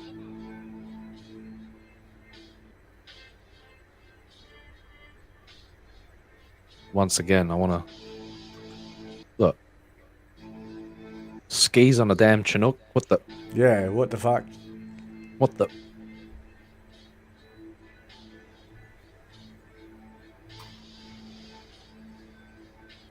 Milton says, "Suck your blat." What? What you say to me? Istini na je suka. Suck your blat.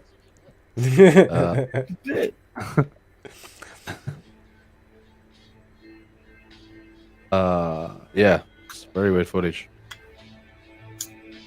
Ryan Cardinal found this, made me aware of this channel. It has some very interesting stuff contained within it. So, now that And you know, it does. Yeah. What is that in front? Is that a pyramid? I have no idea, man. No Look idea. at it. It's huge, Yeah, I know. whatever it is. Yeah.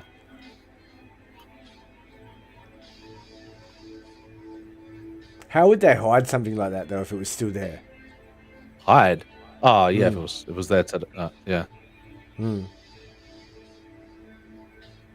Under snow. Look, looks like the entirety of the side of the pyramid's taken out as well. So.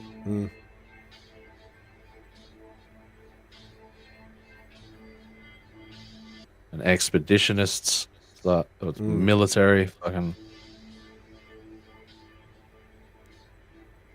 clearly geared up, heavy geared up for.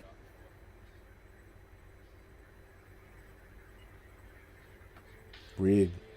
It's strange. Strange.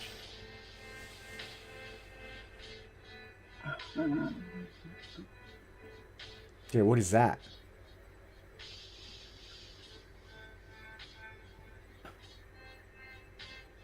What the?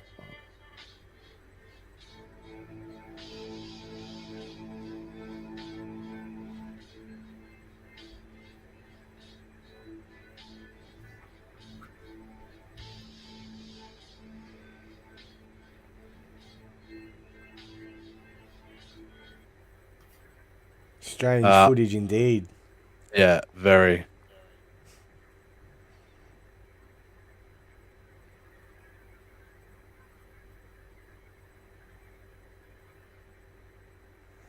The pyramids look like in the same formation too as Giza. Like it's like literally the same.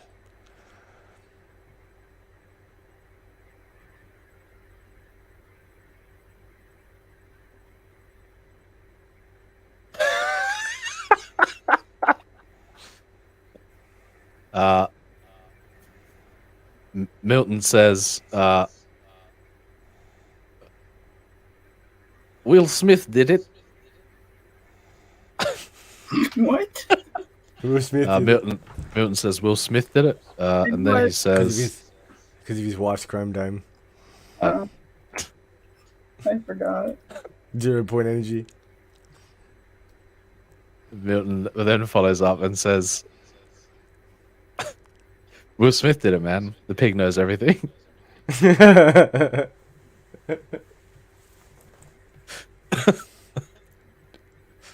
Oh, fucking God. You heard it here so, first, folks. Yeah, always. Okay. So, do you want to do the Mandela stuff on this channel? What's that? Follow up with that. It's like we saw that one clip of that guy walking into the room, and the book title changing, but there's actually more of a story to. More of a story to that. Okay. So you got that first one. Yeah. It's got I'm looking for it now. Give me a second. All right. So there's also this weird. I don't know. This I'll play this one first. This is like out of context, but time travelers footage in Palestine is the alleged video of Jesus in a tomb real. Like this one's strange, a good one too. Very interesting. And this sort of similar, along the same lines as what you're talking about.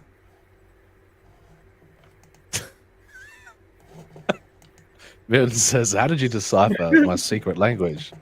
I just invented magic." Milton, Prime is in his ear, telling him, translating it. Exactly. Yeah, no.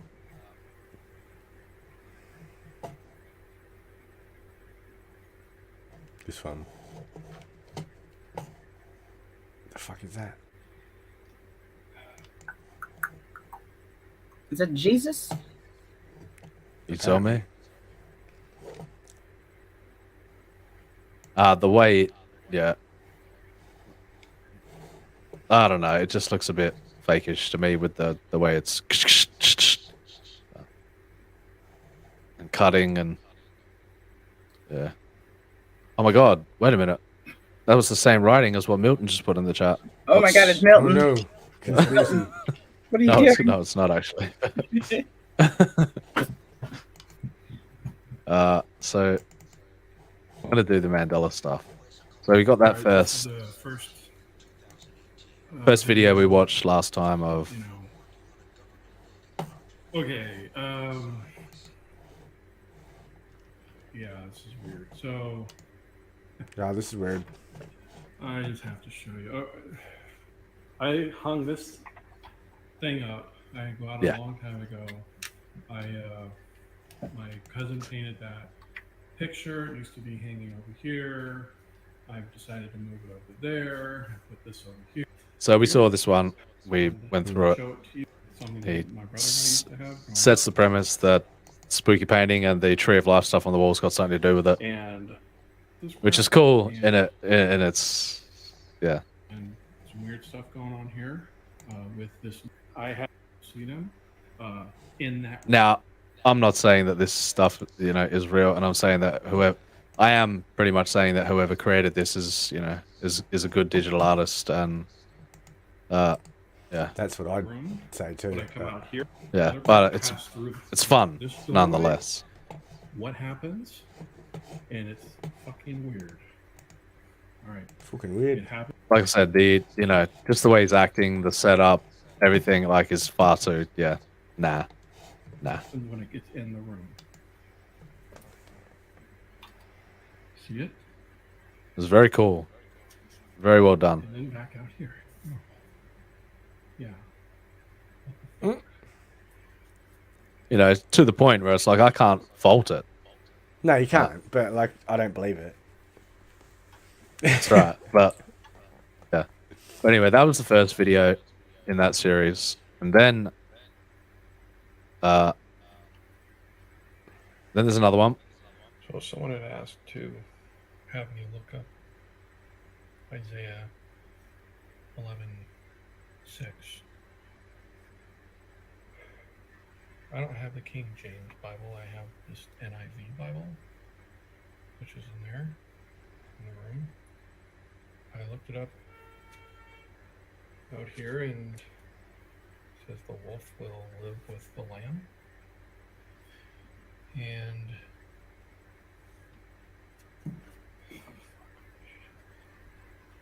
I want right as the wolf judge the lion. Yeah. Fuck this shit. Fuck this shit. Fuck this room. So you have to know the verse in order to get that one, but still, it's another. Yeah. He's citing that's another bit of evidence for the changing. I sent an interesting one to you DMs too. Is the wormhole one, where they found a wormhole in Brazil? I'll just keep going with the.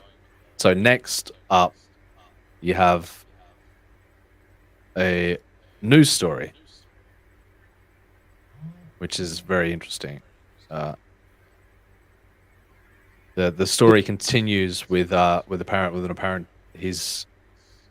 this disappearance of this person who is Tonight, a missing YouTuber and his viral video. It's all part of a mystery centered around Sedona, Arizona. Of course, the popular tourist destination that we all love and know, and it's known for its scenic beauty and shopping. But don't forget its mysterious side. Crystals and energy vortexes are a big reason why some people visit Sedona. Used for science experiments? I would say so. This is a YouTube video posted by someone calling himself Funky Fathead. You can see a much more stable fracture. He says he's using a computerized tone generator to open a vortex, a portal in time and space.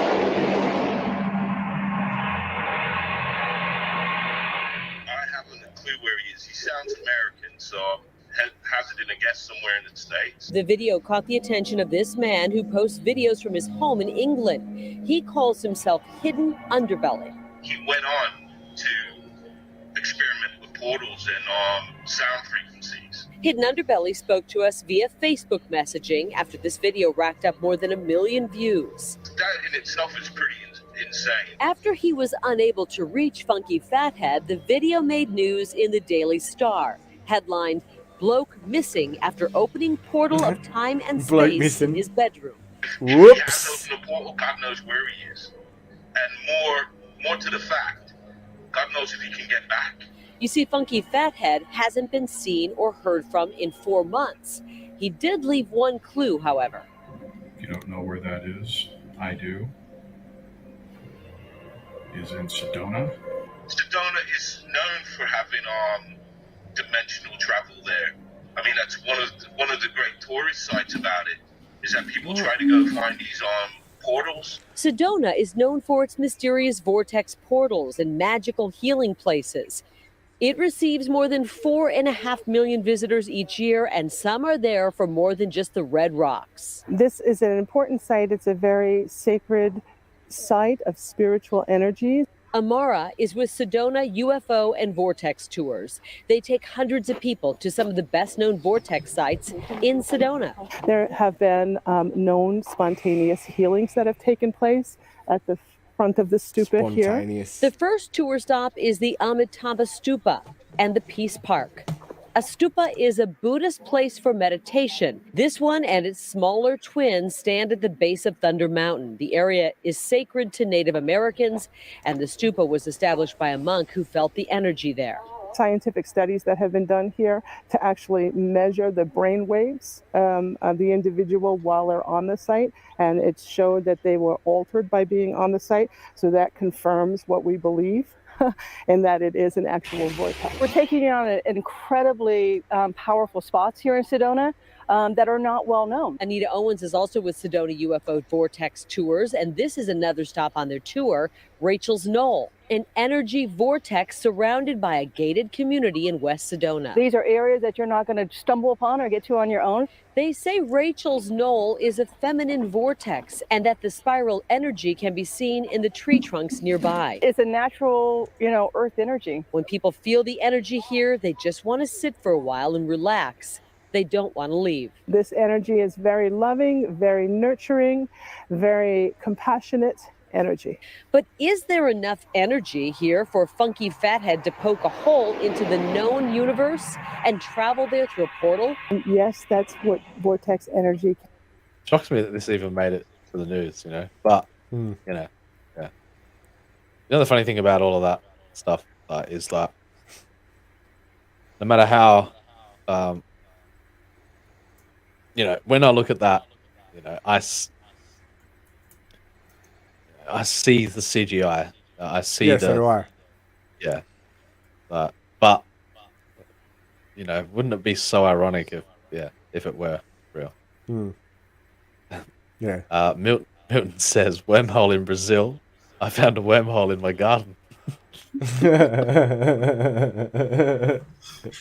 He says that lady with the white hair is incredibly ugly. Can do gateways, doorways, openings, portals. We didn't see Funky Yeah, Fathead look at that. That's here, clearly so we CGI. guessed he's still missing. I'm just a guy in England, man, that, He's hiding out. expect the channel to grow as it did. And if you think this video And he's is going to come fake, back and be like, oh, Hidden fucking... Underbelly says you're ended up probably right. But I do think he made it for fun. We even asked our editor, Kelly Laws, to see if he could make a similar photo, and here's what he came up with.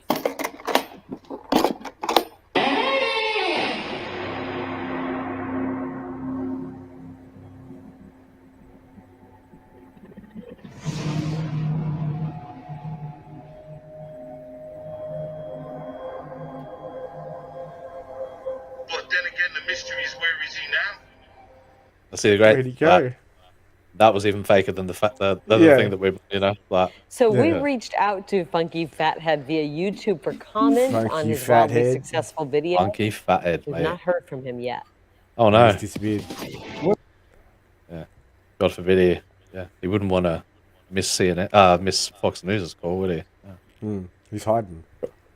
We got Risey in the house. He says, "Oi, oi, it's the dirty cloud. It's still dirt."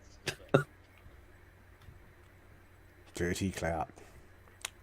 What is Milton saying? Tell you in a moment.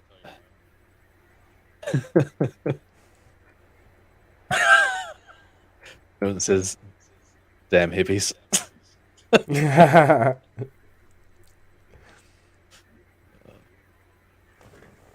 So I'm gonna follow up further on. There's still a couple more videos, but I want to. Yeah, there's one in specific.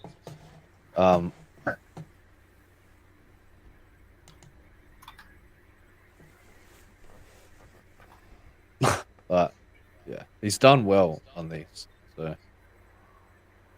right, I'm gonna go through them all. Fuck it. Let's go. Where are we I'm out of going? town for about a week, but I'm back. Prior to me leaving out of town, the investigative group had commented about. I thought this was really interesting.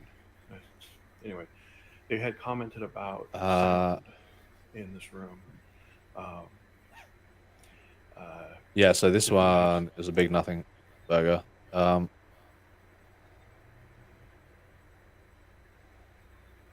This one here is the one that they showed on the news article. It's Tone generator. Pure tones. But there's more of them that they didn't show.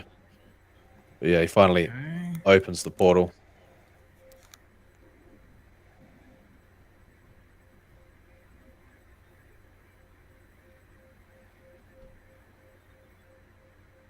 What's that thing on the bed?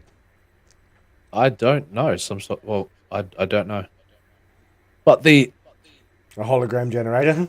Wouldn't it make the room brighter? Yes, one would assume. But I mean, the emissive light surfaces from the portal are, and the way that they interact with when he's moving around the camera, like there's clear tracking going on in it. But if you want to deconstruct it from a CG perspective, but it's still. It's very well done. What's he fucking looking at? What is that? A city? That's the through it, like. That's that place that they were talking about on the news. Okay. On the news story. Oh, it is too. But there's another one, right? Where I'll show you soon. He goes through the Where that is, I do. Right, it says just busting balls. Oh no, brother. Brother, why did you leave the Discord? What the Yeah. Damn it, Rosie. Vortex phenomenon. There's several of them there, and he probably got piss in his ear. You are witnessing. Milton says, "Damn Australian hippies." Portal, wormhole, stargate, whatever you want to call it, from this bedroom to another state, using a mixture of two solid tones. So that's, the tracking on that alone, and the emissive and the way the light kind of, I've analyzed it pretty closely, and it's really well done. So, and a lot of these are. So here's that first one with the way the book changes, like flawless. That, a few of the details within that previous one are like, flawless. Now this one's pretty weird as well. Okay, this is something new. This is. Now, if I were going to do this, I'll tell you where I'd make the cut. I'd make the change. Okay. See that car out there? There's a white car. And the way that he moves, so it's the way that he moves the camera here, where he pulls away really fast, like is. Parked right there. Okay, I'm not crazy. There it is, white car, parking lot. Okay, there it is. I'm not fucking nuts. Ready? It'll be right there. That's where I'd do it. Yeah. Yeah. It should be parked right there. That's weird. It's well done though. But I can. Yeah. Right there. I reckon. And he does the same. He does the same motion in a sec. You can see. So like, yeah. Ready? Here it comes again. Yeah, here goes.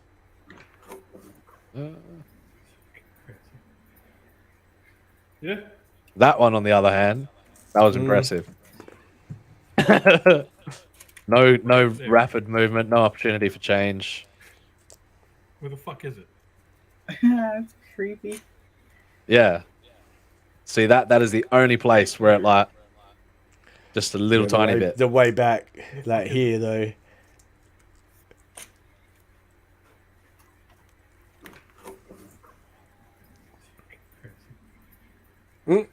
Yeah.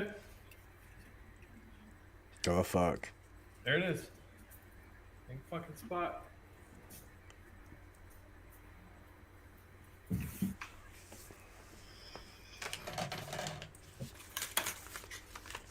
See, that's the. Uh-oh. That's one of the. Yeah, that's one of the strangest kind of uncanny effects. Is that like, yeah, when you trick your mind into thinking that it's CGI, you know, yeah, you can. Yeah. Yeah, I don't know. That's right. I'm not crazy. I'm not Goddamn. crazy. But I've analyzed these videos pretty heavily, and I've been like, some of the things to pull off so flawlessly in the way that he's done, it would be a real, meticulous in the post. Challenge. Gone. What the fuck is going on here?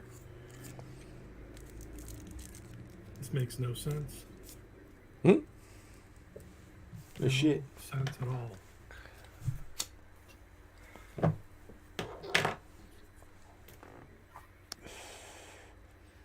Fucking weird, man. Yeah, it is weird. Like, Definitely. And it's not over yet. It gets weirder. I do like weird. Oh, I like weird too. Make it weird.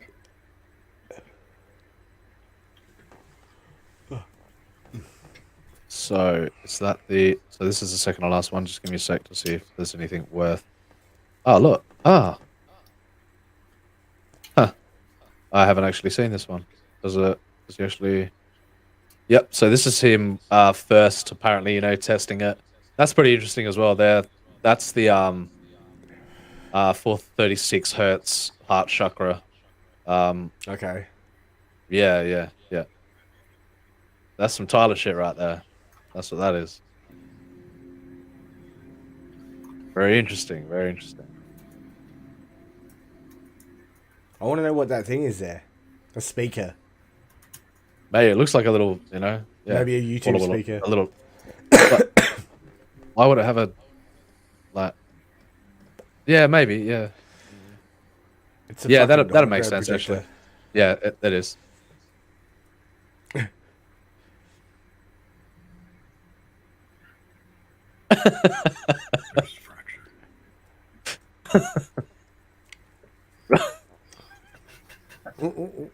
Rosa says, "Bring me Liam Stalker. Bring me him now." Bring it now. Ripped off. Milton says, "I won't let you say Jake and Rush." Milton is progressively. Yeah. Anyway. Yeah. So it's pretty intriguing. It's like when he's first beginning to experiment with it. Apparently, opening up the portal. That's weird. Yeah, it It's is. a hologram Fucking weird. It's a hologram projector, that thing, though. I guarantee you. No, what? What No. else is it then? What is it? No, man. Of course, literally a portal opening up in higher dimensional space. Jump through. Wicked. Jump through. Come on through. Tell me what's on the other side. You tell me. I did. I'm not going first. You go first. No fucking way. It's me on the other side. Oh shit! Let's show this thing opening up.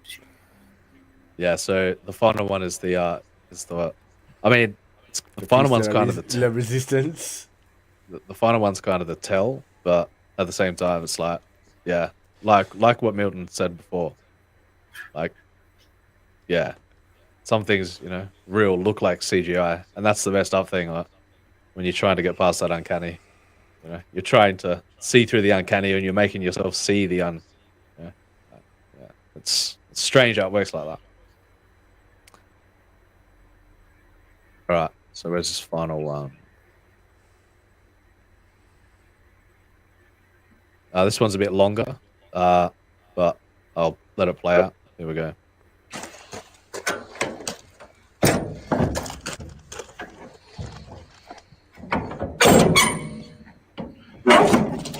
Oh.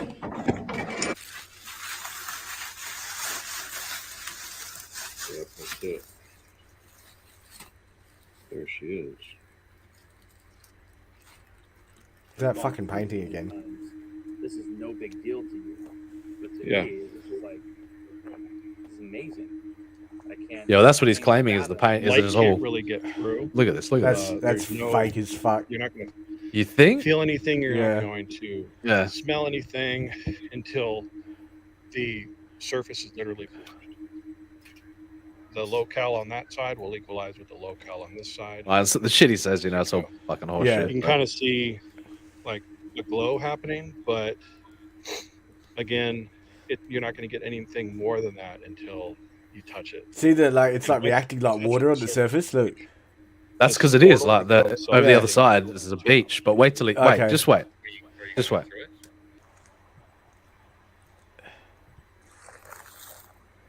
Yeah, that's bullshit, fake. Straight up.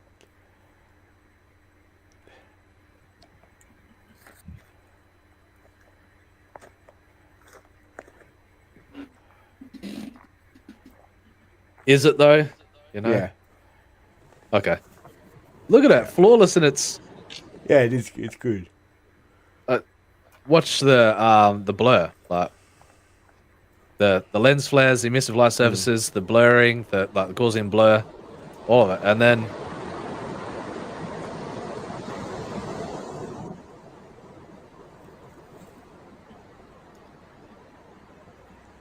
yeah. Well, apparently now you got to ask yourself if he did go through, like, yeah, and then he disappeared. Yeah, like, how did this footage make its way back? Yeah. Yeah. Some Blair Witchy. Why doesn't it show him stepping through the portal? Why doesn't he turn around and look at the portal again? Like. Yeah. You're taking samples of this water. What, to find out if you're on Earth still? Unbelievable.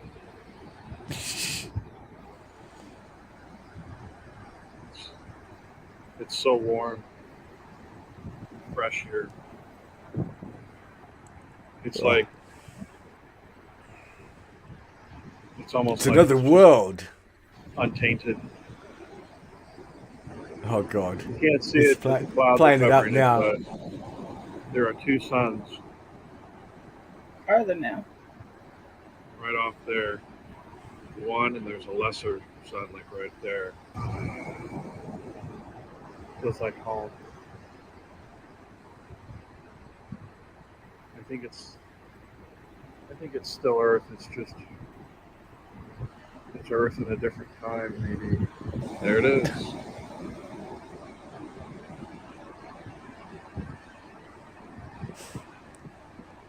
Two suns.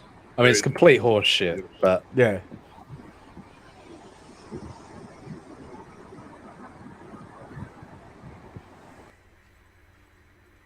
So yeah, pretty interesting saga though.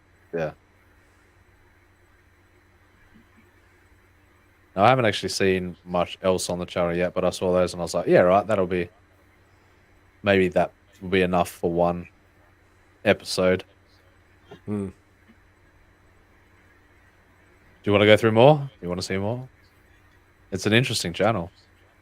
I'm a very interesting. 10-hour stream, did you say? 4 more hours. We can wrap it up if you want. No, I'm fine. It's probably safer for me to be here right now anyway.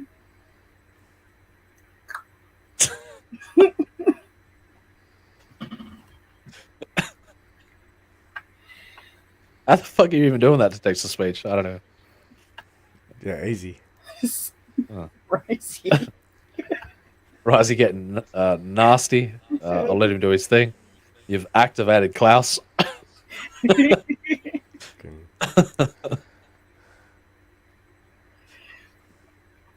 Risey says, keep going. Don't you dare wrap it up. I know this is like the first time we've had anybody in the fucking audience all day, so yeah. Oh, wait. Okay, sorry. This is weird. This is weird UFO footage. Check this one out.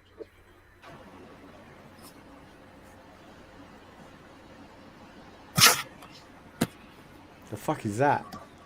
Yeah. The fuck? What is that?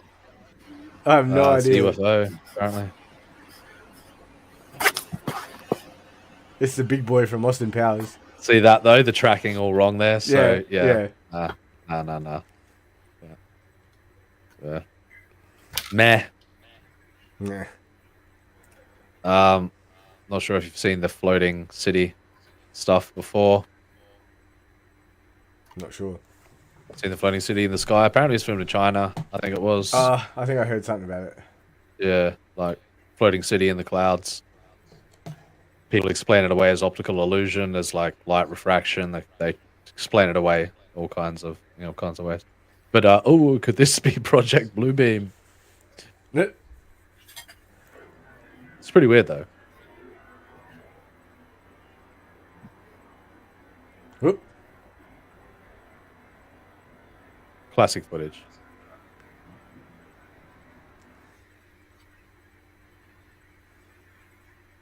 Hey, mad lad. Yeah, that's Cheers, bro. weird.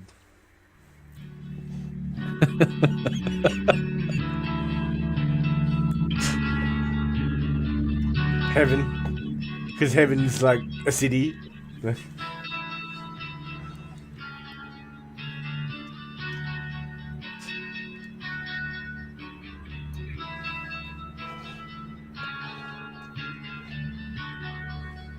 But it happens pretty frequently, you know. Like there are many instances.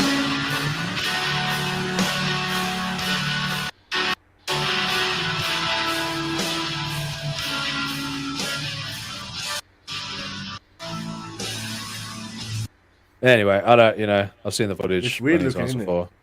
Yeah. That original one filmed in China is the most compelling one.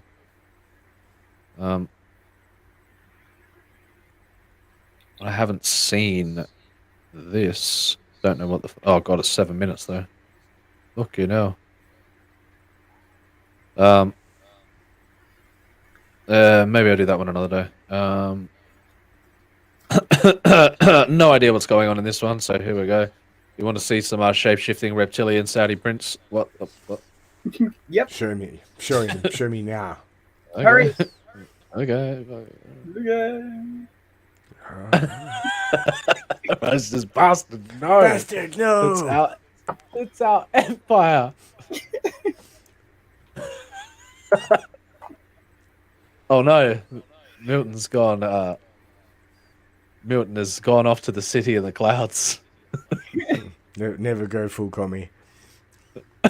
Oh no. Not sure if that is that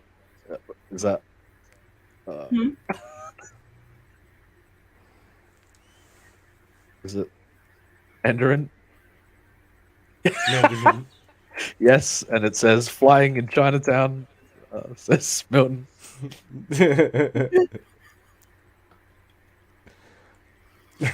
So here we go. Finally, a clear video of a shape-shifting Saudi prince's finger. No idea what the fuck we're about to see, but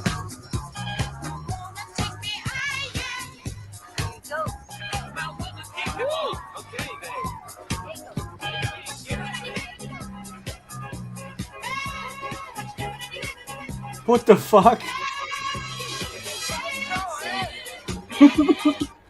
Hi, Courtney. His hand like elongates.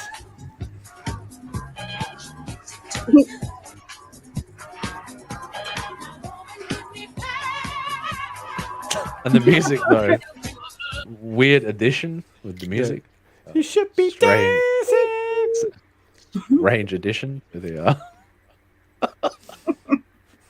Not gonna question it. Okay. Huh. I don't know who Lady Bird Johnson is, but She's the president's wife. Hey, Courtney.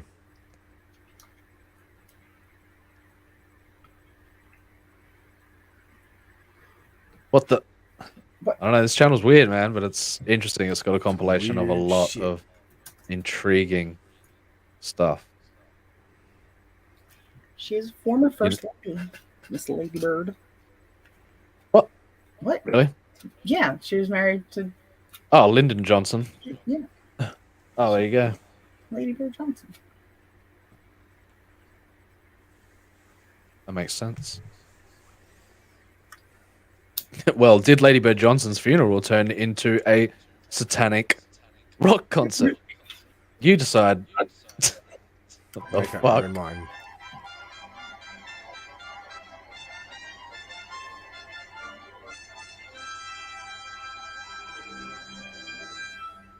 Probably part of the infamous Skull and Bones. What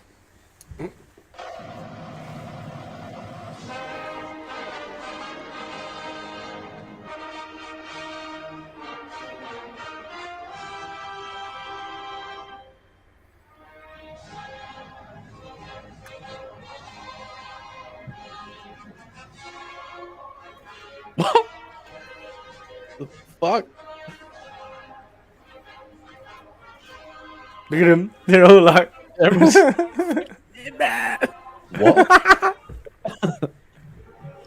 What the fuck?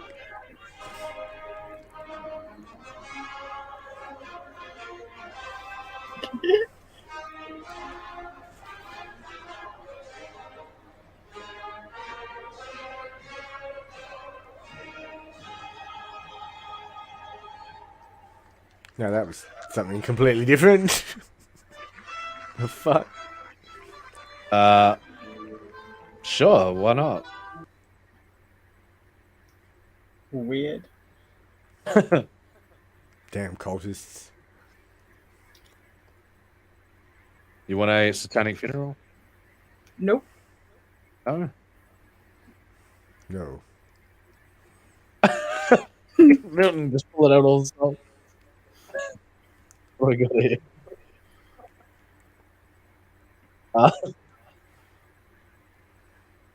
Milton says, I have to hand it to him. I'm actually running out of languages. This one might be terrible. I just did it off memory.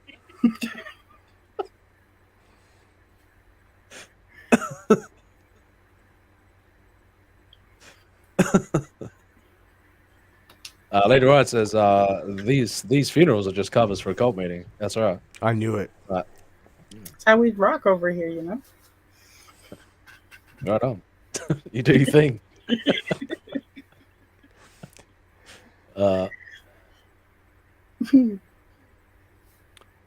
Milton says that symbol is to ward off the evil eye traditionally. I don't know why it has an association with 8, and I think it's because of the horns. Okay. Maybe it's you know, Rock on the Infinite or some shit, bro.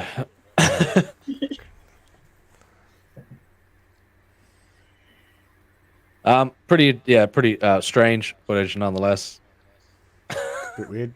At a former first lady's, yeah, I don't know. I'm gonna leave the tether in space one. I don't know what the hell this is. Oh, that's 11 minutes, but I don't know. We're gonna do it anyway.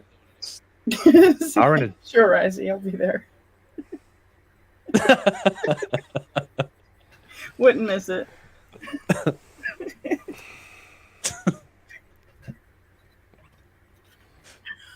All right, a real star in a jar. Don't know what's happening here. Show me this amazing invention. You can't buy this. Like, there's no way. But this is just to show off. This is to show off, Paul, and sell it to me, love. some of Sell the it to really me. neat ways that elements work and that that chemistry works. And so, Okay. anyway, you're Sounds great. amazing. So what this really is a oversimplification of what Dragon really is. It's combining a yin and yang energy frequency together. Wow. And they both attract. They want what each other has. There's value in that exchange. So contrary to what they teach in science, That was actually the satanic AI taking control there. It was the... Talked already about the periodic table is really periodic table of energy. The universe is actually magnetic and light. It's not gravitational driven. It's such a weak force compared to magnetism. So what this is I'm going to induce an electrical and magnetic field. This outer ball is the male or yang field, and this silver one inside is the yin or female field. Just show us. So just turn the fucking thing on and shut up. You created a special generator for this? Is this what Yeah. you're doing? So you've created This is a- specific frequencies? Yeah. Don't 2 ask minutes me in what's and he going still on. hasn't turned it on yet. Don't Fucking hell. Are you asking me what's going on underneath here? Don't. How dare you? Frequencies and female frequencies? It's both male and female at the same time. Wow. But again, it's not canceling out because I've created space. I've created a neutral distance that they don't cancel out. They're actually so every system in the universe is an opposition of system. So if you like electricity, for example, if you cut the electricity on one leg, the whole thing collapses. There's no system. Enough What are eating you itself talking about? something Just else. show me the here, star. Take the fucking thing off and it's going to touch start it. forming around the female field. Now you're talking. Relates to what kind of plasma is being generated That's just based on plasma. the element that's present there. So the sun is yellow because of the hydrogen and helium makeup, whereas this is purple-ish, and it will actually condense into kind of a orange because it's mostly oxygen and nitrogen. Because I just sucked out the air we're breathing to make to her womb, and this little sphere, you'll actually see a little core. And they'll even shoot out a beagle jet of pure energy. So awesome. A quasar. So the sun is sending out Touch it. quasar energy. All of that. Everything's being fed. And so when the two work together, that's what's happening here with the sun. It's just that. Show me at its full intensity. Yeah, touch it. Shooting out, that's sending energy out. So that would be similar to like what our sun is sending to all the planets, our moon, our Earth. So the sun is being fed by another source, by something, and then the sun is sending out to the world its radiation, its heat, its gift. Right. That's fascinating. Yep. It's fed by another source, by something, and then the sun is sending out to the world its radiation, its heat, its gift. Do you see what I see? I see an eye. Right. That's fascinating. Yep. But it has to be a system. It has to be a system. And a yin and a yang. Yep. Everything's a yin and yang. It is. Everything. Yep. So I'm looking for it. I can't find it. Where did the male go? Where'd the male frequency go, Paul? It's that pure fucking alpha energy. Yeah. Chad.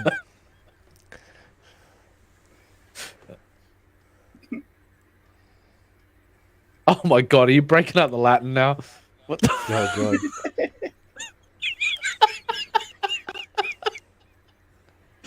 Oh shit! All right, we're doing it. I'm entertaining it.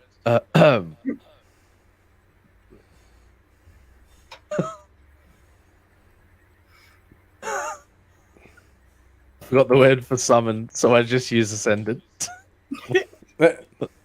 Oh wait, no, is it Latin? Primum dominum in Sounds regnum. Latin to me. What? Oh, wait.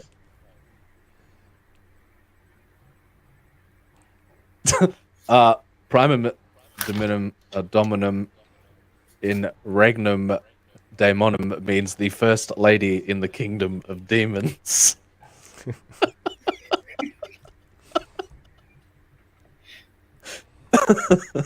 Rosie, for fuck's sake.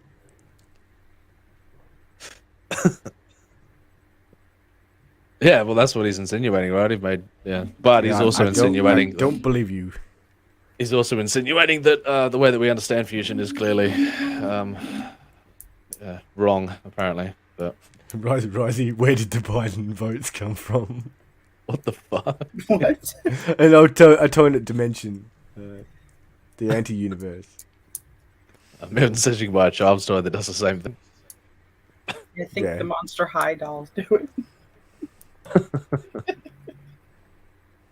It's gone from a really dominant one source to kind of fading out, and it might be Happening. What am I? Amazing. Yeah. totally amazing. I'm not buying that. Totally. No, I don't buy Like, that shit oh for my a second.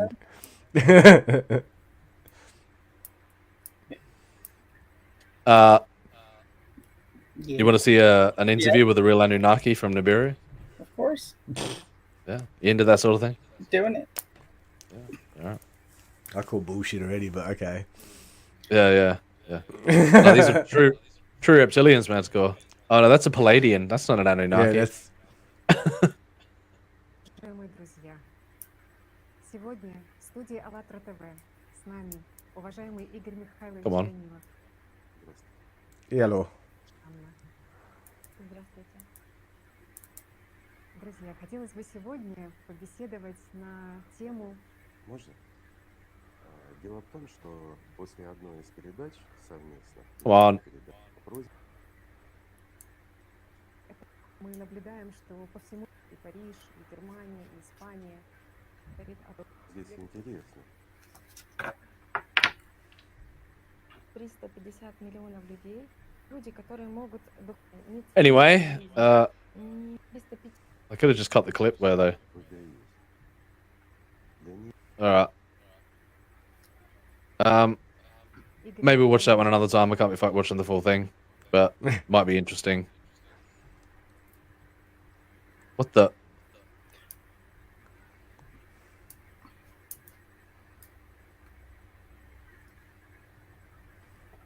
Oh. Ooh. What? Monsters from the id. Could our own subconscious thoughts create all the world's monsters? That's interesting. Hey, what the fuck was that?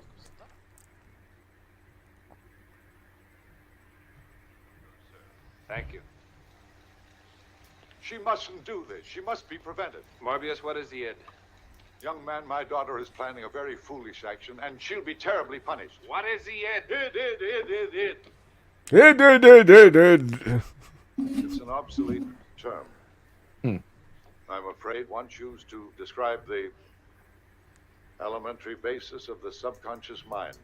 Love it. Monsters from the id. Huh? Monsters from the subconscious. Of course, that's what Doc meant. Morbius. A big machine, 8,000 cubic miles of Kleistron relays, enough power for a whole population of creative geniuses, operated by remote control. Oh. Morbius, operated by the electromagnetic impulses of individual Krell brains. To what purpose? In return, that ultimate machine would instantaneously project solid matter to any point on the planet, in any shape or color they might imagine. Whoa. For any purpose, Morbius. Creation by mere thought. Why haven't I seen this all along? Deep. Like you, the Krell forgot one deadly danger. Their What's own that? subconscious hate and lust for destruction. Oh. Beast. The mindless primitive. Even the Krell must have evolved from that beginning. And so those mindless beasts of the subconscious had access to a machine that could never be shut down. The secret devil of every soul on the planet, all set free at once to loot and maim. Boom. And take revenge. Damn. Morbius, at will. What is that walking in? That's fucking Robbie the Robot. Prime is that a Danger. relative? Danger, Will Robinson. Danger, Will Robinson. They Damn. could hardly have understood what power was destroying them.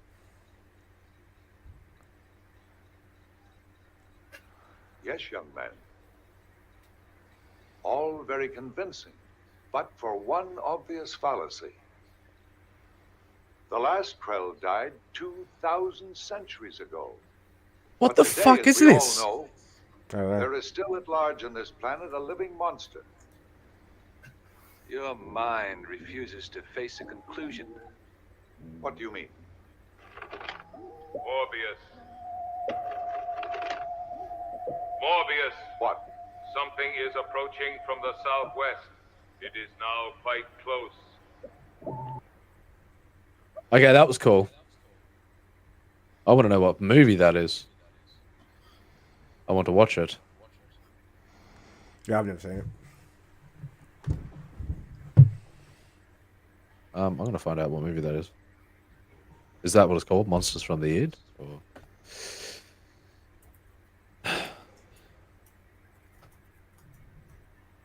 It is. It's called Monsters from the Id. Ah, it's by Ben Craven. Oh no, that's an album. Forbidden Planet. Yeah, that's what it is. Is it Forbidden Planet? Yep. Who said that? How did you know that? Carol's. The internet says so. Yeah, I kind of knew that too, but I didn't click until The she Monsters said it. from the Id is It is the too. primary antagonist of the 1956 American science fiction Forbidden Planet. film Forbidden Planet. Bruh, I'm Like, watching it's me some reference Forbidden to that. Planet. There's reference to it in the Rocky Horror Picture song opening song. Like, Oh wow, Forbidden Planet. that makes sense. yeah. All right. I've never all right, actually that's- seen it either, so I have to watch it as That's well. that's on the list of things to do for me. The goal is to destroy all life. Okay. That's interesting. It's been under my nose all that time too, and I never actually looked what it was. Oh. From the late night double feature picture show. Yeah, I've seen it. In the back row.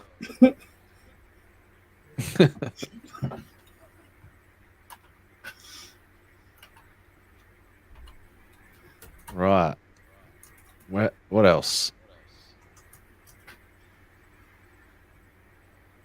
Cymatic architects, ancient stepwells in India. Did this African shaman really levitate? Let's go. One more, and then we'll probably wrap it up. Been going for nearly 5 hours. Damn it, Janet. You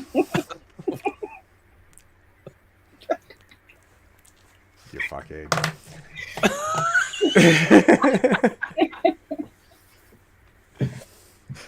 Oh shit. Oh wow, here we go. We got some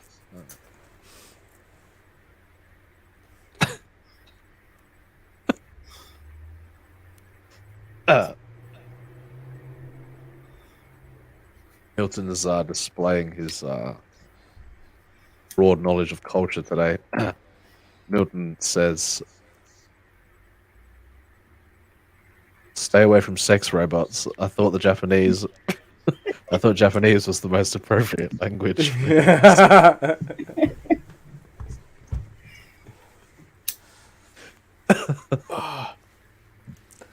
Right, he's losing it.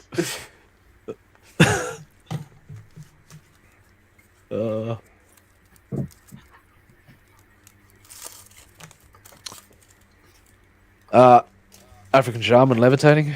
Anyone? Yep. And then we'll wrap it up. Okay. Okay. Okay. Okay. There are other paranormal phenomena which are even documented in the Bible, which defy the forces of gravity. This man, whose name is Ovaku, is an African shaman, and here we can see him preparing himself for a levitation. This will take place as soon as darkness begins to fall. You can't see the strings then. The images which this film has reported are scarcely to be credited. There are no hidden supports or pulleys to be seen. In spite of this, Ovaku actually rises off the ground, and it seems as though he is floating on a cushion of air. The German commentator cannot believe his eyes. There is no question that this is a trick or an illusion, and he's absolutely convinced that he's witnessing a miraculous event, and that the film is incontrovertible proof that levitation is indeed possible.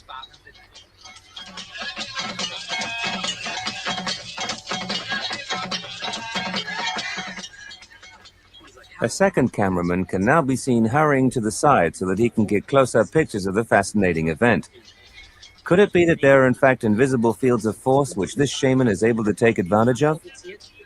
The shaman's breathing has become unusually fast, and his face is contorted with the effort of the undertaking. Could the technique which we are witnessing here be the very same technique which is said to be practiced in India and in Tibet?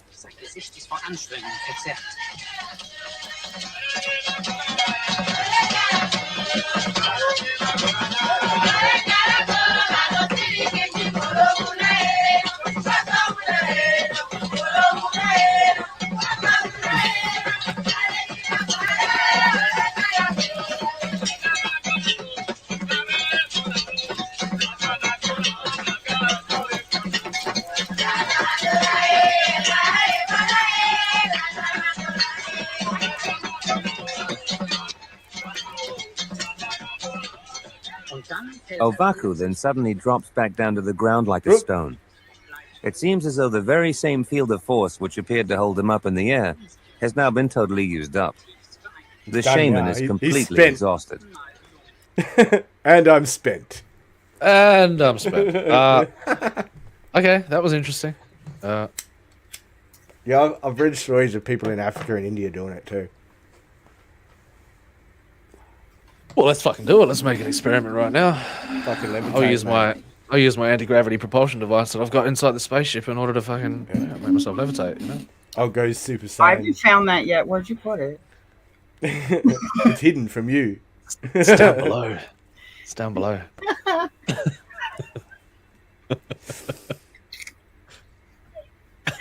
That's what she said. Oh no. Yeah. Be careful of that forbidden planet. Yeah. Forbidden planet. Oh.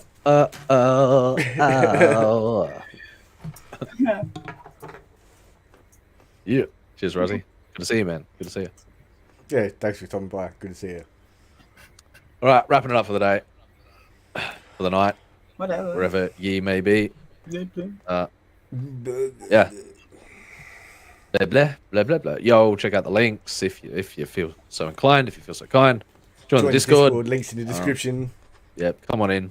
Come and check out the Insanity. Kifai opens today.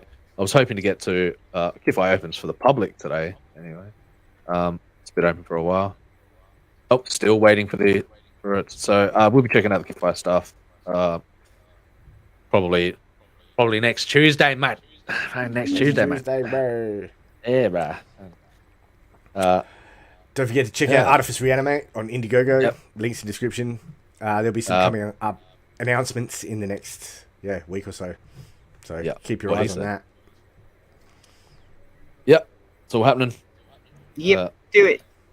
Yeah. Do it. Oh, you know it. Do it. Shall do. Do it. Cheers, guys, and we'll catch you next week if you want to drop in. Peace out, ninjas. Bye, everybody. Have fun storming Take care, the y'all. castle. Peace out.